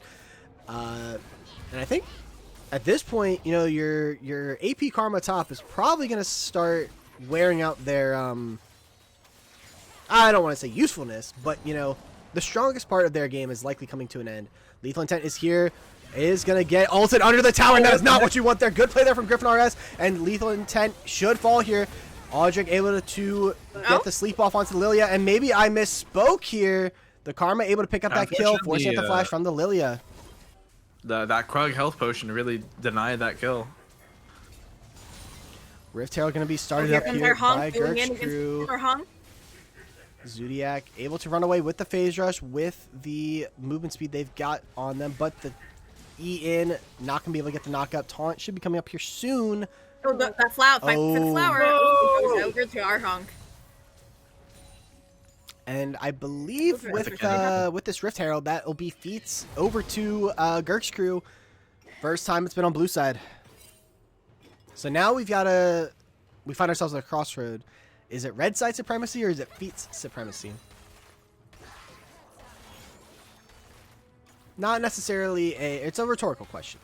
We'll have to come back and see later. Clearly red. The autocon supremacy. We could be proven wrong tonight. Mm-hmm. Well, how about this? What if there's a Cassiopeia? That's less feet for one team. Oh. I don't know if either of these teams have a player with Cass in the bag. No, I'd like to point out Zodiac as played Cass resident their last knowledge here, years. Cass is a flex between Drying and Chopped, and then Zodiac has pulled it out before in LBLCF. Yeah, don't you remember the Senna Cass? I remember the construct of a Senna Cass. I don't remember how it went. It was also, you know, one of the worst teams in Scuttle history. Oh, Palawin. Oh, bro. Oh, what? No, it wasn't. Okay. I was thinking it was on the pinatas. You're right. I forgot that D. Ryan was a paladin. Anyway. Dragon a minute 40. I'm assuming that we're just going to be seeing another fight there. Everyone's going to try and save their cooldowns. Maybe you can get like a flash on Zodiac or, you know, flash on D Ryan. Maybe try and force something out. I'm not sure if there's going to be much opportunity for that.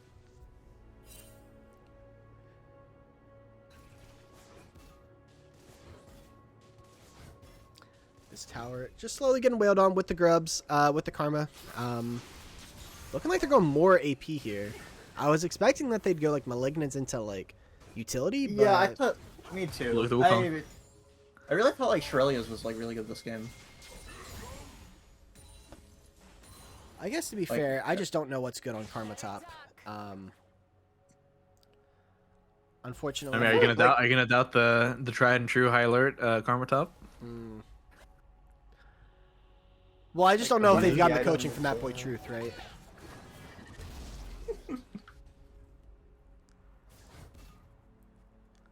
Drake. Yeah, I don't know. I really thought like one AP item into more like team fight oriented items like makes a lot of sense, especially with like having Zeri on your team, and like this whole comp's kind of built around Zeri just being the main consistent damage dealer, and then like just a lot of CC and an enchanter, so it's kind of like buffer up. I think important to note for this dragon, look at Zeri. Just on the Yintol and a dagger. Sivir's on 2 full items. Plus a call. Ev Dingus' favorite item. Shout out to Ev Dingus on the Zeri's got to have like a 1300. How much gold is Zeri sitting on? Zeri's sitting on, 1300 thereabout. But the dragon is spawned. Zeri does not have time to reset, I don't think. So the advantage is to Rat Rock Bottom here. Everyone is here. Everyone has flashes except for Lilia. It is not quite up to scale. Rift Herald getting spawned up in the mid lane. Dragon getting pulled. It's on a nice edge. Sethi gets hit there by the Nautilus ultimate. That cooldown is already down. Lilia getting their stacks off on the dragon. 7,000. Bowling ball connects just onto the Amumu, who is tanky. Should be okay. Gnar stacking up the Mega. This is the window in which Rock Bottom are going to look to fight 8k on the drag. Rift Herald crashing in that mid tower. Should be able to take out that turret. Lethal Intent getting super straight on the side by Incarcerated. Just getting completely zoned out here by Ratlantis on this Nautilus. They are looking to fight. Griffin RS has the Mega. Do they look to fight? They take the dragon, and it looks like they might just try to walk their way out here. And there might just not be a play to have. Aldrich is fishing. There, Zodiac is kind of frontline. Lethal Intent goes in with the massive Wukong onto everybody. Gallia's there over the top. Massive knockup there on so many numbers. Flashes all across the board. Incarcerated able to pick up the first kill. Oh, it's Lethal Intent. Griffin RS is going to fall on the backside. It's going to end up being a 1-for-1, but you will take that if you are Rock Bottom. Yeah, I mean, pulling the trigger right there. I mean, that was probably the only angle you're gonna get anything from that play. If you're high alert. So that. Yo, props to Lethal Intent for landing that. As soon as the Mega went away, I mean, you gotta go. I did want to answer the Karma question. It looks like he is pathing towards a Cosmic Drive, and this is something that Mushroom pulled out last series. So he went these 2 AP items and then went supportive. So that's my suspicion as well. Yeah, Cosmic's really nice on her. You just have so much uptime on it. That makes sense. I mean, it's nice to have 2 core items, so then you can at least like try to hold towers or like one-shot waves later in the game. As for that fight, I really thought it would go better for Rat Rock Bottom. I feel like they maybe should have pulled the trigger a little bit sooner. The Victor I think poke they didn't think the Sivir poke was just so potent. I thought. Yeah, I think they didn't think there was an angle, and then the Mega Gnar went away, right? But then they got turned on. Yeah. Like, I think maybe there's a world Lilia can play that a little bit more aggressively and just flash in and try to go for like a 3 or 4 man sleepy. But it's kind of hard to say in hindsight. Otacom's up now, so we should see people starting to move down towards this objective. Yeah, the trading on Lilia. I mean, a lot of damage onto this Lilia. Going the Riftmaker second. We saw in game number 1. I really think that the moment that game turned was High Alert trying to force the Atacon. They had number advantage, but Incarcerated doing so much work on the Aphelios in that game. And now this game is snowballed on this Sivir 4-0-4. Take a look at the gold diff, up nearly 2,000 on this Zeri. That's where my eyes are for this fight. And yes, they are playing on the winter map. That is out today. The patch is live. Might be seeing an orange jungle. We already saw an Embessa jungle. Mid tower about to fall here. Is it going to fall to natural causes? I don't think so. No. Well, they're like 6-7K gold up, right? Mhm. Or 600-700. Sorry. Yeah, something like that. I mean, like they're both pretty close, right? 6K. Yeah, that one was 600. forced. My bad. Forced error. That's okay. It's a tough crowd. I will say it does make me feel a little old that like 6-7 is like the first of these like memes, as maybe I'll just hold that thought taunt. Not able to connect. 6-7 might actually be the first one that I just don't find funny whatsoever. And like maybe that means I actually am just getting old. But, Just say you hate LaMelo Ball, bro. well, I'm not like the biggest fan of the Ball family. You know, it's like they're not as bad as they used to be. They definitely were annoying there for a while. LaMelo, great player though, and unfortunately jailed on the Hornets. But we're not here to talk Charlotte Hornets, nor should we ever, probably. We're here to talk about this game. It is slight gold lead to TRK, slight dragon lead to TRK. Really feels like it's on a knife's edge though. Feeling very similar to game one, where that game was super competitive throughout. And that one went the way Yeah, I of mean, Team there are Red. 2 items now. Kind of scary. Scary Zeri? Yeah, My I favorite do Discord player. think Ooh, man. when you have BF pickaxe from the IE components, that's like pretty close to another item spike, or like the feeling of it, because you finally make use of all the tech speed that you built from your first 2 items. So I do think Sever is quite a bit stronger right now. Just a lot of small trades going on around the map.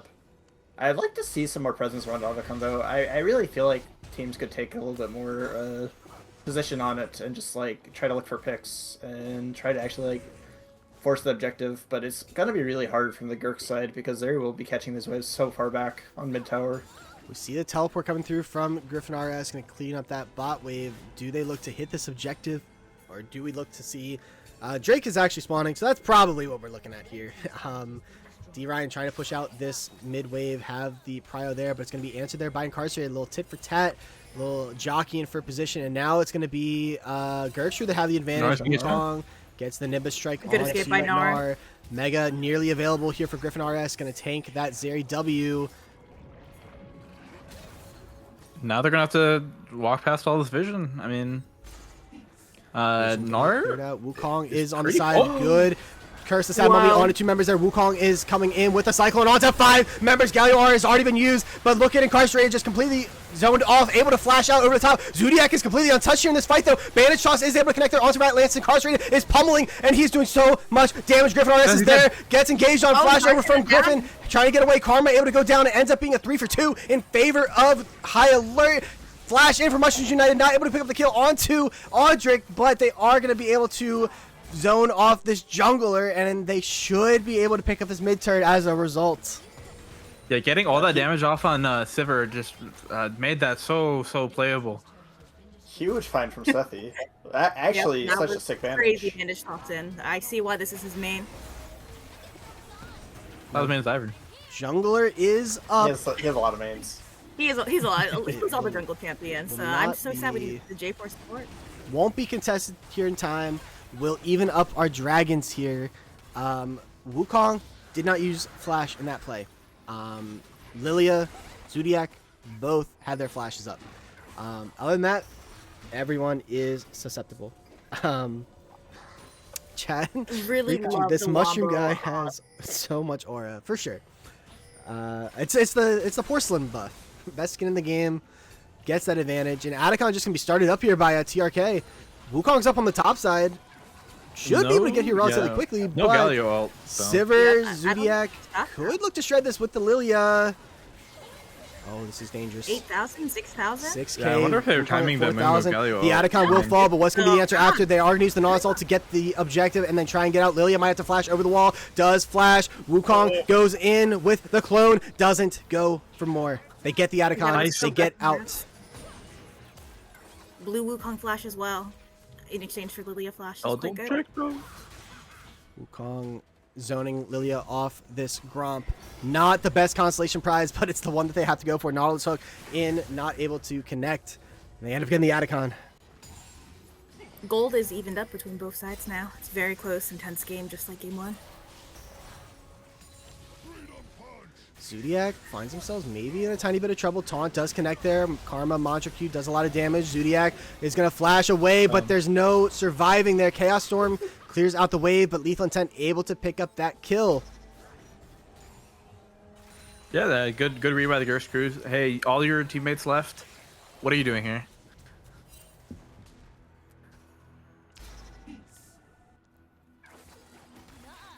Ryan goes. Ooh, look at that dodge on the bowling ball. Did dodge out. Scuttle will be picked up, and with 25 seconds on this victor, you could maybe see them try to force the Baron. Lilia has no real way in. Doesn't have flash. Karma gonna try and zone him off. Doesn't even look like from they the have any blast cone. Lilia gonna spot out the Karma here. Does get hit up there by the Karma. Not gonna be able to connect the bowling ball. Has to get the stacks there. 6K on this Baron. 5,000. Karma gonna hit that blast cone to keep them out, and it's just gonna be a heist here for the Gurxed crew. Really, really hard to walk into a Mumu Wukong Galio. I just like they obviously wanted to try to enter there, but I think they made the right decision just to give it.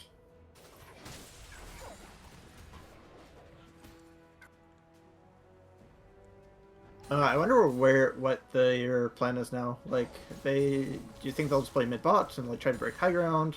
I would like to see them to just kind of like almost just walk into the red spot jungle and just like try to set up as much vision as they can and really just like get after these towers as quick as they can.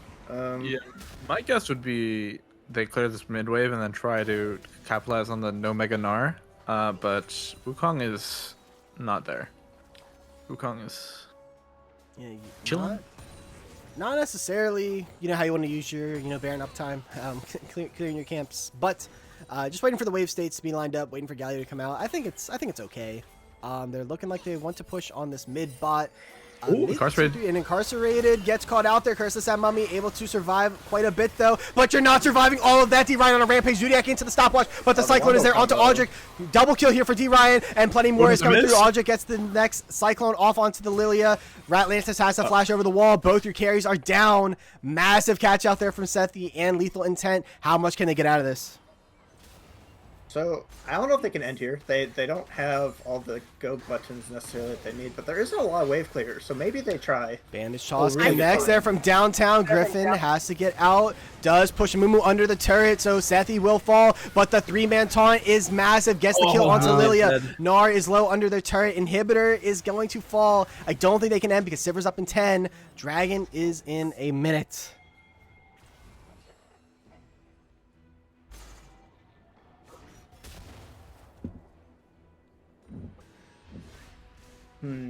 So the broken mid Goldie now. has a really deep in tier 4K, 5K for Gurxed. I mean, it's so hard to play, like we were saying, with the Galio Wukong Amumu combo. Like that's a Thanos just CC chain. Yeah. So, Wukong Karma taking base is a little late. They could try to capitalize on this maybe. Look for a pick. Doesn't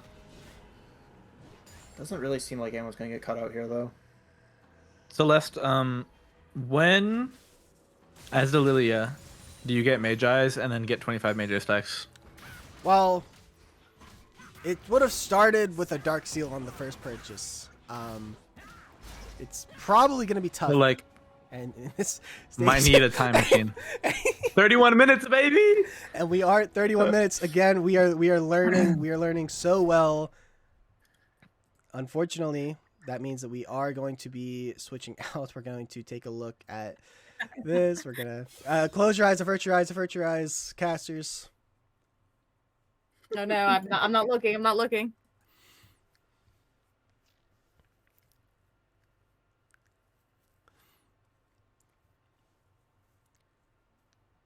We were waiting for the replay to download with faded breath. We're coming in. Somebody wins off this dragon fight. The smart money would be on Gurxed crew, but we don't know. Could we? Well, I guess I need to I guess I do need to do this. So, unfortunately, we're at 31 minutes. We got this. We got this. It's all looking great. It's all looking perfect. Mumu gets tagged there by the Lilia E. Does connect the Banish Toss from downtown. Nautilus took him, but again. the Wukong ultimate is onto the that carry. Wukong. Sivir flashes away, but cannot get away from the Wukong. Sleep is coming through on to the Wukong, but it is not enough. Incarcerated is down. Aldrich is down. Ratlantis is down. Griffin RS on the wrong side of the rift, and Zodiac can only stand and watch as the rest of their team is falling. Griffin will go down, and forget the Dragon. They're going to go walk down mid, and I presume look to end this game. Guys, all I want to do is go play like 15, 20 games with Zeri now. It was like so much fun. Seppi not going to get the managed shot, but the flash curse the sad Holy mummy. moly. Absolute disrespect coming through. That's going to be the ace, and that is your game number 3. So far, showing that it's feat supremacy. 3 games of feats, 3 victories. There it is. No, we don't. I think Gurxed are really good at capitalizing on their jungle pressure here. I feel like they've been getting a lot of angles and catching rock bottom off guard in a lot of in these 2 games they've won. They're able to really take control of the game if they're able to do that.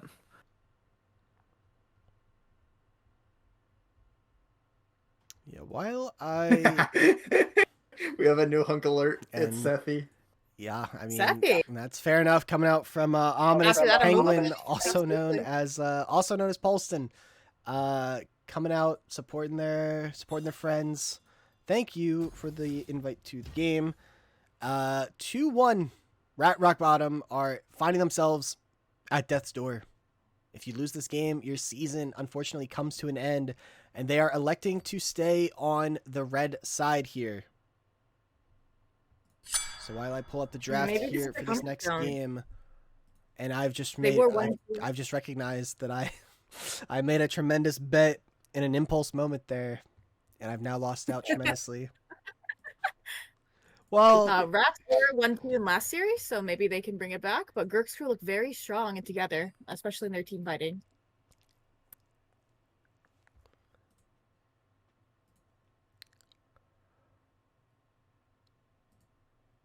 so if you are a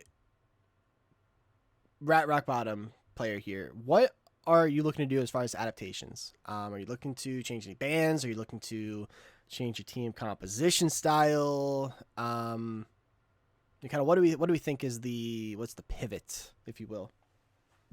I think you need to like sort of index into team fight style, right?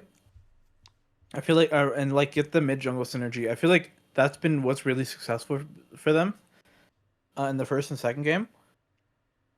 And I feel like they're trying to play for Incarcerated, but it feels a little disjointed because Gurxed are just able to find Incarcerated and kill him before kill him or chunk him before the fight really happens, and then it's really hard for them to play, right?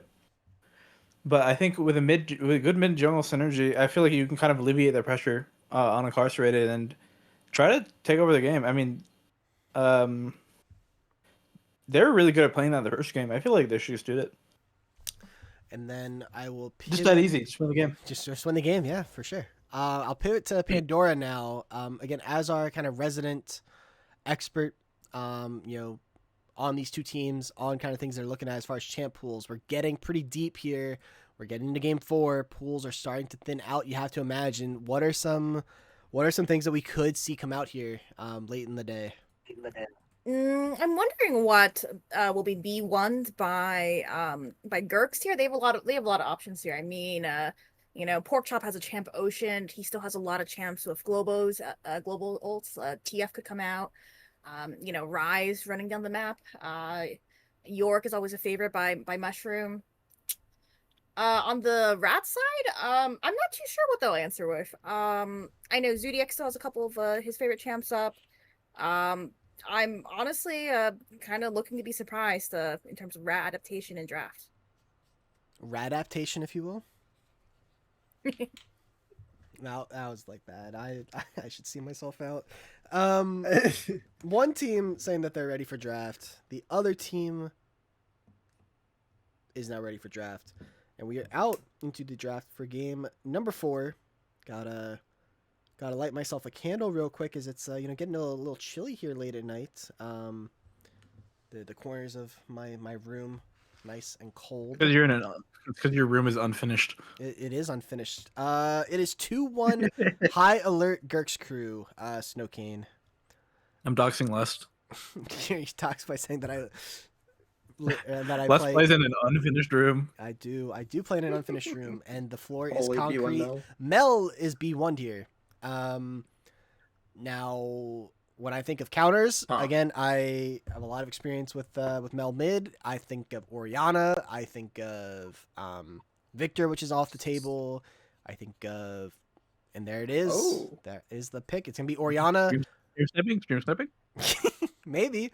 And you probably want to pair it with a jungler that wants to punish the immobility of that. Oh well, huh.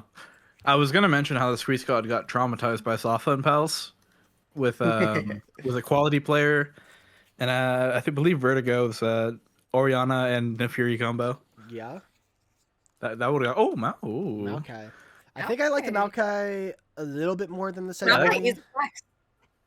It is a flex. And also, His Maokai still gets reflected, so that's important to keep in mind. Dream, I don't think D Ryan has any Mel games. Pandora, you can correct me if I'm wrong, but it doesn't seem. I have not seen D Ryan pull out Mel before. He does not. I know he does like mages in the bot lane, so it's not never say never. Never say But never. I've not seen him pull out Mel. It could still be a flex. I mean, Mel, as you can see, a lot of people pick up that champion pretty easily. We do have the Mushroom United York. They end up going with Sejuani also. The bane Also of any lost the top Maokai. laner, the Yorick. What is the answer into Yorick for Griffin RS here? It's going to be well, Mordekaiser. I feel like the volume in which I see this matchup is actually insane. I think it's something about me. Just this matchup, like, is attracted to me, right? It's like whether it's I'm in comp, it's more Yorick, or if I'm spectating now, it's more Yorick. This matchup is really, how do I phrase this? There's an unfortunate interaction with the Maiden and Mordekaiser Ultimate, and we'll have to see if Griffin RS knows about it. Yeah, so if the Maokai does end up going jungle here, there'll be triple AP topside. Seems a little hard to play into Sejuani Yorick if they both just index into MR. Maybe the Maokai ends up going support here. I'm kind of not sure how the rest of the draft wants to pivot out. Rat Rock bottom might be a little light on damage, but I think they can really go with any AD here. They can play for lane, they can play for scaling. Maybe we're looking at like Caitlyn or a Lucian lane or a Corki lane. I don't know super well what Dan's thinking here, or Incarcerate is thinking here. Yeah. Vangle. It would be blind. I think you blind here. I think you want to have all You're the gonna pick info 80 before you decide what you do here with the Maokai. So you're probably picking blind here. Vayne seems a little tough. It could be the Cade. It could be the Lucian. It could be Kai'Sa's not bad. MF's not bad. Trist. Tristana. I think this champion's OP. I think this makes a lot of sense. Yeah. I will say this is not a Young traditional slime on the mic. Incarcerate champion, but he has been practicing it for the past week. So And I think, Trist Maokai to me does not sound bad. You know, Trish jumps in, Maokai can follow up with a point-click stun. I feel like the trading 2v2 would be pretty solid, but we could still see the Maokai go into the jungle. And have This is where we something- see the R5 Yumi, by the way. Well, Legit the angle. Poppy. Yeah. Poppy support is going to be the pickup here. Hey. So one is another that one the, of Griffin? jungle specialties, Poppy. Great flex. Seems like a bit of a hard Poppy game right now, though, I think. Seems like the value is entirely to try and shut down the rocket jump for Tristana. Yep. Gonna have your ADC. I mean, I guess technically this Mel still could be going ADC this whole time. And Let's find out. Oh my Twitch. god, go Yumi, go Yumi, go Yumi, go Yumi. Twitch. Please. And the Bard. Bard is a pickup. Oh wow, Ratlantis Bard. So we're getting some spice here. Game number 4. I saw it too, Duo. I saw the Yumi angle. It's like Lulu, Nico, Yumi. Mhm. Bard's fine. We need more Q champions on the Rift. Oh, these guys will never learn, or they might learn. They just don't care. That's okay. Was Yumi played a lot up in LCS? I have seen Yumi played a couple of times in exact. Let me Not tell of you, any of my if I was support, you would have seen it. All right, so I'm How do coming you like the sound of that? All right, let's see. I'm just not gonna comment. Nothing on air for sure. Nothing on air. So while I try to see if I can track down an overlay that has the correct game score here, why don't you guys go ahead and vamp about these comps a little bit? I'll switch it back over to the draft so that people can see what you're talking about. I will say the Bard does surprise me a bit. I think Poppy is great into both Tristana and Bard, so I'm a little surprised at this pick. Yeah, I mean, I think the idea is that you have Mel and you have Twitch, and it's really hard for them to escape the Bard ultimate. So you just pull the trigger, but it's still kind of hard to get onto them past the Poppy and Sejuani. I don't know. It's good engage. I just think Yumi and Lulu both scale a bit better. You can even send the Maokai bot here, and you can pick a different jungler. And Maokai's like really good engage into Poppy because you just tunnel under her W. So I'm not sure if it's like the most 1v9 pick, but I do think it's decent. I do think it's up there for things that you could pick in this situation. Bard, obviously being a ranged champ, does pretty decent into Poppy. He doesn't have to worry about Poppy W very much. With his, I believe his portal, he has to worry about it a little bit, and it is a little annoying getting Poppy E'd into the wall as you're going through your portal.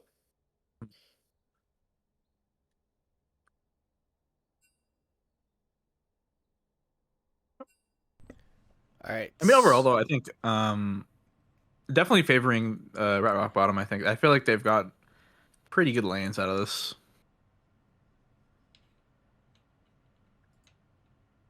Except for the triple AP upside. That's probably the only thing I would really worry about. But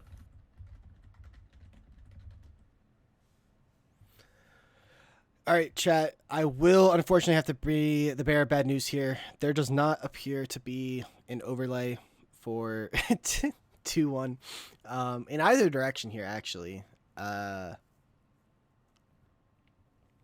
So you're just going to have to pretend. And shout out to Brikachu, who I think Brikachu has been keeping up with the score in the chat. It is 2-1 High Alert who are on the blue side this time. We'll see. There is one person who's not quite ready for game just yet. This is kind of the fun of oh no. So like the thing efficiency, right? It's like I got everything set up for me when I first started streaming for LBLCS, and then I've like actively tried to avoid touching anything ever because of fear of breaking it. Because it's a lot of pressure. You know, I'm here to somehow entertain at least 7 people right now. 3 of who are in this call, so it's like not as bad of pressure. But I'm not feeling very entertained. I'm kind of sleepy. well, I mean, apparently, well, chat's asking for a caster sung Silver Scrapes if it goes to game 5. Yeah, we can do Yeah, that. we can try. Cuddle got you. Cuddle got you. Yeah, kinda Wait. So I think we've got a really promising quartet here, though. But the thing is like you really have to ask for that when Papoba's casting, because Papoba and hopefully I'm assuming at some point this has come up on a Papoba stream, but Papoba does a barbershop quartet. So actually likes to sing, hoot and holler, all the fun stuff that comes to barbershop quartet. But yeah, we are into the draft. Again, I did my part last time. I threw away so many schmeckles, gave him a good home. So it's time for the rest of you to step up. It's game 4. Again, Rats. The Rats need to win this one to keep their season alive. If TRK want to come home with a... yeah, I've actually never had my Twitch chat box work. That's all there just to look pretty. I've been doing this for at least a year and a half at this point, and it's never worked. Because I don't have the the outcasting box. yeah, I don't have the broadcaster channel or whatever. Or like I'm like just I just have a stream key. It's like I don't actually have access to any of that stuff, but that's okay. It's just here to show to fill the space. That's what we're here for. Actually, I bet that Discord link doesn't work either. But yeah, so Sejuani, little bit tough. So, again, I am no stranger to either of these junglers too. I think some people kind of overrate the importance of like Sejuani having good like passive buddies. I think you've got the Poppy, you've got the Yorick, and Sedge really can do 3 of the 4 stun procs on her own. So I don't think it's bad here by any means. A little bit hard to lock down the Tristana with the Glacial Prison. Orianna, a little bit easier. This Twitch pick though, I'm interested. I'm interested to see how it works.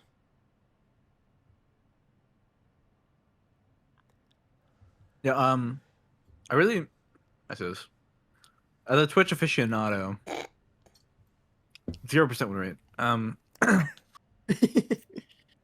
80 Twitch seems really hard to play this game. AB Twitch though, let me tell you. Let me tell you something. It's like perfect. I took a poor time to take a sip of the wine, as you said, as a Twitch main, because I instantly, I just get flashbacks to your highlight reel. Do you like that? Yeah. Yeah, it was truly one of the times of all time. No, I definitely, it's gonna be hard, I think, for Twitch to pilot in this game, but you picked it on B5, so like you have to think it looks good if you're D Ryan. But D Ryan is one of those players who plays with unadulterated confidence, aggression, if you will. And so they kind of just are feeling themselves. I mean, we saw it last game on the Zeri.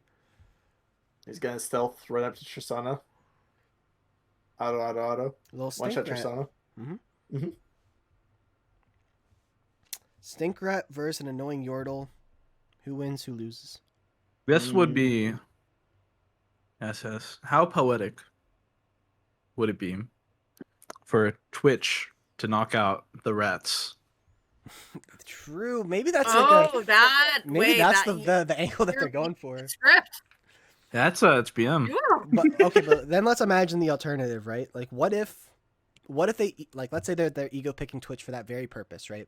They lose this game, and then they lose game 5, and it all comes back to picking Twitch for the bit, and they lose their finals as a result of a bit. I mean, is it worth it? Some would still say yes. Personally, I would say yes.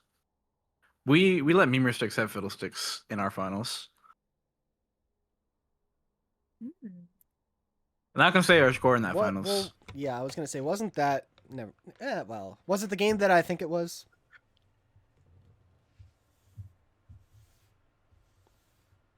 The silence is deafening.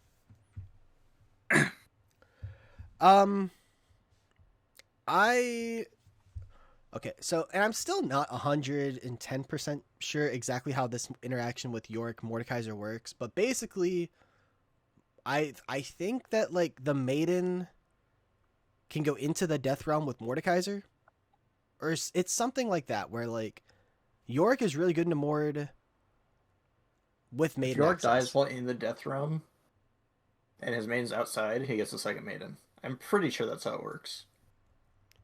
I don't think his Maiden comes in. That's a Maybe you bug, can though, right? summon a maiden in there. I So forget. you would think it's a bug. And this brings me back to It's such a a feature. such a yeah such a fun time. And well, actually, Cuddle was there. We're in Me, the same game. Cuddle, Dream, the Minions, our playoff series. We played the Mordekaiser into Yorick. They had that feature. They, our top laner called it, a bug and bug abusing. And after some Reddit searching, it turns out it was it was real. I don't know if it's intended, but it's not super high on their priority of things to fix. So it's still in the game. Oh, just like how the spectator client ends at 31 minutes. Exactly like that. I It's see, a I see. feature, not a bug. Yeah. We'll switch over here a couple seconds in advance. Again, pay attention to the chat, not the fancy bottles up top. TRK are down 2-1. They need to win this game to keep their season alive. Gurxed crew, former champions of the LBLCS back in season. Oh, see, and the numbers are starting to blur in my mind. I want to say 13. 13. They were season 13 financial champions. Because that was my exploratory phase. I played for the Live Wires, no orgs at the time. Playing with shout out Verja, probably not watching, but what a fun team that was. Doing all the time controls, yada yada yada. Didn't see any skins whatsoever. Again, no fun allowed. I see Meowkai. I see. Is that Bard? That's good. That is Bard, right? That is a great skin.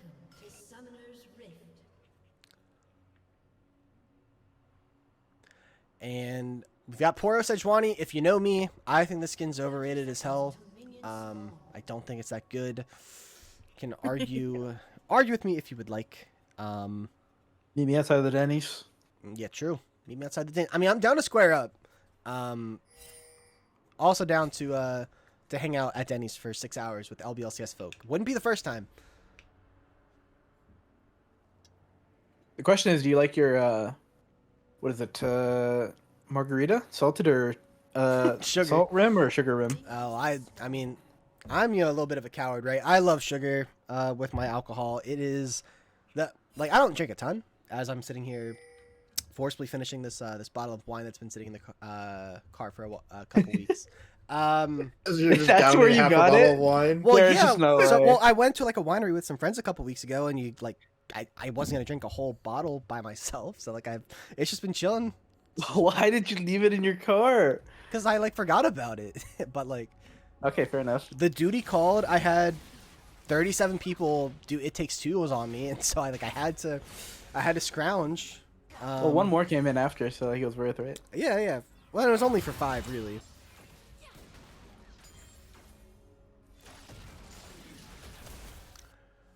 So both junglers starting on their top side, making sense to me. Mordekaiser is killable pre-6. After that, if I'm a jungler, I'm trying to stay away like the plague, unless I know the ultimate's down. Especially if I'm Sejuani, as I'm not doing anything there to survive. The clear looking a little bit better here for Sedge, but Maokai, because they're on their Krug, that tells me they're trying to look for a gank in the top lane, because otherwise the tempo's... Well, see, I don't know what I'm talking about. Shouldn't head out. Anyway. Oh, no, you do know what you're talking about. No, it's indecisive. Working on the Krug. Now he's heading to the bot side, where Lethal Intent's just going to have the tempo advantage here.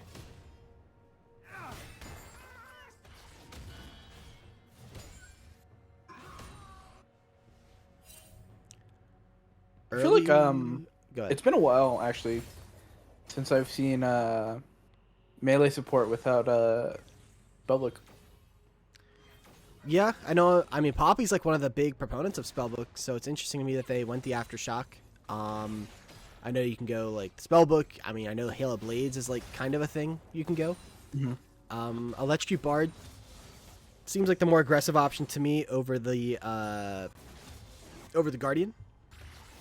As Mordekaiser are going to get trapped up there in the cage, gets the little meowing ghouls. Oh, that's interesting. We've got some dueling meow skins here. Meowrick versus Meowkai. Meowrick, yeah. Yo, Kurt. And despite Maokai only just finishing their camp here, Sejuani wasn't confident because the Prio was there for Rat Rock Bottom. So heading to the top side to pick up that scuttle. Griffin RS caught in the cage, tanking a lot of damage here. Could fall. The grasp auto able to connect. One more Q I think could have done it. But now Griffin stuck under the tower. And Sejuani's here. They could look to dive. This is a big wave crashing in for Griffin RS. Audric trying to gank in the mid lane. Not really going to have much of an angle here. And can he get it off? Sejuani able to stop it. Lethal intent. Oh. Takes 2 tower shots. York no mana though. Ooh. York has no mana. This is a huge he wave. leveled up. Flash is available. How do they play this one? Mordekaiser has the passive taking. Sejuani is taking it, and Sejuani is going to fall. Mushroom United gonna fall as well. Double kill for my Griffin God, in the top Griffin! lane, 2 for nothing. He That is hard to watch. died under tower last game. Over aggressive. This time, complete opposite. My God. Aura farming. This raid, we're gonna have to hear Cuddlebear Silver Strips. Yeah. And now York maybe I'll- gets pulled into the death realm with that level 6 advantage. York has the flash, has nowhere to go though. Is going to have Maokai out on the other side. York gonna instantly flash outside the death realm, I would think. Pull back. This ult felt like it lasted forever. Mordekaiser's already at 3 kills, That's 6 or 5 minutes into the game. Disaster. York just teleported into the instant ult. Oh no, man. No flash, no teleport. That is the what's that called? The Hashinshin play, Yeah, right? Shinshin TV. And now this Mordekaiser. If I'm the smell, if I'm this Twitch, it's a ticking time bomb, right?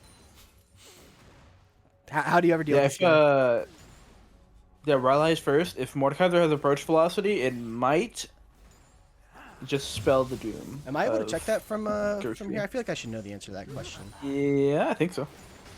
Oh, we got some time. Maybe I can like click here. Yeah, click the little arrow. Click the little air. It doesn't want me to. Nope. Oh, no approach velocity. When the green tree second doesn't matter what he picked. It was bone plating and something. Yeah. Let me get my mouse out of the way. Back to the bottom.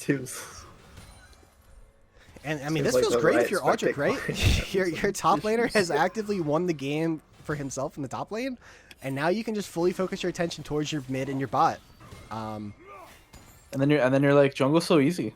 Exactly. Just have 3 winning lanes. That's how it's done. Hextech Dragon instantly picked up here. You'd have to imagine they're going to fight the Grubs here in a minute and a half. You have this strong Mordekaiser. You have this Bard that can roam up so easily. And meanwhile, haven't talked a whole lot about this mid lane where Zodiac's getting a good trade there onto Tactical Pork Chop.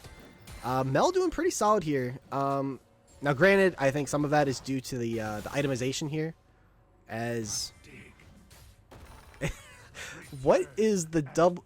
Are we going? Is that Roa? Like, I don't build Roa, but do 2 ruby crystals build into Roa? Pretty sure, right? Yeah, I think so. I will say Zodiac is a fan of the item Rod of Ages. I've seen it a lot Yeah. before in his game. Rodiana does not do a whole lot of damage here. Likes the survivability. That's because I think it's Zoo's decent the at this point. dancing master. True. Zodiac. I mean, when your though, Mordekaiser's this strong, just playing like, utility. you Pork really Chop need is to getting do relatively low here. I mean, we're saying no damage, but I'm seeing a little bit of damage coming through there from Zoo. With the phase rush, able to survive as well. Grubs up here in 20 seconds. Have to imagine that they look to fight this, and I have to imagine that Gurxed crew want nothing to do with it. Yeah, Mordekaiser with ult. I mean, how can play? Bard Red is here Lantern's as Bard. well. Twitch finds themselves in a one-on-one under the tower. Does get their ultimate now here as well. And Grubs have spawned. I'm assuming they look to just rip them, and that does appear to be the play. Poppy heading towards the bot side will be spotted out on that scuttle, I would imagine, but incarcerated. Looks like they didn't see it. And Sethi is lurking. We're mini-map casting here.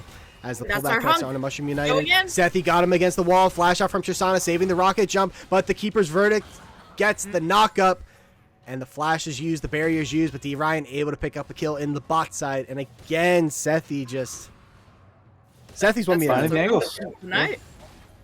I'm very comfortable with this Poppy. Definitely a hunk if I've ever seen one. Like, All right, No Chad, bias on nothing. Chad is You know, now like- informing us that Catalyst only has one ruby crystal. Yeah, it's for the hard skill. What do you think Double Ruby is going then? Well, I guess we're gonna find out in 5 seconds here. Kindle gem? Question mark. Okay, so upon Is further sold review, out? it appears like it was a misclick. Mm. We seem to have sold. Looks like a Ruby Crystal. Yes, we sold it. We've now got our boots. Dragon is in 2 Ooh, minutes. Got the right, Jarvan like- ones. Lethal There's intent some Mordecai. coming out on the bot side. Incarcerated again. Has Wait, no this is- help. Pushes back. Like, So Bard just hard. left him. Good play there with the Tristana ult to knock away the Twitch. There's no threat once the Poppy W is used, but we're seeing this value of the Poppy into the Tristana. I mean, he has to hold that rocket jump for so long, and then Twitch is able to hit him with the autos. Able to survive that one though.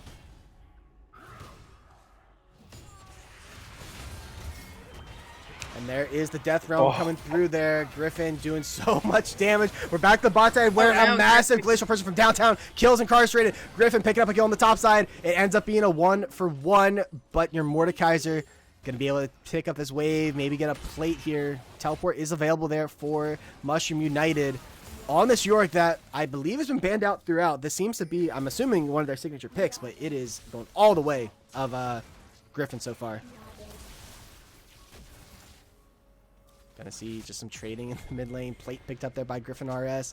10 minutes in, 500 gold lead, which I will have to assume is all on this Mordekaiser. And then some.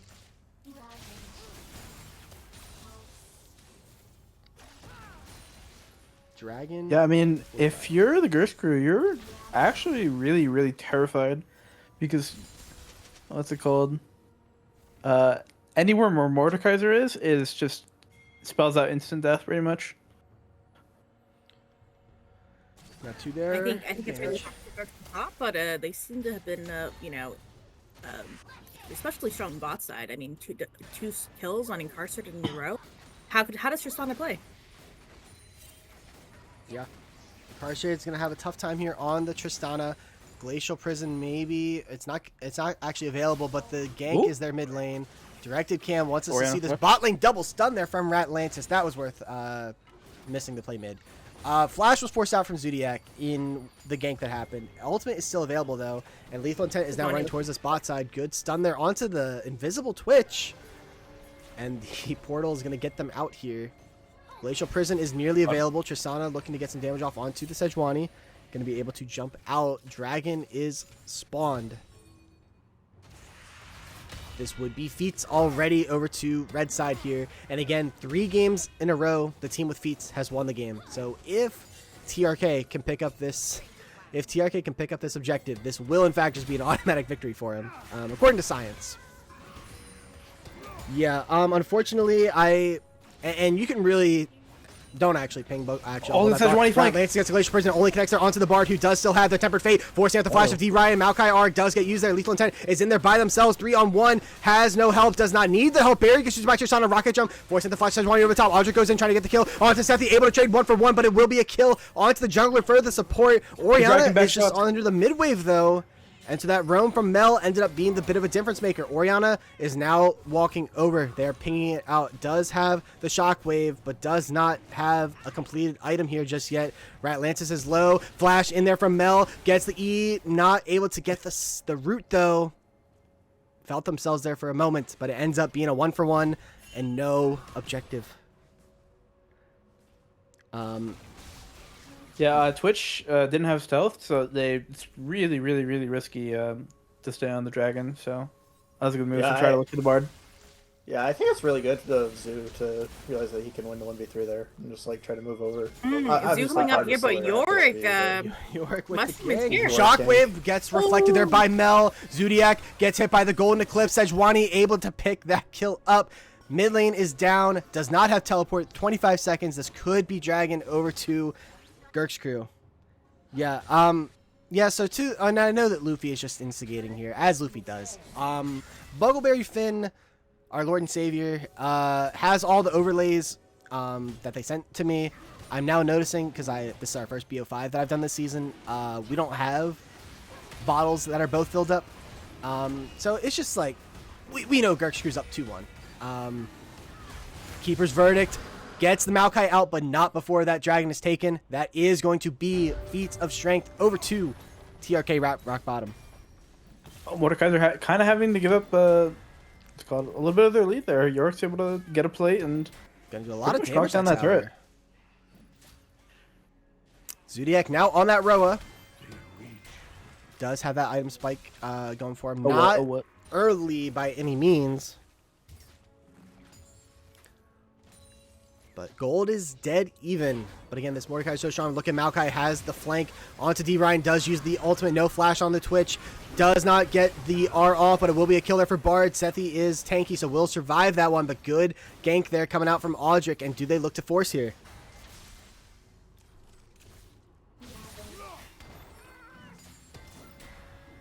Mordekaiser does have flash, does have ult. Could look to force onto the Mel if they wanted, but instead they're just going to zone her off. They're going to pick up this bot turret, and the goalie's going to start expanding here for TRK.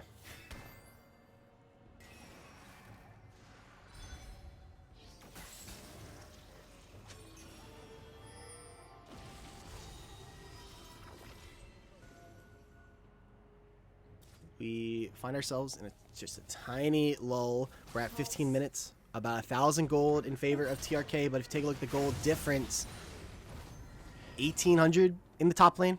So outside of that, you know, your mid's got 1,000 gold advantage. Jungle is about 500. So it's relatively even in situations where Mordekaiser is not on the Rift.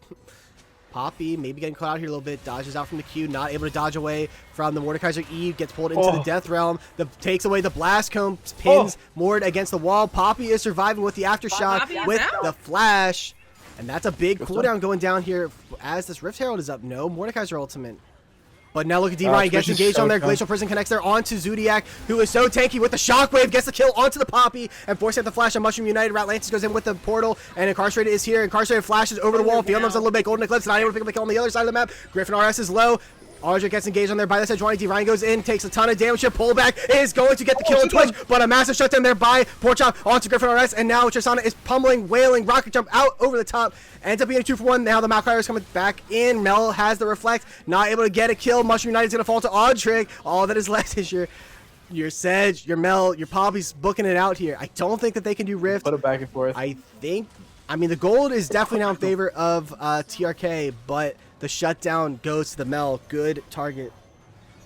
I think you are happy if you're a Rats fan, but as a Rats fan, you probably also, want to see kills start pouring on Tristana. If she doesn't start getting these, it'll be really hard for her to keep up. You saw him go for that flash to try and pick up a kill on the Yorick, trying to get that gold, trying to accelerate themselves. Not able to do it, but they do get the overall kill advantage in that play. Mordekaiser still has flash. Zodiac still has flash. Dragon's in a minute 40. Rift Herald is up. I wouldn't be surprised if we see another fight here on this side of the Rift. I mean, with York bot, it looks like they're just going to use this Mordekaiser advantage and just try to start up this objective. I mean, this Mordekaiser is actually just such an essential level threat. Like, I don't know how they really deal with him. Like, anyone that goes on him is just going to be stats for Mordekaiser to kill the rest of your game. So it's like, maybe it's like Mel gets some items, and then we just try to play fights in a way that we just put Mordekaiser down. Ooh, Sethi, luckily Code is here.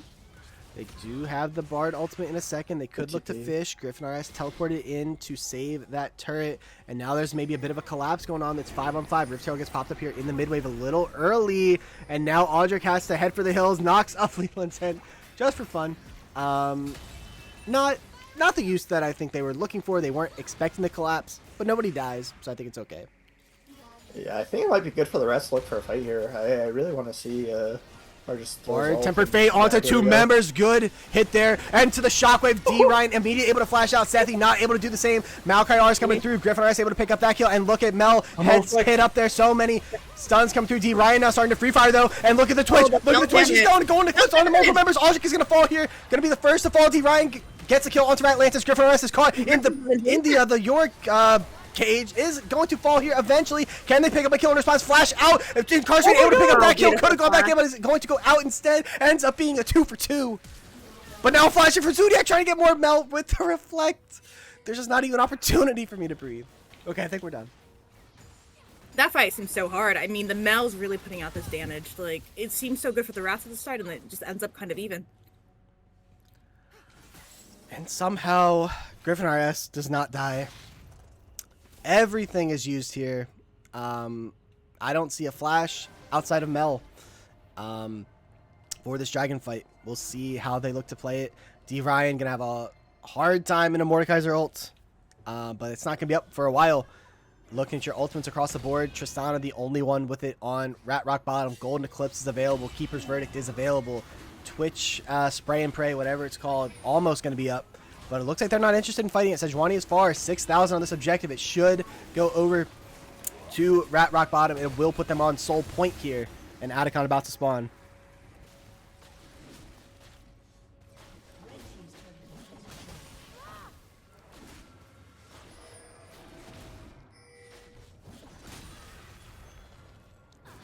Atacon on this bot side. Yorick is top. Mordekaiser's top, importantly, though, does not have teleport. So has to look to answer this Yorick. Such a nuisance, these split pushing tops. We'll see if they can make any advantages happen with that timer.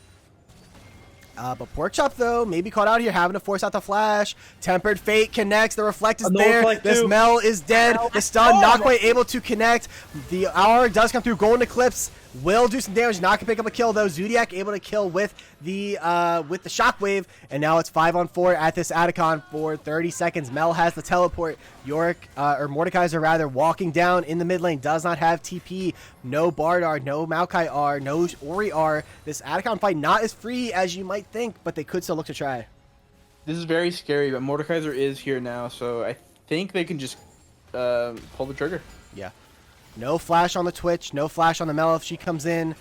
Could always look to ult the Sejuani to deny any type of steal opportunity. So many options. My eyes are on Mordekaiser here. 5,000 Keeper's Verdict, though, got them out. And look at the engaged glacial person onto multiple members. Oriana, super tanky, though, with this build, has not gone down. Incarcerated has to dash out with the rocket jump in Twitch. And 3-5 got the touchdown on the Zodiac. Aldrich is low. Ratlatus is low. Griffin is low. Able to survive and gets onto the Twitch. Griffin RS is going to delete, and now it is 4,000. Sethi gets pulled back past the flash. Porkchop able to pick up that kill. 3,000 on the Atacon, 2,000. There's no way for Aldrich in, and despite the play going the way of TRK, a flash in from Aldrich, not going to be in time. It's going to be taken by Gurxed. Double kill for Porkchop. And that is another shutdown here for D. Ryan. Gold in their favor. As soon as Sethi had a great poppy all in the Mordekaiser. And then TRK just panic.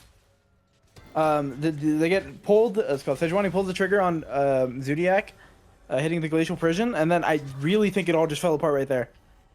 They could have still played the fight, and they still could have played. It's called gone the objective, but I mean, really no focus, and D Ryan is just able to hit with Twitch spray and pray. Yeah. I mean, the fights are so scary from the Rat point of view when Mordekaiser gets taken away, because all of a sudden it's like this is the guy that just has all the gold on your team, right? And he's just not there, and he won't be there for another 15 seconds. So now it's like, well, do we hit? Do we leave? Like, we're all debuffed. It's such a tough situation that the Sethi's Poppy R really put them into. Mm-hmm. That's the struggle of Atacon. We've seen it all year long. Zodiac getting collapsed on Vise. Sejuani going to get stunned up here, uses the Shockwave to try and buy themselves some time. Teleport coming through from Griffin RS. Zodiac with the Phase Rush with the Shockwave buys a lot of time, and now there's no flash on this Oriana, or this Mel rather, is going to fall here. Golden Eclipse not going to be able to pick up the kill. Mordekaiser picks that shutdown up, and we can hate on the build a little bit, but the health from that Roa, the Phase Rush probably saved Zodiac there.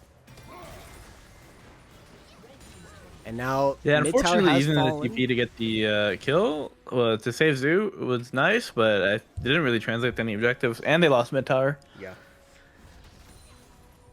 Dragon Soul, minute 20 here.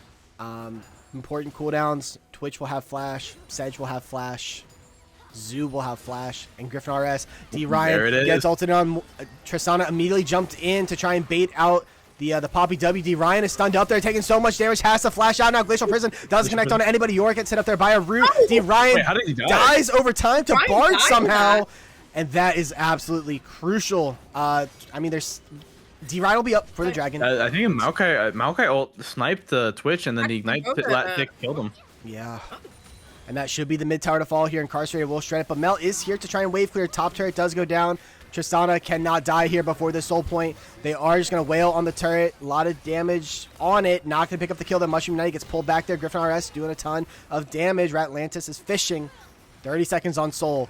Zodiac resetting. Do they have a completed item here on this base?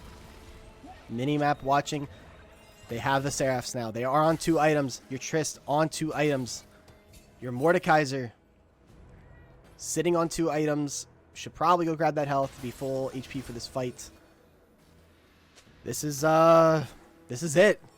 I mean, if they get this soul with this Mordekaiser, it feels so hard to win if you are Gurxed crew. But All eyes are on Poppy. Poppy has been winning them each one of these fights, and it might just continue here. This is really a do or die situation for Sethi.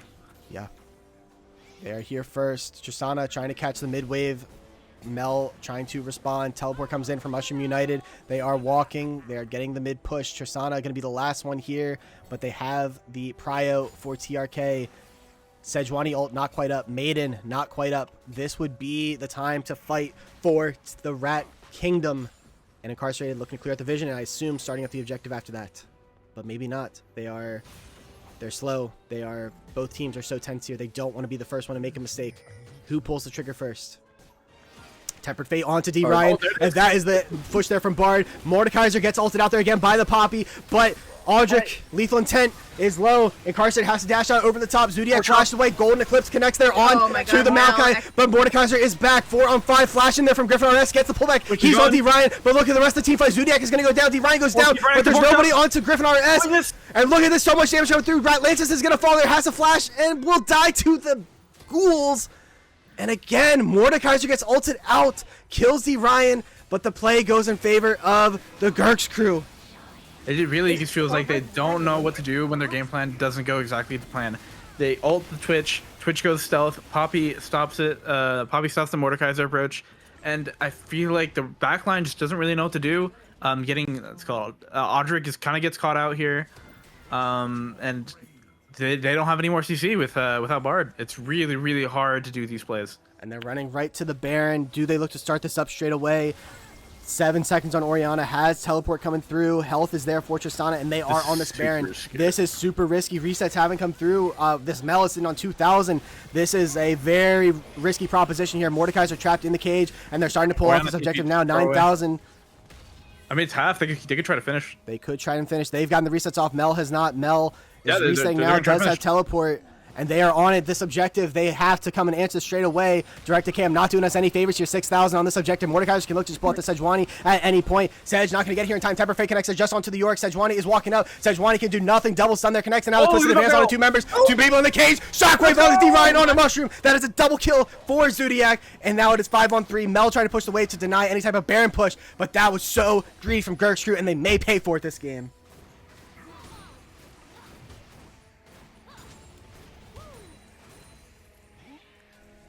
Oh man, such back and forth these last like 3 minutes. I feel like the rats have been finding a lot of angles, and Gurxed crew just does not back down. They keep trying to find these angles. Yeah. They keep trying to make the game work, and I mean, unfortunately, right there, that's just the coin flip the other way. Yeah. All right, look, chat. I mean, look, we can clown on the Roa, right? You know, it is the lower damage build. It is more utility based, but Zodiac is hitting the shockwaves, setting up the Mordekaiser, who is really your carry at this point. You know, it is what it is, right? As far as the build, doing what he's got to do. Baron is on their side. It will not be up for Soul, so we'll see what for towers they can get out here.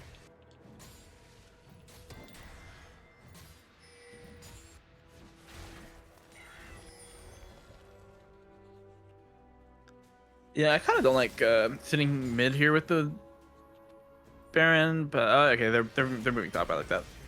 Yorick no flash, and now they can't really contest at all. I mean, they might even catch Yorick out here with the Orianna ult. Potentially looking for it.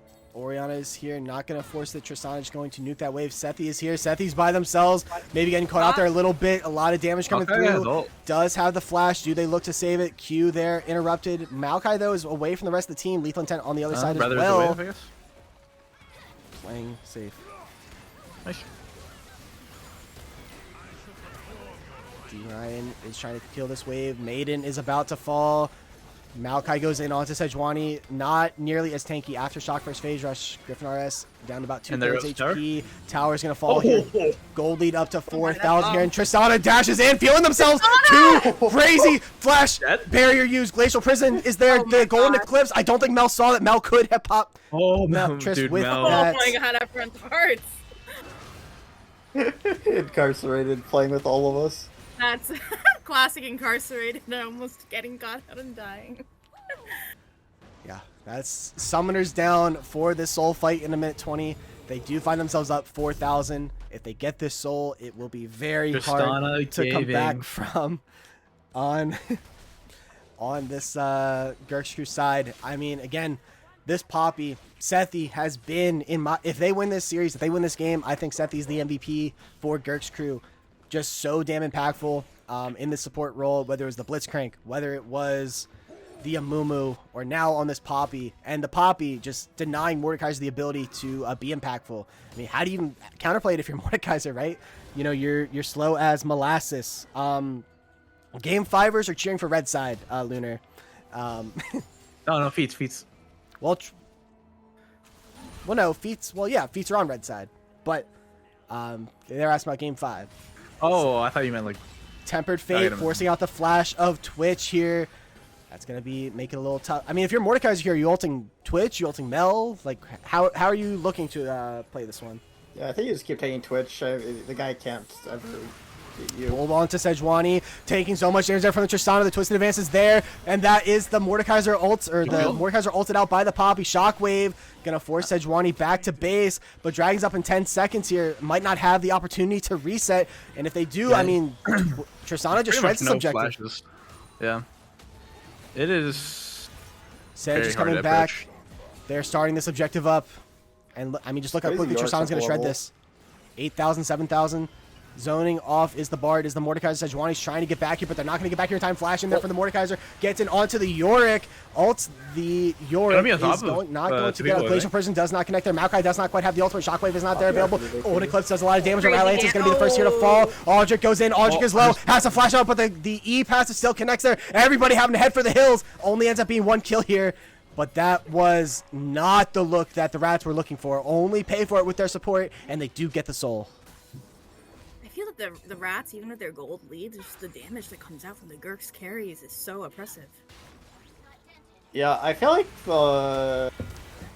Griffin gets hit up there, taking so much damage. The Twitch, and the Shockwave onto 2 members.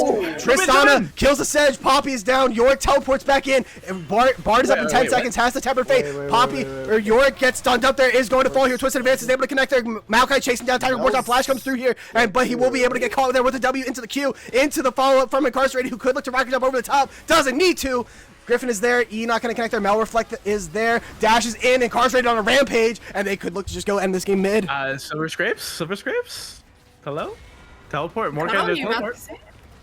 I think he's going to go for the Baron. Baron in 25 seconds. Let Twitch clear mid here. I feel like... They probably should have at least played for the inhibitor, but... Baron is very easy to take. Alright. Yeah, it seems, I don't know, it feels a little weird because they know they're in the driver's seat. and they've been a little bit conservative and a little bit too aggressive at some points. But you know, they haven't thrown. Twitch just got 3 items. Once he has LDR, I believe, but we're a long way off from that. Objective bounties available after that Baron.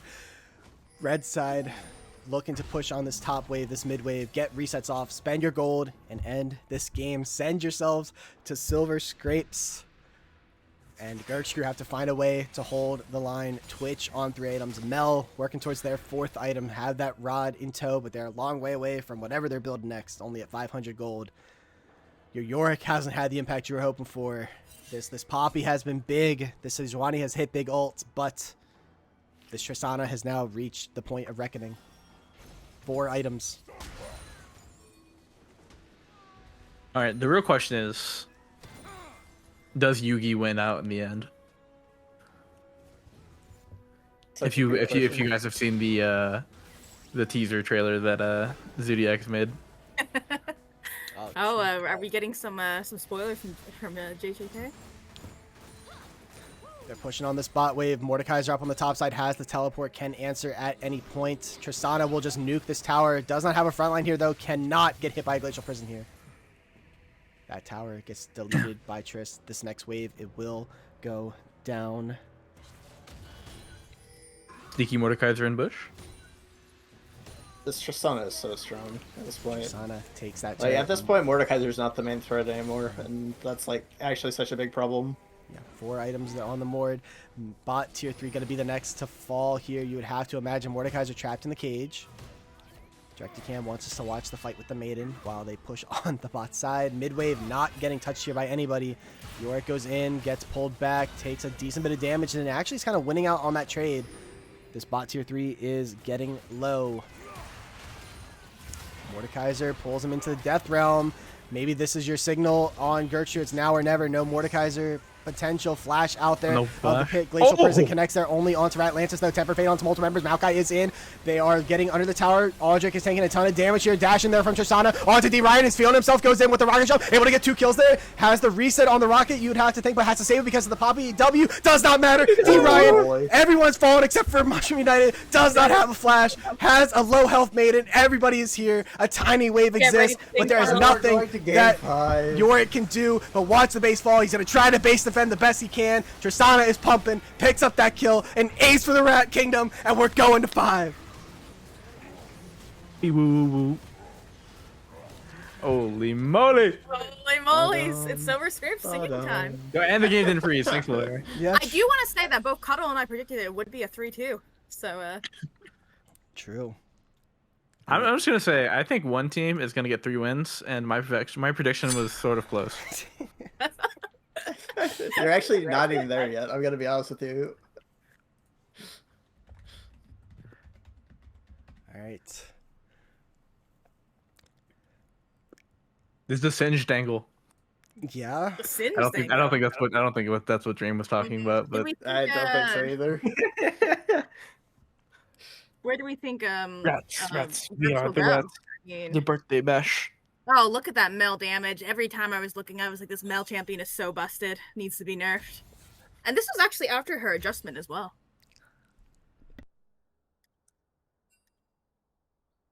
Oh wait, they've brought in Cyclone for game 5.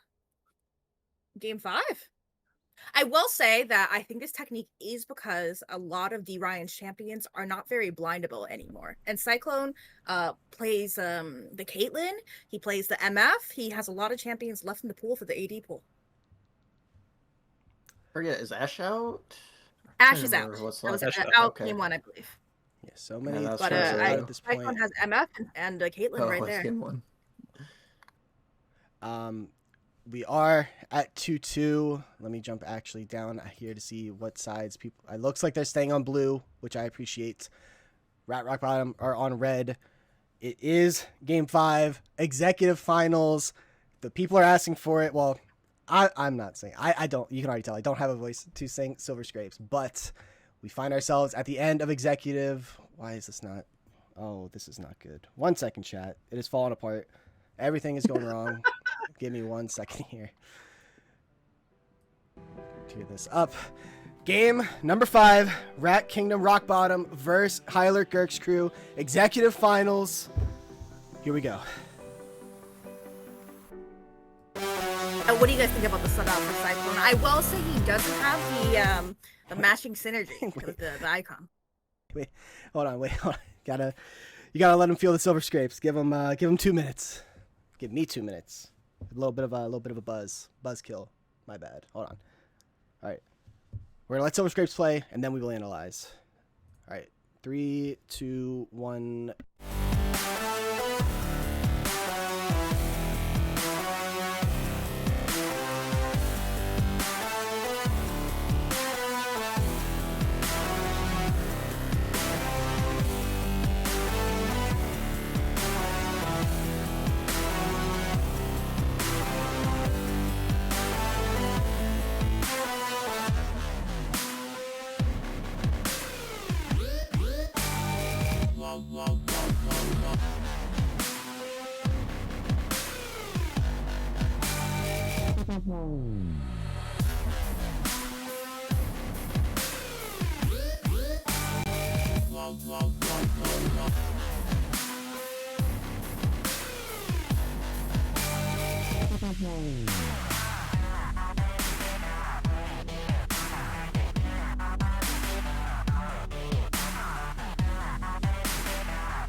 I will venture to say that I think that an ADC B1 is not impossible here.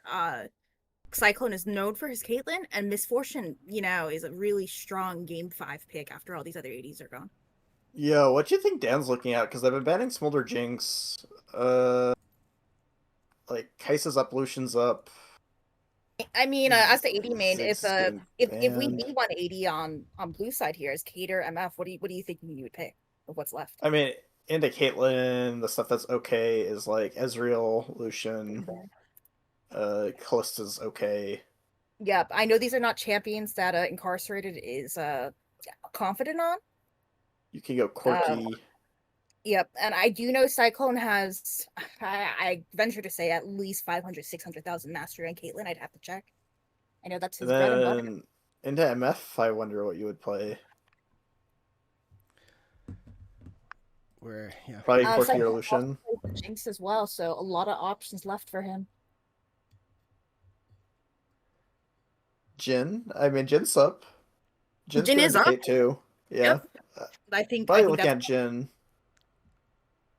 I wonder if they ban the Cage or not. That's the only question. I can't see them what ban they would drop, to be honest. For Yeah, they see could drop what they would drop again. the Ziggs bans for Zodiac mostly, I imagine. Yep, for Pork Chop will just Or play sorry, it. Pork Chop. Yeah. Yep, Pork Chop plays it, so I don't know if they'll give it up, to be honest. Have they? They have picked side. Okay. And yeah, so Gurxed Crew are staying on blue. Rock This Bottom is where are on chat red. gets angry at Okay, us for not Smolder's playing been Silver banned. Scrape. Draft has started. We have seen the Smolder. We have seen Morgana the Jinx ban. banned out several games here. Yep, I can't see them Jinx dropping ban. Morgana ban for sure. No, it's live. The draft started. Oh, God. Oh, Yeah, draft has started. Jinx Jarvan ban, ban. Smolder ban, all things we have been expecting. I had my Discord muted for a second, so I said it once. No worries. We're saying it second time for the Twitch chat. Jarvan, Ziggs, Right. not seeing You any of those like- champs here tonight. Caitlyn, there he First is, one, Cyclone. Caitlyn. First pick, Holy moly. Caitlyn. This is Cyclone's most played champion, 600,000 master. I want to say at least 400 games solo queue. This split.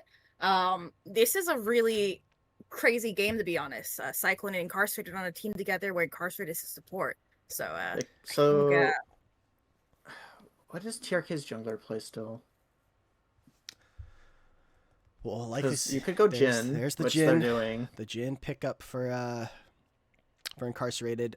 Dream, almost all the control mages I think are gone at this point with the Aurora taken away. There's Cassiopeia, Jhin there's is- Silas, there is Akali. I mean, again, we're talking about Zodiac and Tactical Pork Chop. I'm not sure you're going to see the most exciting picks here. But it's going to be Pantheon. Jin. Oh, Pantheon's It's up. going to be Pantheon. You would have to makes a assume lot of in the sense. jungle could be a flex pick, though. I how- do want to ask. I don't remember patch notes. Was Caitlyn nerfed on this patch? Yes. Yes, the headshot was nerfed. Yes. Yes. Her scaling has been nerfed quite a bit. Yeah, Anivia and Rise are both control mages that are still available. You could see the famous Zodiac Birdman Jones, the Swain. Birdman Oh, Echo. Echo. This I Ooh. think is more likely for the jungle. I know that Lethal Intent does play this. Game 5, Echo Jungle, paired up TF. with the Twisted Twisted Fate. Fate. Yep. for This is Tactical the Fizz Pork angle. Chop. This is the Fizz What angle. is Zodiac's Who's angle? what is Zodiac's answer? Yeah, this is into another the classic Twisted pick Fates? by Pork Chop. He does love his globals. The Fizz Very angle. comfortable. How does Zoo respond? You have the Pantheon point click CC. Why is Cho'Gath under the mid category? So many questions that I don't have time to answer. Knowing Zodiac, we won't know. Leona. It's going to be the blind Leona. As far as champions that we could still see, no, Vex is still available for Zodiac. That's what I was going to say. I think that's the most signature Silas? pick that he's got here. Could go Silas. Does he play it? I do believe he played it last series. Outside of that, we're getting pretty far into the bag. Kali's pretty decent here. I Top think. lane bands likely to come through here. The Ivern going to be taken away though from Sethi. Your engage options are pretty low at this point. You've got Rel. You've got, I think, Rakan, Alistar's up Nico? too. Alistar. I don't know what Sethi plays of those. Turk's good here. Nico's up. I've seen Stephanie on the Rel before, so I can see that being a pick for him. And Zelia's calling it out in the chat that Zodiac, when you pick a Jhin for utility, you have to have something kind of higher on the DPS side. It might be Zodiac For House. mid lane. We'll have to see what that pick is going to be. Luck. Alistar going to be the ban away. A traditional counter pick into the Leona. Pair solidly with the Caitlyn. The Swain taken away from Zodiac as predicted there. And our final ban. Are they going to send in anything top? Is it going to be another mid lane ban? I no. know. He plays Ivern support Yeah. pretty heavily. Mhm. And it's going to be the cast ban. So what does Zodiac pick here? You save your top lane for counter. You could go. I'm a former teammate, longtime They really friend need of AP. Zodiac. Plays Aurelion Soul, plays Vex, but Vex doesn't look super good into what they've picked. That would be good. Season on the line could go That Malzahar. also be good. I don't think that's what they're gonna do. What does Zodiac I think play? there's a lot of decent options. Malzahar. It's going Oh, to Silas. be the Silas Zodiac Game 5 Silas coming up back to back. game. I really think Five. Silas is pretty decent. You get the TFR, you get the Echo R. I don't know how the lane is, but usually Silas does pretty well into these roaming mids. It's not like TF's the strongest liner. He just kind of clears the wave. You kind of just match him. You're a lot better at skirmishing, so you travel around with the TF. Tom Kench is going to be your pairing with Caitlyn. It looks like trying to eat Kench for support. like a Solar Flare or a Pantheon Grand Starfall. Your top lane blind to wrap up your season for the Gurxed crew. You don't have a great engage here. You have a point and click stun from Twisted Fate. You have the knockup from Tom Kench. You have the traps, but you don't have a great go button. We haven't really seen. Neither team's even considered Ornn. Wonder if we That's maybe true. see here. Alawi though is your Alawi. blind pick. Ooh. Free And- melees. And Mordekaiser, I feel like is your super strong pick into Alawi, but that's no longer on the table. We'll switch over here for a second. I mean, I know Griffin plays Aatrox. I know they play Maybe a Heimerdinger angle. they play Would Olaf be Giga here? they play Cassante. I think they play Oh, Olaf. okay. There's not a lot of mobility on the side of Gurk's crew outside of the Echo. Going to be Rumble. Rumble. Rumble. Rumble. 5 Rumble. I do like Rumble. Uh, I mean, it just comes down to how well he can sync up with Leona, right? Mhm. I think it's a decent lane for him. This is definitely a lane that Dan Incarcerated is very comfortable with. He really likes this pairing. I really kind of wonder. I've not seen Sethi and Tom Kench. I'm sure he's played it before. Maybe we'll be surprised here. Yeah, I mean, looking at the champs, the Echo and the Tom Kench feel a little out of place, I think. I think I like TRK's draft a decent bit better, and we all know that means that Gurxed is probably going to win the game. Yeah, it's important. I agree, Cuddle. I think that every time we said one side's draft was better, they've won the game. The other team has won the game. Now it is game 5 of executive finals. I better be seeing some channel points get thrown out there. I've done I my bet everything I have. I did my civic duty. I threw 40,000 away to some lucky members of the LBLCS community.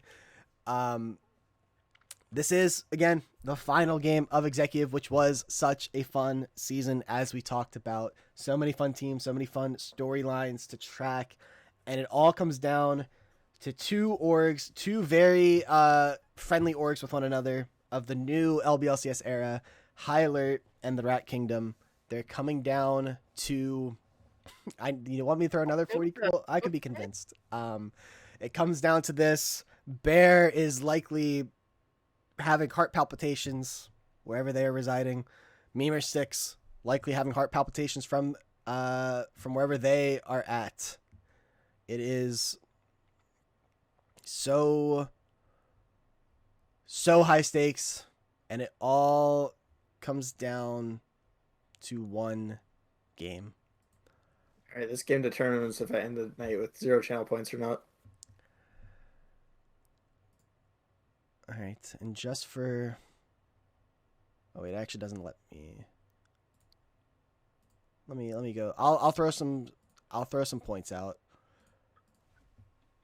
We'll do... Once again, I will heavily skew the ballot. Holy moly. It's actually so crazy. Les is out here moving markets. Wait, no, you're betting on what I'm betting in. I'm not gonna make anything. Well, That's what I just saw too. I'm sorry to be the bearer of bad news. Okay. We're just waiting. The rich get richer. No, I don't think we'll ever again see. I don't think we're ever again gonna see the was it economy of season 13? I think there was 1 million points thrown on game 13. Or Yeah, game D 5. Ryan is the hunk now. I really think he's not gonna make any mistakes this game. D Ryan will not be dying this game. That's for sure. I hope someone lets Cyclone know he has to change his. We need the synergy. I mean, chat is saying that that Jin is not going to die. I will say that sounds a little hard when there's a Twisted Fate on the Rift who could just use the ultimate and dunk on your head with a gold card. They are R for game. Or one side is R for game, the other side not quite there. We've been in this lobby so long that some players are showing us AFK. Ways. I see not everyone is lined up. I can't wait to rearrange your scoreboard. Oh, So, okay, I'm looking at the drafts right now, right? And I'm really trying to figure out where High Alert's point of play is, because I feel like they're weaker 3v3 bot. I feel like they're weaker 2v2 bot. I feel like they're weaker 2v2 mid. Maybe they tried to 2v2 top. I really think it's just pray that Lethal Intent pops off on Echo. That's kind of the game plan I'm picking up here. My game plan, I think, the higher went for is they went for comfort. I know that I'm not sure about the bottom half, but I know the top half, this TF, this Echo, are champions that Lethal, this jungle mid duo feel very strongly about, and of course, Cyclone Kate. So I think we just went for a comfort draft, and in game 5, maybe that's what you want to see. Yeah. I mean, backs against the wall. We're in game 5 of Fearless. The pools have been so heavily pinched at this point. We're seeing, and that's kind of the fun of Fearless, right? If it goes this late, you see stuff that you don't often get to see, like Echo, or even like the Tom Kench, the Zodiac Silas. We see it back-to-back game number 5s. It's No, I don't think Pork Chop has had 12 kills. Pork Chop has been playing utility, as he often does. I'd rather be home anyway. Playing those supported mid laners, trying to set up teammates for success. But I don't see that changing this game with the Twisted Fate. Celery. Celery League? Oh, sorry. I was reading something. No. All right. Predictions, I believe, have expired at this point. Looks like, thanks to somebody putting 50,000 on them, TRK Rock Bottom do find themselves as the advantage here. It is game number 5 of Executive Finals. Yeah, these are exciting picks. I mean, even the Alawi, not something you usually see in competitive. I don't know how that's going to get piloted. I feel like you have to be in the right spot at the right time. You know, get those tentacles set up. And yeah.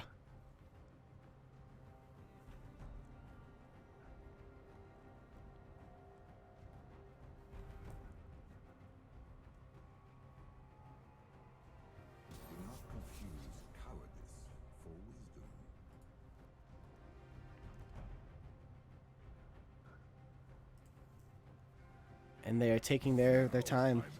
Again, we're kind of at that point in the night. These guys have been playing since 8 o'clock. So you're coming up on 4 hours of high intensity League of Legends. This is where, whether it's from brain fatigue from that, or if it's just fatigue from, you know, I'm sure that somebody in this game likes to be in bed by 10 o'clock. And now, you know, it is, 12 o'clock. And for me, like that, well, for let's just call a spade. For every person in this call currently, that is not a death sentence. But to someone in this game, it could be. So. I don't know. I heard Duolingo Owl's bedtime is coming up. Yeah, It's coming up soon, right? That's what I heard. But I learned to like not trust. What time is it, guys? It's Oh. like 7:55 EST, I think. Oh no. Yeah, you got time for one more. Oh, we gotta play till we win. Joe. Gotta play till we win, right? We still haven't won. Yeah, and someone's got to win here. You haven't slept yet, it turns out. I see. No. Of course, I get to come in on top here, no matter what, as do Cuddle Bear and Duolingo Owl, as we are both Rat alums and we are active High Alert members. But we also just win by going to Game 5. Yeah, may get a best of 7. That's a great a great shout. I actively don't think that I will be able to talk if it goes to 7. I have a heavy dose of cough drops in my future. Yeah. Sethi for sure has been so good. That last game, Griffin though, on that Mordekaiser, really just like snowballed the game off that dive top and never looked back. I'm a little concerned, I guess is the word I'll use. Incarcerated, your best player, on paper, right? Kind of on a more utility pick. So I think there's a lot of pressure. But what's really crazy for this Jin pick is it's honestly, for people who don't know, one of Incarcerated's bread and butter picks, but he hasn't picked it yet because he feels like he's usually on hyper carry and someone who does high damage, but it is a great Kate counter. And I do think he has almost the same amount of mastery on Jin as he does Aphelios, so I'm hoping to see that come out. I wonder if we will see his Comet Hubris tech. Oh. That is, I mean, if there's ever a time to be innovative and try to cook, it would be Game 5 of the finals. Whoever wins, they'll be riding that wave, that high for such a long time. And for whoever loses, so close. They should be able to. Yeah, incredibly hard spot. To be honest, this was so far. crazy. Both. It was so. I think whoever loses here should walk away proud. To be honest. Okay, hear me out. We got Yuomu's RFC engine. Oh. Yeah. Honestly, maybe. Maybe even a I comment. like that. He's almost certainly comment, right? He's definitely going to comment. I don't think he plays fleet at all. I've seen him do it once. It really depends on the comp. These guys do want to get on him. Yeah. I do think Fleet's better this game, but Yep, that's why I'm wondering what he won. yeah. I also think Fleet's better like every game though. So. I do remember you were not a big fan of his Comet Hubris tech, but maybe maybe we'll see. I need more convincing. Every time I see it, I'm like, he could just have Fleet and have one in his lane. Yeah, winding down the timer on this spectator delay. Final calls. Who do we think is winning this game? Again, I've already bet, so I've gone in on the Rat Kingdom here. Yeah, I mean, like I said earlier, the Rat's comp looks a lot better. Looks a lot easier to execute. Looks like they're winning in most 2v2, 3v3 situations. So I think Hylert's got this.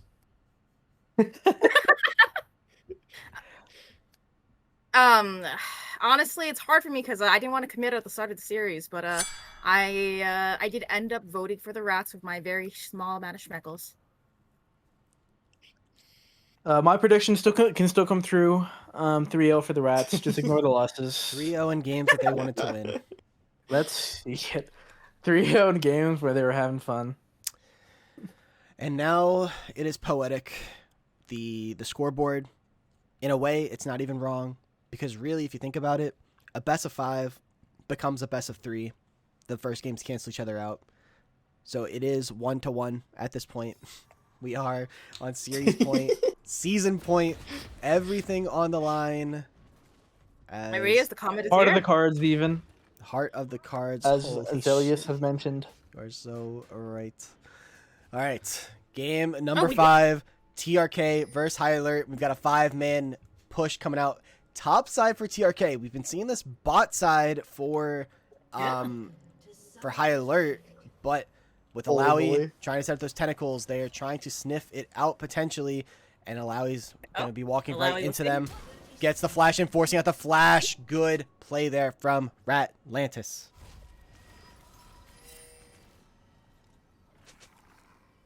Yeah, I actually think if Audric was thinking about pathing down originally, he should just path up now. That should be pretty easy to punish. And it looks like that is going to be the obviously game not plan. known for her mobility. I think the winter map is forced. I haven't played a game of Rift since the patch came out, but I don't think you can disable it. Junglers, I feel like maybe for the first time all series, gonna be pathing opposite directions here. Maybe, I mean, this whole night has been a blur. I'm sure that they may be pathed opposite directions at some point, at one point or another. But we aren't doing it this game. Leona no flash into Caitlyn is maybe, a little bit scary. But, that's the reward, or the benefit, or trade-off, however you want to call it. Getting your top laner a potential advantage.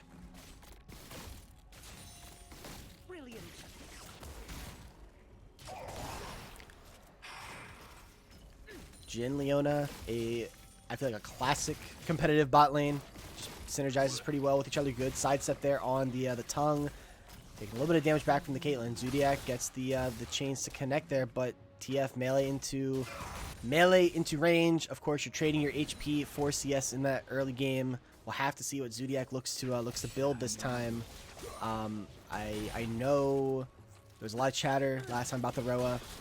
If they go Roa this time, I mean, they have to be able to survive. Could be something they look to go. Again, I don't know for sure. We'll just have to wait and see. Pleasure of playing with Porkchop's TF. I actually think it's quite good. It is not a champ he pulls out in solo queue, but he has tons of mastery on it, so I know he's played this champ quite a bit. Yeah, no, he's a big fan of it, and like once the mid pools get narrowed down a bit more, where certain champs are eliminated, he really, really likes the option to just like impact the map whenever he really chooses, right? Like Destiny is such a powerful ability once you get there. Silas obviously makes good use of it himself. And Lethal Intent He is loves being here. able to teleport. Has 4 camped, and now Zodiac stunned up. Nowhere for him to go. Flashes out. Follow through flash there from Lethal Intent. Can Zodiac get away? Pantheon is coming down. TF with the flash gold card. Flash The out, stun gold not going to be card. needed there. Lethal Intent. First blood on the Echo. Really good timer by Lethal Intent. Yeah, I obviously recognized Silas's wave was bad and he was kind of chunked. They're also able to delay Pantheon's clear. Yeah. Tempo saved. Griffin Mushroom trading pretty heavily. Griffin RS getting relatively low here. Is close to overheating. Lethal Intent just going to pick up that bot scuttle. Pantheon heading towards the top side. The top scuttle, rather. We'll see if Audra can make a play happen. I mean, TF did use their flash to make that play happen. Could look for a repeat, but they're going to get spotted out on a ward here. Dodge away on the E. The dancing master. The Allowing no moves. mana though. I feel like it's really hard to dive top here with Pantheon skipping Krugs. I kind of wish he just skipped the crab and went to finish Krugs and played for the dive here. Looks like he's going to go for it now, but the wave is low. I don't know if there's a timer here for Audric I think because it's really hard. Griffin RS No has overheat to too. shove this wave. Griffin shoving the wave. Audric still only level 3, and Echo's going to be coming out with an item with that reset. This is so risky. This is so dangerous. If Echo wants to head up there, it could spell disaster. And he is pathing up that Yeah, he direction. actually changed his pathing instantly. Audric Oh. took a turret shot, not able to dissuade Oh, it. dear. Oh, this is such a risky reset. Oh from no, Audric. Echo is coming. Oh, Echo is coming. Gets stopped. Minimap. Ooh. Minimap casting here. Looks like he's able to get out. Camera hates us. Yeah. Thank He's you, out of there. direct the Zenith camera. Blade connects. go in. The stun not able to come through That's the block. over the top, and now Sethi able to get the tongue back. And now, because of all that time, look at Echo going back to the mid lane, looking for potentially an invade onto Lethal, or onto Audric rather, has the item advantage. Again, directed cam doesn't care. Looks like Echo is able to steal away the big Raptor. And all of a sudden, Pork Chop taking a ton of damage here from Zodiac, who gets stunned up there, is going to survive. And now Zodiac is low. Mushroom United is here. Hello. Just a little drive-by. Hello. It's such a tense game 5. No, I feel it. Like everything anyone wants to do, it's like this could just lose us the series. Like Yeah, the I think there's a lot of finals, emphasis it's so flip. scary. In game 5 especially. It's the people that can come into Game 5 of Grand Finals and still play like a psychopath that are so scary, I think. I mean, when you think about it, it's Cyclone's game 1. So maybe. True. True. Depends how you want to look at No, it. he's Is he styled. fresh? Refreshed. Is he fresh, or is he not warmed up? Well, if I had to check, I would venture to say Cyclone's playing solo queue, but maybe Yes, better. Dimitri. Gurxed did switch 80 from D-Ryan to Cyclone.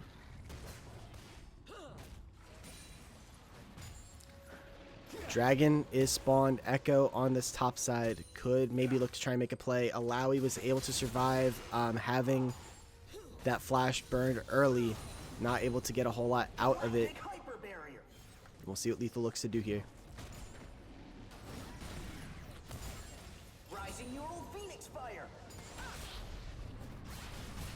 Looks like we're going to do the Scuttle Crab into potentially doing the Dragon here. It looks like you have bot Prio.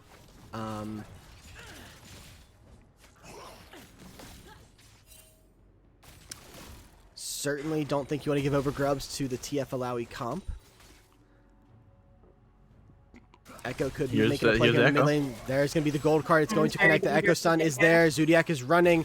Could forcing out the flash from Lethal Intent. Zodiac does not quite have their flash up just yet. Destiny does get used, and that's going to be the ult back there from the Echo. Uses their flash, uses their ult. Zodiac does survive, but they do get forced off the Dragon, I think.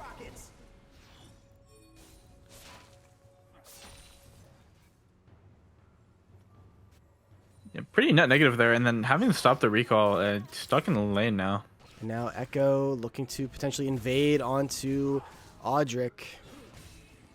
Has A pretty low health bar here. Has to use the E. Has to flash out. And the reinforcements are coming, but Lethal Intent just going to be able to take away this buff. I mean, we've seen it multiple times this series. Just the aggression coming out from Lethal Intent, invading potentially when there's no business to do so, but has that tempo advantage right now. Has a level 6 to 5. Didn't, have the ult for that play, but just not playing with any fear. That's what you like to see in Game 5. Keep up the pressure. Still feels very slow game. 8.5 minutes, only 1 kill so far. Like we said, Yeah. very tense for both sides. Blue side is up quite a bit of gold, though. Yep, I do think mid jungle, especially jungle, have been able to really capitalize on that tempo. Yeah, and that's a win condition for them. But these laners slowly building up CS leads. I mean, the level is called the first item spikes can be very scary, and like if they choose to fight dragon, it might spell doom. I'm not gonna lie.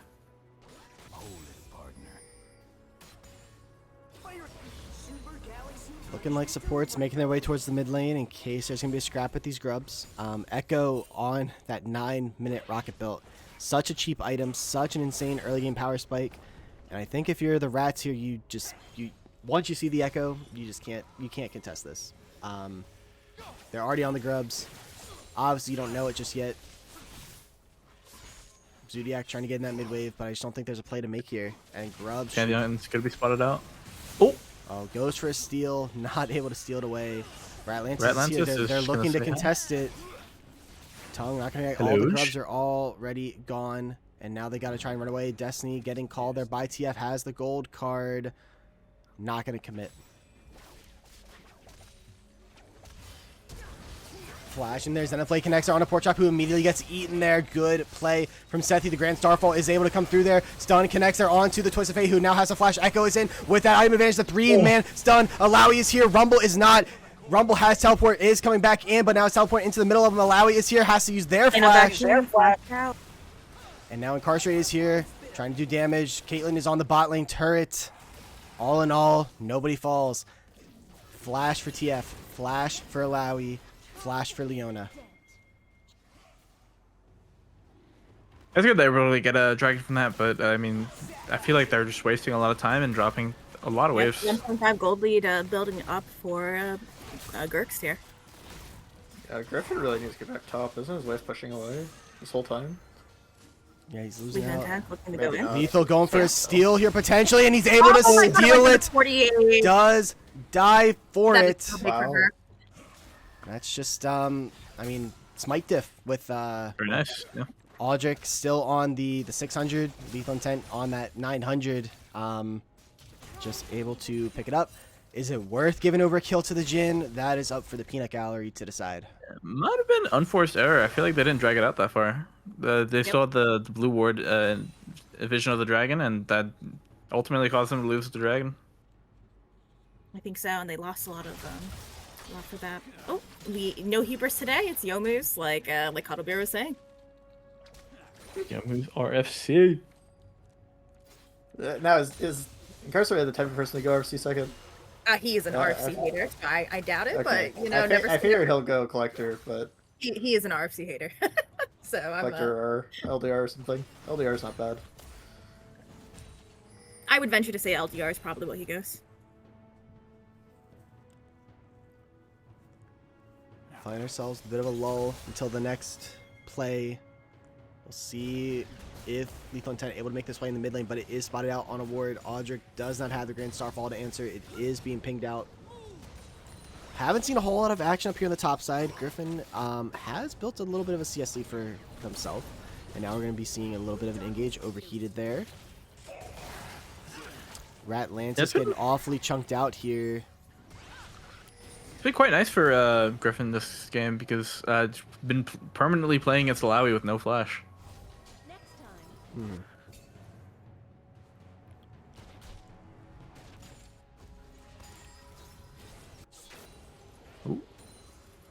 Could see a play up here on the top side, but look at Aldrich getting the reset off. Does sniff out that Lethal could look here. Griffin is pushed up. Lethal Intent is going to be getting engaged on the E. Does connect there. Lethal is here. We do see the engaged Griffin is overheated, taking so much damage here, though, from Lethal Intent, though. And that's going to be the snapback with the ultimate. Echo has the flash, tries to flash it, not able to pick up the kill. Aldrich is able to block off a ton of damage there with the E. Equalizer does get used, and it ends up being the Echo Flash for the Rumble. No kills. Us? Leona goes in with the Probably a lot more Xenoblade into the useful. Solar Flare, into the immediate Tom Kenchi, but Leona should have another Q here coming up. Jin gets the root. Destiny is going to be used here in the bot side. Tactical Pork Chop is here. Does use a red card, though, onto Leona. Not able to get in. And now we get the reinforcements coming through. Ace in the hole is going to connect there. Oh, this might be Tom dead, Kench might is be going dead. in. Ratlantis does not have a flash. Zodiac, meanwhile, look at him engage onto Lethal Intent on the other side of the map. Lethal does not have a flash. Does not have ultimate. Is going to fall there. And now Zodiac is here. Zodiac looks to go in. Curtain Call is on. Tom Kench is low, and that's going to be the Feats of Warfare picked up for Red Tide, and then the ult out to get away from the Alawi. Absolutely massive plays from Zodiac. Alawi is here. Alawi has ultimate. Grand Starfall comes through on some two members, Oh my but Alawi is going to do a ton of damage here. Zodiac is back in, taking so much from the Alawi tentacles. It's going to Oh my fall, God, the and Alawi Alawi picks up the kill. tentacles. TF doesn't have flash, can't get the gold card to connect, but either way, it still is the Feats of Warfare over to Red side. Melee champs trying to kill Alawi. What can you do? Yeah, I mean, I Crazy fight. totally thought that Alawi was just going to get permanently kited there, but then for some reason, after the Alawi ult, we just engage a customer. But I mean, if you're Alawi, that's what you want. I mean, you were kind of getting played around the map, toyed left and right, and not able to farm CS, and had to drop a lot for that actually. So getting the kill there is really, really nice. Yeah. It's super important here. I mean, they need to crack this top tower. I mean, I don't know how much bot tower is cracked here. One objective away for Gurxed to get the objective feat. Rift Herald is now up. Dragon is in a minute. Leona hovering mid lane, trying to protect Zodiac here. Alawi fighting with Griffin RS, who has nearly killed that top lane turret. Griffin on components, Alawi on Sundered Sky. Have to imagine this is right now in blue side's favor, and that would suggest to me that they're going to try to do this Rift Herald. Let's see, look at the echo over here. It is spotted out by the ward. Blue side looking to collect their feats, objective feats here. This Rumble doing so much damage already. Rift Herald It's should surprising be how picked up here. it's surprising how Kaylin ended up with a CS lead after all that. They've just been perma fist fighting. Yeah, this has just been one of those games where the ADCs get left to their own devices and doesn't amount to much. Rift Herald CS lead picked of up 2. by the blue side. Turret is going to be your feats of strength this game. And again, every single game in this series has been the team with feats picks up the win. Oop, looks And like blue side feats is are going right. to pick up the feats of strength with this tower. The question is, what is the answer coming out? Solar Flare going to slow down Tom Kench into the flash, into the Q. So much damage coming through, but it is a Tom Kench. You are going all in on Curtain Call, doing a lot of damage here. Tom Kench will fall to the Jin. Everyone else trying to get out. They got the turret that they needed. That is the feats of strength over to... Congratulations, Blue High Alert. side. There's no way Feats lose. Oh, here. but Griffin walks into the stun, has no ultimate, uses the equalizer, going to be able to get out. Walk that off. But the Alawi's it off, doing dodge so those much tentacles. damage. Oh, it hurts. Run, Rumble, run.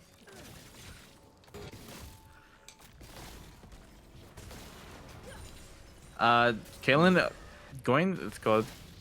only able to pick up one wave before having the back, and that does feel pretty bad. But I mean, no Yep, one's gonna catch the. It's called. Back to Jin. Yeah, no one's gonna catch that mid wave. So I mean, I really think Alawi has such a hard game ahead of her right now. Like, I'm just trying to think through, like, how does Rumble not just eat her on side like the rest of the game? Gonna eat this tower right here. Picking up that solo turret gold in their favor. And that's gonna all but even up the gold here. Dragons evened up. Dragons, again.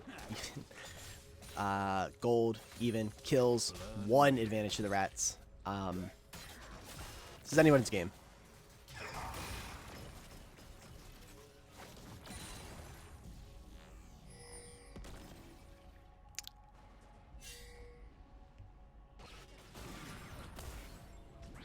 Yeah, I'm also struggling to figure out what the role in this game is.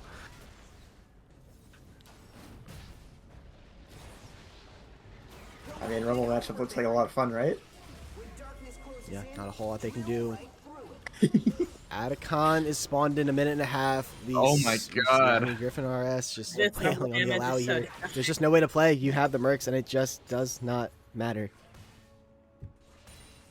Maybe something going down mid soon. TF's looking to R. Yeah.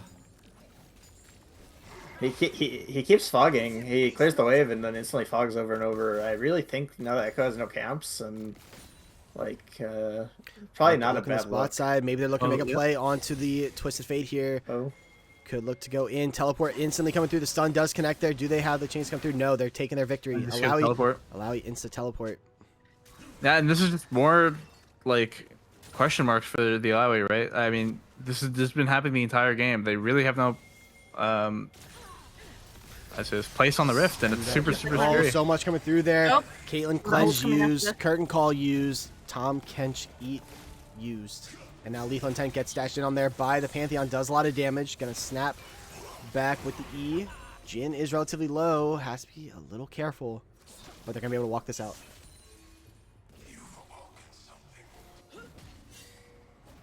no objectives for another 2 minutes or so. So I really think what Hyler wants to do at this point is if they can put Alawi into Silas and they can put TF into Rumble, I think they can make progress on both sides.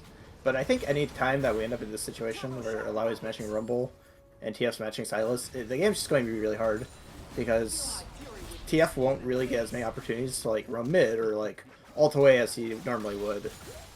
And Alawi just like won't be able to really take towers, and she's just gonna get 3-manned again. Atacon has spawned on the bot side. We've seen already once this season, or this series. Twisted Fate might die right here. TF has no Oh. tower. Does have the ult, but Really good dodge on the E. should be all right here. Dragon in a minute. Hex Tech Drake so important. To answer the chat's question, that is refillable pot, as we have learned, with a fancy skin. Jin looking to get the root onto Tom Kench, is able to connect. They are going to Oh, jump wait, into the tower. This is aggressive. Audric takes a lot of damage. Ratlantis taking up a ton of damage as well under the turret. So tanky on the Leona with the W, but the W connects there. Q not able to connect. Zodiac is teleported in. Health bars are low for this dragon. Yeah, that's drag, yeah. Alawi One thing I looking do for want to see her, from right? Hyler is I feel like there's it. I say Curtain this. call comes through. There's nobody to block for Caitlyn. Ace in the hole stolen from Oh my Zodiac, and that's a God. kill onto the carry. Zodiac said that one is mine. Holy. No, Incarcerated might not be happy. And now the about that. Zenith Blade connects there onto the Alawi. Griffin RS looking to come down. Solar Flare is also able to connect there. They are 3-man strong. Can Oh, they kill him before? Zombie. And that's a flash. Forced out. Chat. Dragon is up. Reinforcements are coming though, so you got to be quick on this objective. It's super hard to enter. I mean, none of their champs can really face check this. Echo Yeah, is stolen especially once after before. damage. Does he do it again? Steal again. 3,000. Here he comes. Lethal. I stole it back in. Not on it that time.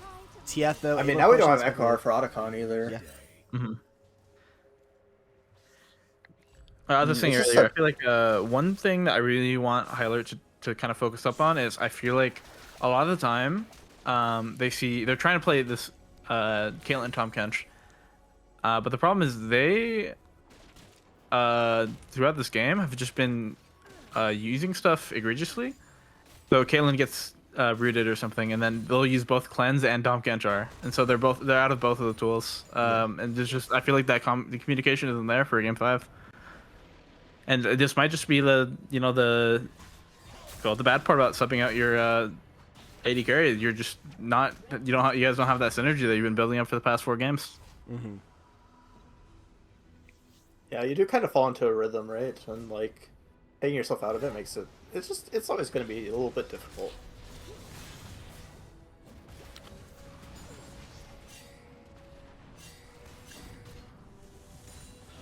We're gonna see Atacon, Vision, jockeyed for. It's gonna be in favor of the rats here. Walking up, clearing out that ward. Can't walk up to that pink though.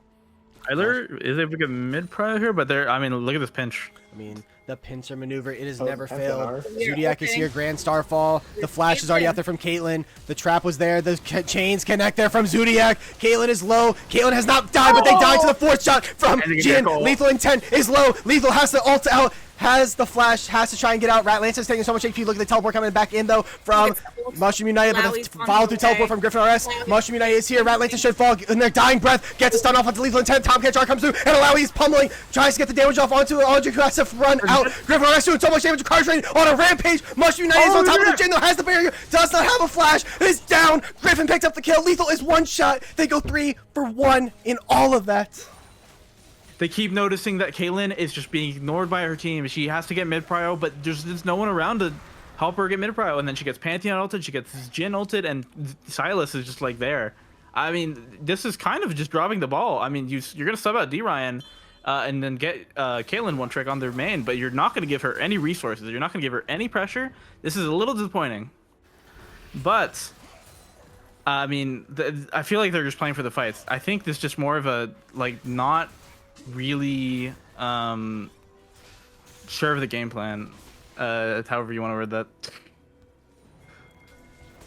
Teleport coming through from Twisted Fate, going towards this bot side. They're jockeying over the Atacon. Tom Kench gets engaged in there by the Tom Kench, or the Pantheon W. Jinroot not able to connect. Pantheon stun not going to connect. Look at the catch out from Ratlantis onto Pork Chop. You're not doing any damage to this Leona as the Twisted Fate blue card not going to do a thing. Malawi is topside, has no teleport. And there's no tower, so they could look to just rip this objective, but they don't see the Alawi just yet. Now they do. They know that Alawi has no TP. Do they look to pull the trigger? Again, we've seen them throw a game at Atacon before, but this is 5-on-4. If you believe in yourself, you gotta go for a play like this. Atacon's gonna shred. It's down to 10,000. Look at the engager onto Pork Chop. The W's gonna connect there, and he's just dead. Pork Chop is gonna flash out. Is gonna die to the equalizer over the top from Griffin. And now you've got Caitlyn is one tap. So is Zodiac. Zodiac has teleport, and they're gonna get right back on this objective. Alawi is on the top tower though. All the meanwhile, Lethal Intent, Ratlantis, you gotta get in there. Try and keep this Echo out. You gotta die for the objective. You cannot let Echo get in here for the seal. He's feeling it. He's going in. The Xanth Blade is gonna connect. The Q is there. They are going all in onto Echo. Has to R out. Can't get in. Echo just doesn't give a fuck. He's going back in. He's dead. And that is taken by the Rats. So close though. So Oh close. my god. He actually almost got it. That's crazy. Yeah, it was close. Yeah, 1100. I mean, first time doesn't work. Second time's the charm, right? It was actually third time unlucky. It did seem to be that way, didn't it? I mean, this is kind of what we were talking about in draft, right? I mean, the game plan just isn't here. I think it really is just been, hey, Lethal Intent, can you secure all this objectives and win the fight for us? Yeah, can you just go over there and steal the objective and invade their jungle and kill their jungler and just like farm your camps and gank all 3 lanes simultaneously? Like I can back you up with Twisted Fate, but I mean, where's the rest of the team? Yeah. Dragon up in 15 seconds. The gold lead in favor of the Rats. They have the Dragon advantage here. Cooldowns, no TF flash, no Caitlyn flash, no Echo flash. But on the other side, everyone's down flashes as well. So this is just gonna be a pure fist fight. Advantage in the jungle, or in the river rather, is already in favor of TRK. Jin on a reset though, so they can't do the objective yet. But look at Twisted Fate. They could collapse. There's no one here. Trigger. There's nobody Here's here. Has no flash. Solar Flare. That's the stun off. And that's the EQ into the burn. Exhaust is there, but it's not going to do a thing. Killing spree for Griffin. It's going to be Dragon 2. Oh, no. Incarcerated. Lethal Intent is here. Grand Starfall onto the Tom Catch. Gets hit up there by the stun. Lethal is trying to go in. Takes so much damage. Now the curtain call. Look at the pincer. These two have been on point all game long. Echo is low. Gets the block off there. Echo ult stolen. Dragon going to be secured by the Rats. We got a great look. I mean, this is feeling pretty disrespectful. I mean, let's go. Gurxed is kind of walking up, taking a lot of space, but the Rats are just saying, hey, we're right here. We're going to engage on you. And, I mean, it's working. Yeah. And now they're looking to invade. Lethal is half. Lethal has ultimate. Lethal is getting collapsed on. The flash is forced there.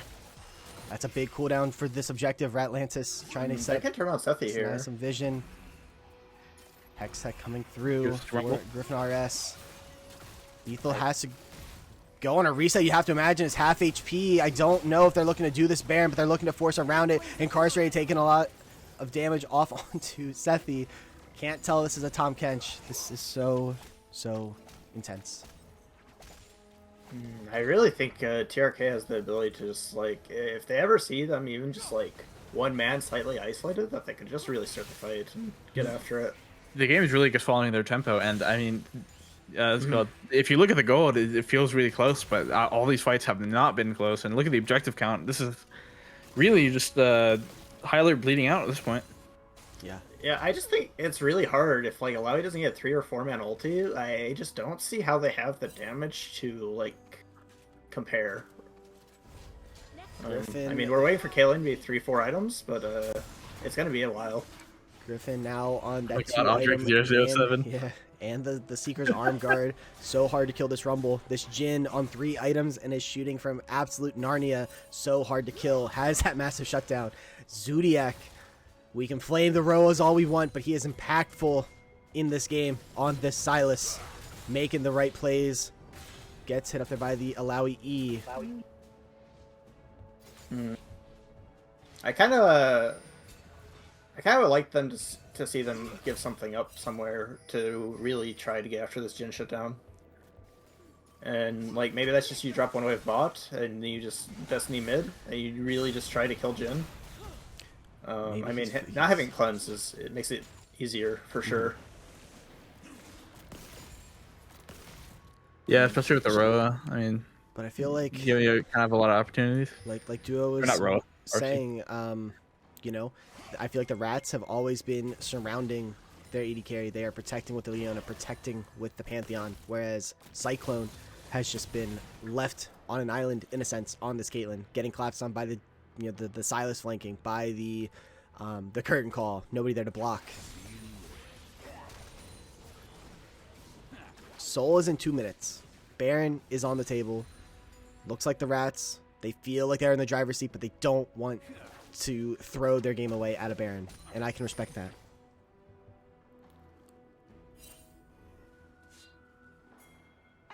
They're looking potentially. Lethal is now Rumble's such a hovering. menace Zenith for Blade them. connects No there. one It's can 2-on-3, but that is the look. Look at the ults coming through. Time for Pork Chop. Gets the stun off onto Incarcerate on the backside. Has to flash away, and they are not able to get onto Jin. Sethi is down. Griffin RS is teleported in. Pork Chop's on the backside trying to get the damage off onto Incarcerate, but the flash in by Ratlantis. They are killing Pork Chop. Incarcerate is completely untouched here. Ratlantis goes down. Stun connects there. Current call by Incarcerated. Everyone is here. Cyclone is low. Lethal Intent is low. Kaylin is not going to go down. Rumble is picked off the right Alawi on the side. Silas goes down. Aldrich is here. Aldrich flashes in, gets the kill on Kaylin, and all that is left is the Alawi. They're going to go down. It is an ace for the Rats. A triple kill for Aldrich. Was 007, is now 4-0-8. Oh my, that was really, that's called, I feel like that's the kind of play you want to make if you're Gurxed. I mean, it's called, Yeah.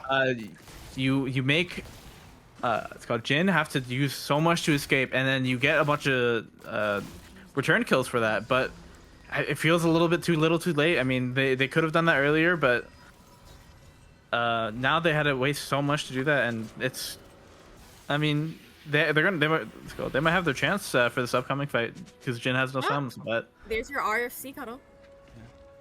Yeah, no, I really think that was such a good play by Gurxed. Like, I feel like the game is so much more playable now. Like, they just got two, maybe 3 really big shutdowns. I think just the 2, right? Silas and Rumble. I think if they're able to kill Incarcerated, this game would be back on the table for sure. But it's still in the Rats' driver's seat. Aldrich Yeah, I mean, okay. yeah, I agree with that. Okay. But they did burn all 5 flashes, and like the Rats team having no flashes really makes a lot of plays. This TF has flash. doable. It's very scary. And Echo's flash too. Echo has And the so flash. is TK. Aldrich gets the stun there, connect. There is no Jin W. Alawi Little pulls early? back. Rooted there is Lethal Intent. Does not have the ultimate. Is able to get out. Just A is able to catch mid pro here. Catching. Echo are back in like 25 seconds, right? So Incarcerated. Frontlining. Incarcerated Daring always them to playing walk in. fire. Wouldn't be him without that. Aldrich doing so. I mean, talk about the early game going absolutely terribly. I mean, what a comeback. We're now sitting 4-0 and 8. Super huge impact. These W's, these ultimates, and Malawi gets engaged on down to half HP. Incarcerated taking a little bit of damage. They're jockeying for mid prio. And now it looks like they're gonna start up. Maybe start. both teams just scared to start it up. Echo Oat's gonna come up soon. Stun, not gonna get anything. I mean, look at Porkchop. He's really just waiting for. Oh, okay. He pulled the Destiny out. I felt like he was really waiting for Jin to ult, but I don't like this use of it very much because now I feel like your access. Yeah, to it feels Jhin like they were a has little scared of dropped down a any lot. flanks, and then Leona now is in, he's all gets the stun off pressure. onto Lethal Intent. Grand Starfall is there on the other side. Tom Kench able to eat the Caitlyn away. Lethal Intent is Oh, low, here has no comes way to Jin get out. on. Zenith Blade connects there. Incarcerated Legendary. TF is on the Jin, but everyone else is fighting on the other side of the map. 4-on-3. They are running back to try and peel for their AD carry. Griffin RS is going in though. Griffin is down. Ratlantis is low, allowing doing a ton of damage. Cyclone is untouched. He's doing so much. There's triple kill, making a quadra kill. Look at Caleb! No, he's not able to. He does get the quadra. Oh, he got the It's a shutdown, shutdown, though. but Zodiac and TF are the only ones left alive. Quadra kill for Caitlyn. She is so back. Okay. And just when you thought- look, Rich now. Kaylin just got a 3 million gold injection, small loan. Holy! And just when you thought this series was over, it was all the rats. Cyclone comes through absolutely massive quadra kill. They can't get the soul, and we're gonna do this whole dance over again. I want to point out that the Gurxed crew is up in gold now. Those shutdowns. That's crazy to me. How did we get Shutdown here? mechanic. Yeah, and this is kind of what happens when you don't pull the trigger. I mean, like, you're gonna be dropping waves permanently, and then you're gonna end up losing the thing because you're kind of too scared to fight the dragon and put them in a disadvantageous position. Caitlyn is here the now. They're Destiny on the was- dragon. 10,000. Echo has to get out. They're looking to try and rip this objective, but with the Hex Text, I mean, Caitlyn will be here so quick. They're pulling this out. Jin and coming through. Incarcerated. Audric. Everyone is here trying to clear out Vision. Who makes the first move here? Lethal Jin's able to still in dodge the away. summoners. Curtain Call is used here. Porkchop going to get zoned off there. So is Lethal Intent. Zodiac trying to clear out the ward. can't walk 5,000 him on out, subjective. though. There's no way for Echo in. Zodiac is getting super low though. Has to stopwatch. That's good Gonna done. get trapped up there. And it's taken. Hex Soul is picked up. Lethal has to R out. Zodiac is going to fall here. Trying to do the damage to the camp before they go down. That is going to be so much damage by allowing onto Zodiac. First death here. And it looks like everyone else is going to be able to walk out of there. Hex Soul for your mid laner. But do they go Baron with the number advantage? I think they kind of have to try. At least like try to get a fight around it. Yeah, they're walking over. Just start playing Kaylin traps up and just like force them to walk into you. Yeah. Yep, this is good. We'll see. The flash in. He gets on to Caitlyn. And the stun is not there. It is onto the Echo that does not have ultimate. Echo should have to use the stopwatch. Echo able to survive. Allowing teleported in. Able to get the pull onto the Rumble. Lethal Intent is alive. Caitlyn is alive. Sethi saving the game. Everyone really scared of committing for a play here. It looks like, and it means that both teams get away licking their wounds. But I mean, nothing really happens. Ratlantis has no Ratlantis flash. drops here though. Got out here. Is stunned. Ratlantis is down. That is 45 seconds. It's super hard to get wards on Baron when your support drops like this. Like I think they can just try hitting. Yeah, it. they can- Like, they can you hit see this. Lethal Intent They can Stardown. absolutely get this. It's 5 on 4.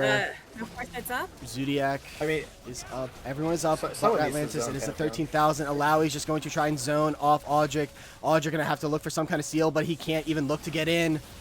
Equalizer is there. It's down to 4K. Grand Starfall is going to go in potentially, but it is gone. Blue team has picked up the Baron Nashor. Flash in there from Audric trying to do the damage. Lethal Intent my is God. down. Caitlyn has flash. Audric Use the is flash. actually Caitlyn is not down. the one The trying Rats, to fight. they lose the Baron, but they might just win the game here. Time before Chop gets stunned up there. He uses the stopwatch. Alawi trying to do the last line of defense. Double kill for Audric. Mushroom Head, last one left standing there. Dead. That's an ace for the Rats, and that should potentially be your series. They can't end off that, but that I don't is think they can handle this. absolutely disastrous. Oh my 30 god. seconds? 30 seconds. Griffin Even and Incarcerated after all shoving the that, mid Rats wave. will come down Look at where low. their team is. I can't end. Yeah, it's Yeah, too they're split. I They're think gonna you're try right. and get this turret. They're going to try and push on the top side. They completely shut down the Baron. Yeah, if they could have ended, but they had to recognize that mid was the way to they go. just go 5 minutes. So yeah. They get the mid inhibitor. They get the top tier 2. The gold lead is completely evened up. This game is so back and forth. I asked for a Game 5 cinema, and here we are. The gold is actually absurdly close still. Absolutely. I wonder where it's No mostly bear on moving out for here. a while. Elder in 3 minutes. Hextech Soul is obviously already the rats. I believe they were the ones that slew This out is on the first Elder of they the were. series, right? Yeah. It's only fitting, Yes, I right? think so. Game number 5 of the finals, 40 minutes, just, one in the morning. Why not, right? Why the fuck not? Every team fight at this point is game deciding. If you get another play like that for the rats, you win. If this next fight goes the other direction though, Gurxed crew can equally just win the game. I think we should look flashes. TF has a TK Oh my god, assault. look at that hex type. Flash wonder. Sorry, flash check on who? Flash check on this. TF have this under his exhaust. That is a great question. I actually have no idea how you check that with spell. I have no idea how to check that in Klein too. We're gonna say it's down. Maybe, I don't know.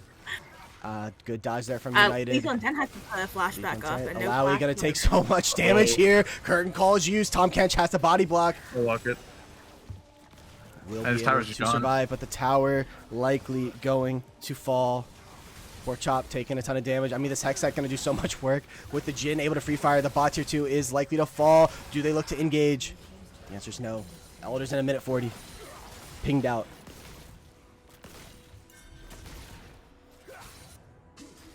I mean, this jungle is just so scary to walk through, and it's gonna be. That's good. It's going to with the dragon coming up too. I mean, no one has that much gold, but maybe like a reset for pots, reset for any type of little spike you might be able to get for this Elder fight that is going to decide who wins this game. Dragon in a minute 18. They're keeping up the pressure though. Rats have no wards. Sethi's going back to pick up some wards, but I mean, how do you even approach? Next time, try to leave a Everyone's getting their resets off. We're gonna have an honest, clean fight at this Elder Dragon. No Caitlyn flash, no Jin, no Silas flash. Everyone else should be fair game. I feel like if I was in the rest position, I'd be really reluctant to give up the space. I felt like it was so Yeah, Alawi not walking everyone up. needs it. Alawi has to flash. No Aldrich flash. is here. Curtain Gets call. a stun. Curtain call. Alawi is Oh, dead. that's That is really bad. instantly gone Leona, for this Leona wasted Elder. ult though. Leona wasted ult. Leona ult was used. Trap onto the Rumble.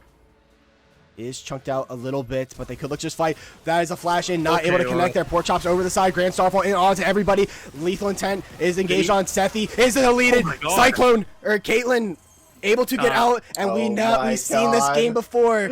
Everybody hold, Oh my hold. Don't Everybody do hold. it. Everyone calm down. All right, wait. Okay, we're switching to this screen. We're switching here. I'm not spoiling No, who wins no this game. spoiling. No spoiling. You're sitting on the screen until I have it set up perfectly. Let me go in here. Let me go to... All right. If the casters would like to look away, now is your time to look away. I'm pulling up the results now, or I'm pulling up on my end so that you see. I'm going into the spectator client. We are pulling up the VOD. I will turn off time controls, and we're going to get one honest... That was Team 41 fight. minutes, right? It was at 4... So 40 it's minutes some... on the dot. Yeah, so it was some type of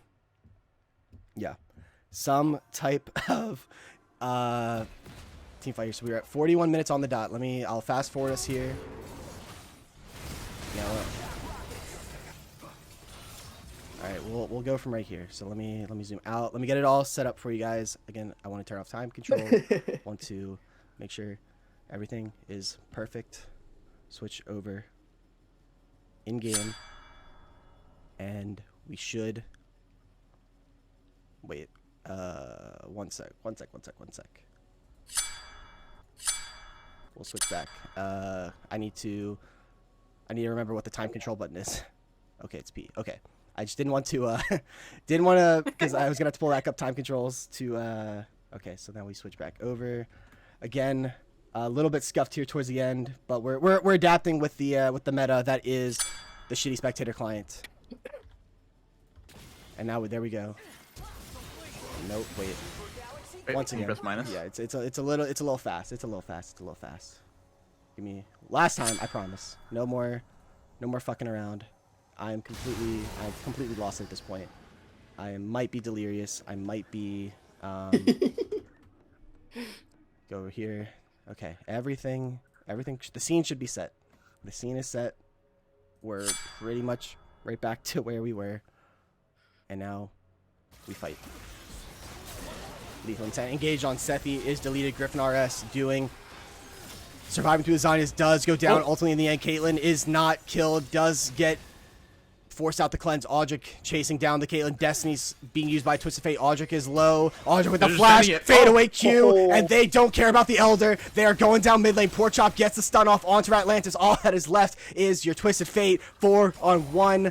The Rats are storming the mid lane. The Rats are getting this super wave under. Twisted Fate, only one left standing, trying to clear the wave, trying to use the card. One tower down, the next. Twisted Fate is down. The towers have fallen, and the Rat King, the Rat Rock Bottom, are your Season 15 executive champions. Rock bottom to the top. Holy fuck. I guess Duolingo Owl was right all along. Yeah, clean 3-0. Except for the 2 losses. I do want to say if we do an interview, I preemptively did DM Zodiac when I saw the spoilers, and he wants to know if he can bring his whole team. So that seems kind of unprecedented. So that is a tradition here at the LBLCS. Typically, we reserve interviews for just, the captain or one specific player. But when it is the what do you call it? The finals, we do offer the opportunity for the entire team to come up. I'm confident that you guys are watching this series right now. So if you would like to come up and join the cast here, you're going to have to move to community. That is your signal to all get up here. I will pull you guys up. We'll see how the interview goes. You don't need to move me, bro. I'm already a fucking caster. Well, that's This is not you'd be finding Zodiac. I don't know if any of them are else gonna join, but I guess if they want to move up, they can move up. Oh, I'm trying. This bottle of champagne is strange to open. It's like a twist off. Yeah. Like, I'm not kidding. Like, Right. hold on. I gotta turn on my camera for this one.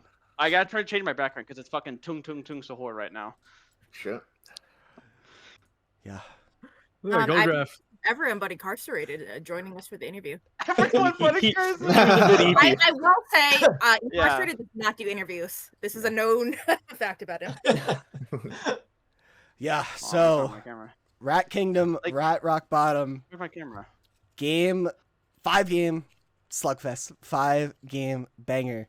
You guys come out God victorious damn, that was loud. in game 5, and I think we have to start at the end, right? That, and of course, he's not here to talk about that fucking Jhin, the untouchable, the unkillable, can shoot from a mile away. So impactful. But I think we have to, maybe even just start with Audric. There was chatter about the early game on the Pantheon was rough. Fell quite behind. The Echo had that early rocket belt, but you found the plays, you found the setup for your team, and then you get that quadra kill in the mid lane. Just tell me about like where your mental was at, like in that game, or even just like throughout, because there was a lot of pressure thrown your way. Yeah, I mean, in Champ Select, we were like figuring out what to pick, and I'm like, Pantheon is probably the best champ here. I haven't played him in 2 months, but whatever. And then tried to get something going early. Did not find any opportunities, and then I was like, my tempo is screwed. But whatever, I'll just power farm up to 6 and see what we can do together. And yeah, we just played together as a team and made it work. Yeah, sorry, I'm like typing. That's my jungler. Oh my goodness. No, what was the question again? Lost. It was about just like the mental of your jungler. In I mean, that spot. I will say, this team has stupid good mental. Every single person has stupid good mental because game 2 and after game 3, I think we could have easily had just like folded and just given up. You know what I mean? And just kind of like, oh, we can't beat them. But I think the fact that we just kind of like, hey, we know what we're fucking up on. Let's adjust and let's actually take the fight to them. And no one wavered. Nobody wavered. Nobody questioned it. Nobody argued. Everyone just said, "Yep, we got to do that," and that's what they did. And I couldn't be more proud. I literally couldn't be more proud. Yeah, I mean, obviously Zodiac, caster bias aside, I was rooting for a great series, but I'm happy to see you win. Obviously, we've teamed multiple times together. Good friend of mine. Very excited to see you finally win the big one. I don't think you understand. I'm so fucking happy right now. For a lot of personal reasons that have happened on this day, I'm so fucking happy. This is the happiest I've ever felt in my life. I'm not kidding. This is the happiest I've ever felt. That's good to hear, my man. I want to make it the best for you. Mm-hmm. I have to ask, Game 5 and Cyclone Subs and New 80 carry, was this like a curveball to you guys, or were you prepared? Oh, we saw that coming. I shout out to them, by the way, because they did include like, hey, he might potentially sub in. So shout out to them, right?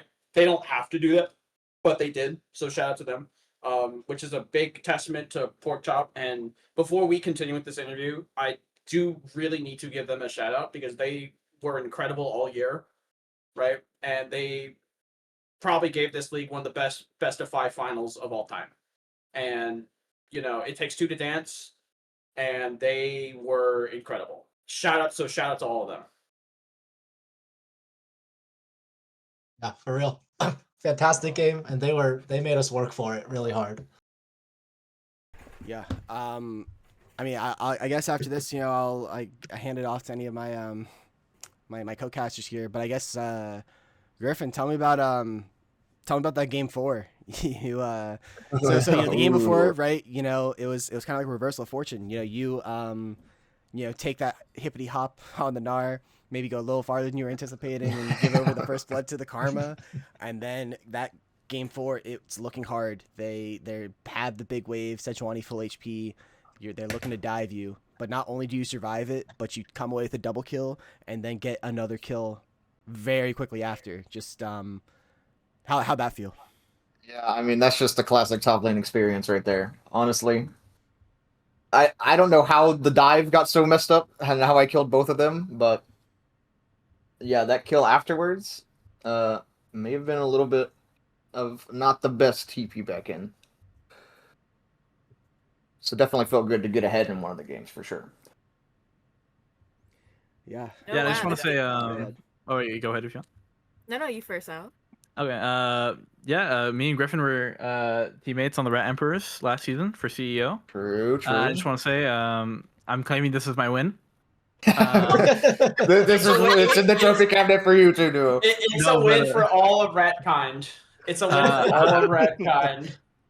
We went from the CEO finals 03 to a banger game 5 game series. I mean, how was it different for you? I mean, obviously a different team, but like, what have you kind of picked up playing with this new team throughout the season?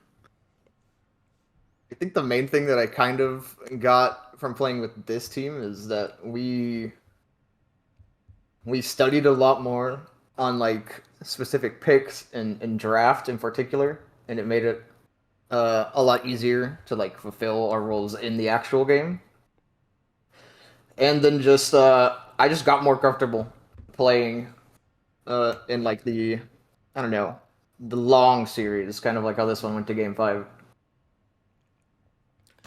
Yeah. I don't know if there's any questions from anyone else on the caster's desk.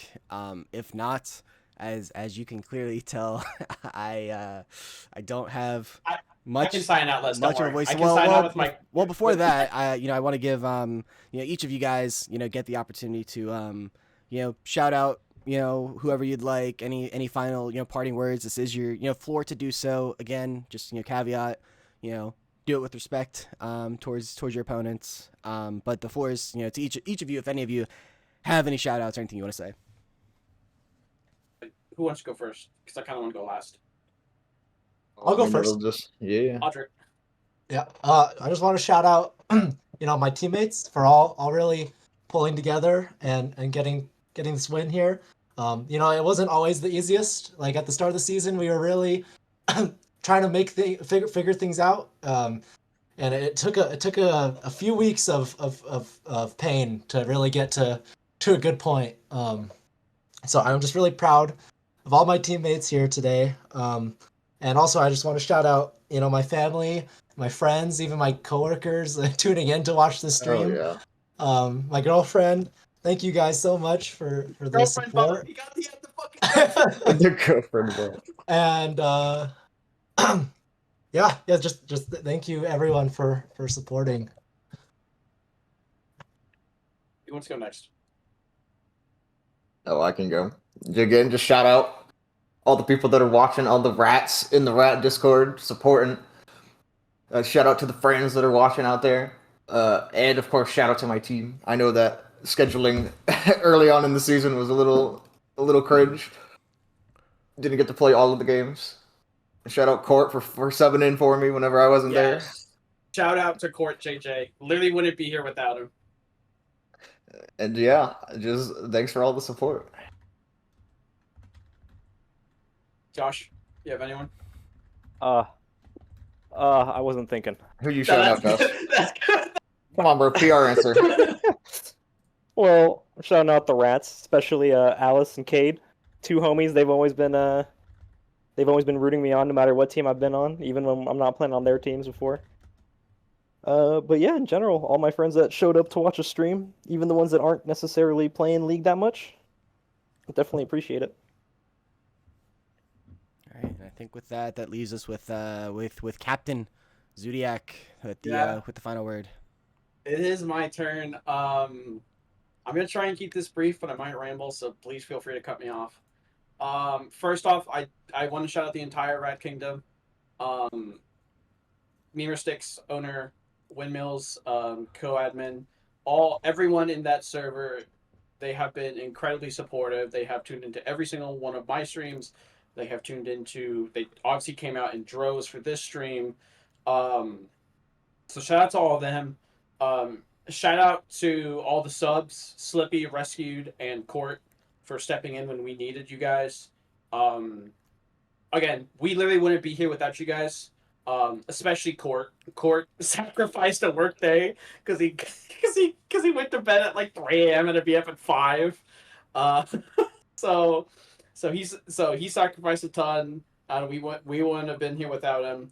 And then obviously shout out to the other 4 guys. Bright Lantis, Griffin, Audric, and Incarcerated. I mean, because look, I've been a part of a lot of great teams, and a lot of the people who have been on those teams I call still a lot of great friends. No offense, Mr. Less Force, when I say this, but this has been the favorite team I've been a part of. It's been with people that I truly love dearly, and that I know IRL in Griffin and Ratlantis. And then finally, this is a message kind of to everyone out there in LBLCS. All you need is just the right group of friends. We were the highest rated group in executive. I don't want to get that twisted. We were literally the highest rated group. So that does kind of matter a little bit. But all you need is the right group of friends, and that all love to play with each other and play together and want to win and want to get better.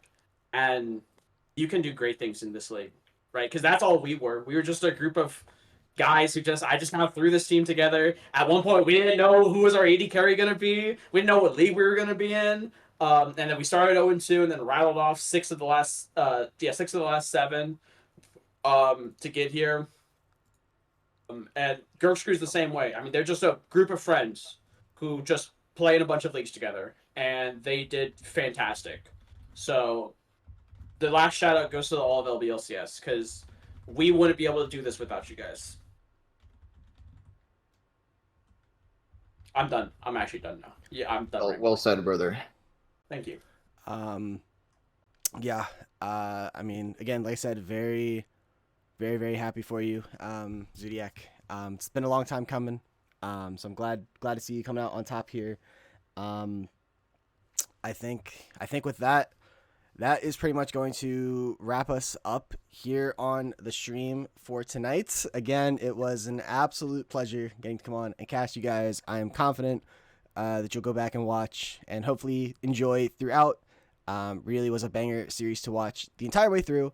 Thank you to Duolingo Owl, Cuddle Bear, and Pandora. Again, all of your first times on the LBLCS broadcast, and it was a super fucking fun time. So someone in chat said no MVP of the series, bro. It's Incarcerate. Like, what are we talking about? He like had like 2,000 damage per minute. Like, what are we talking about? Oh no, you saw the Mordekaiser.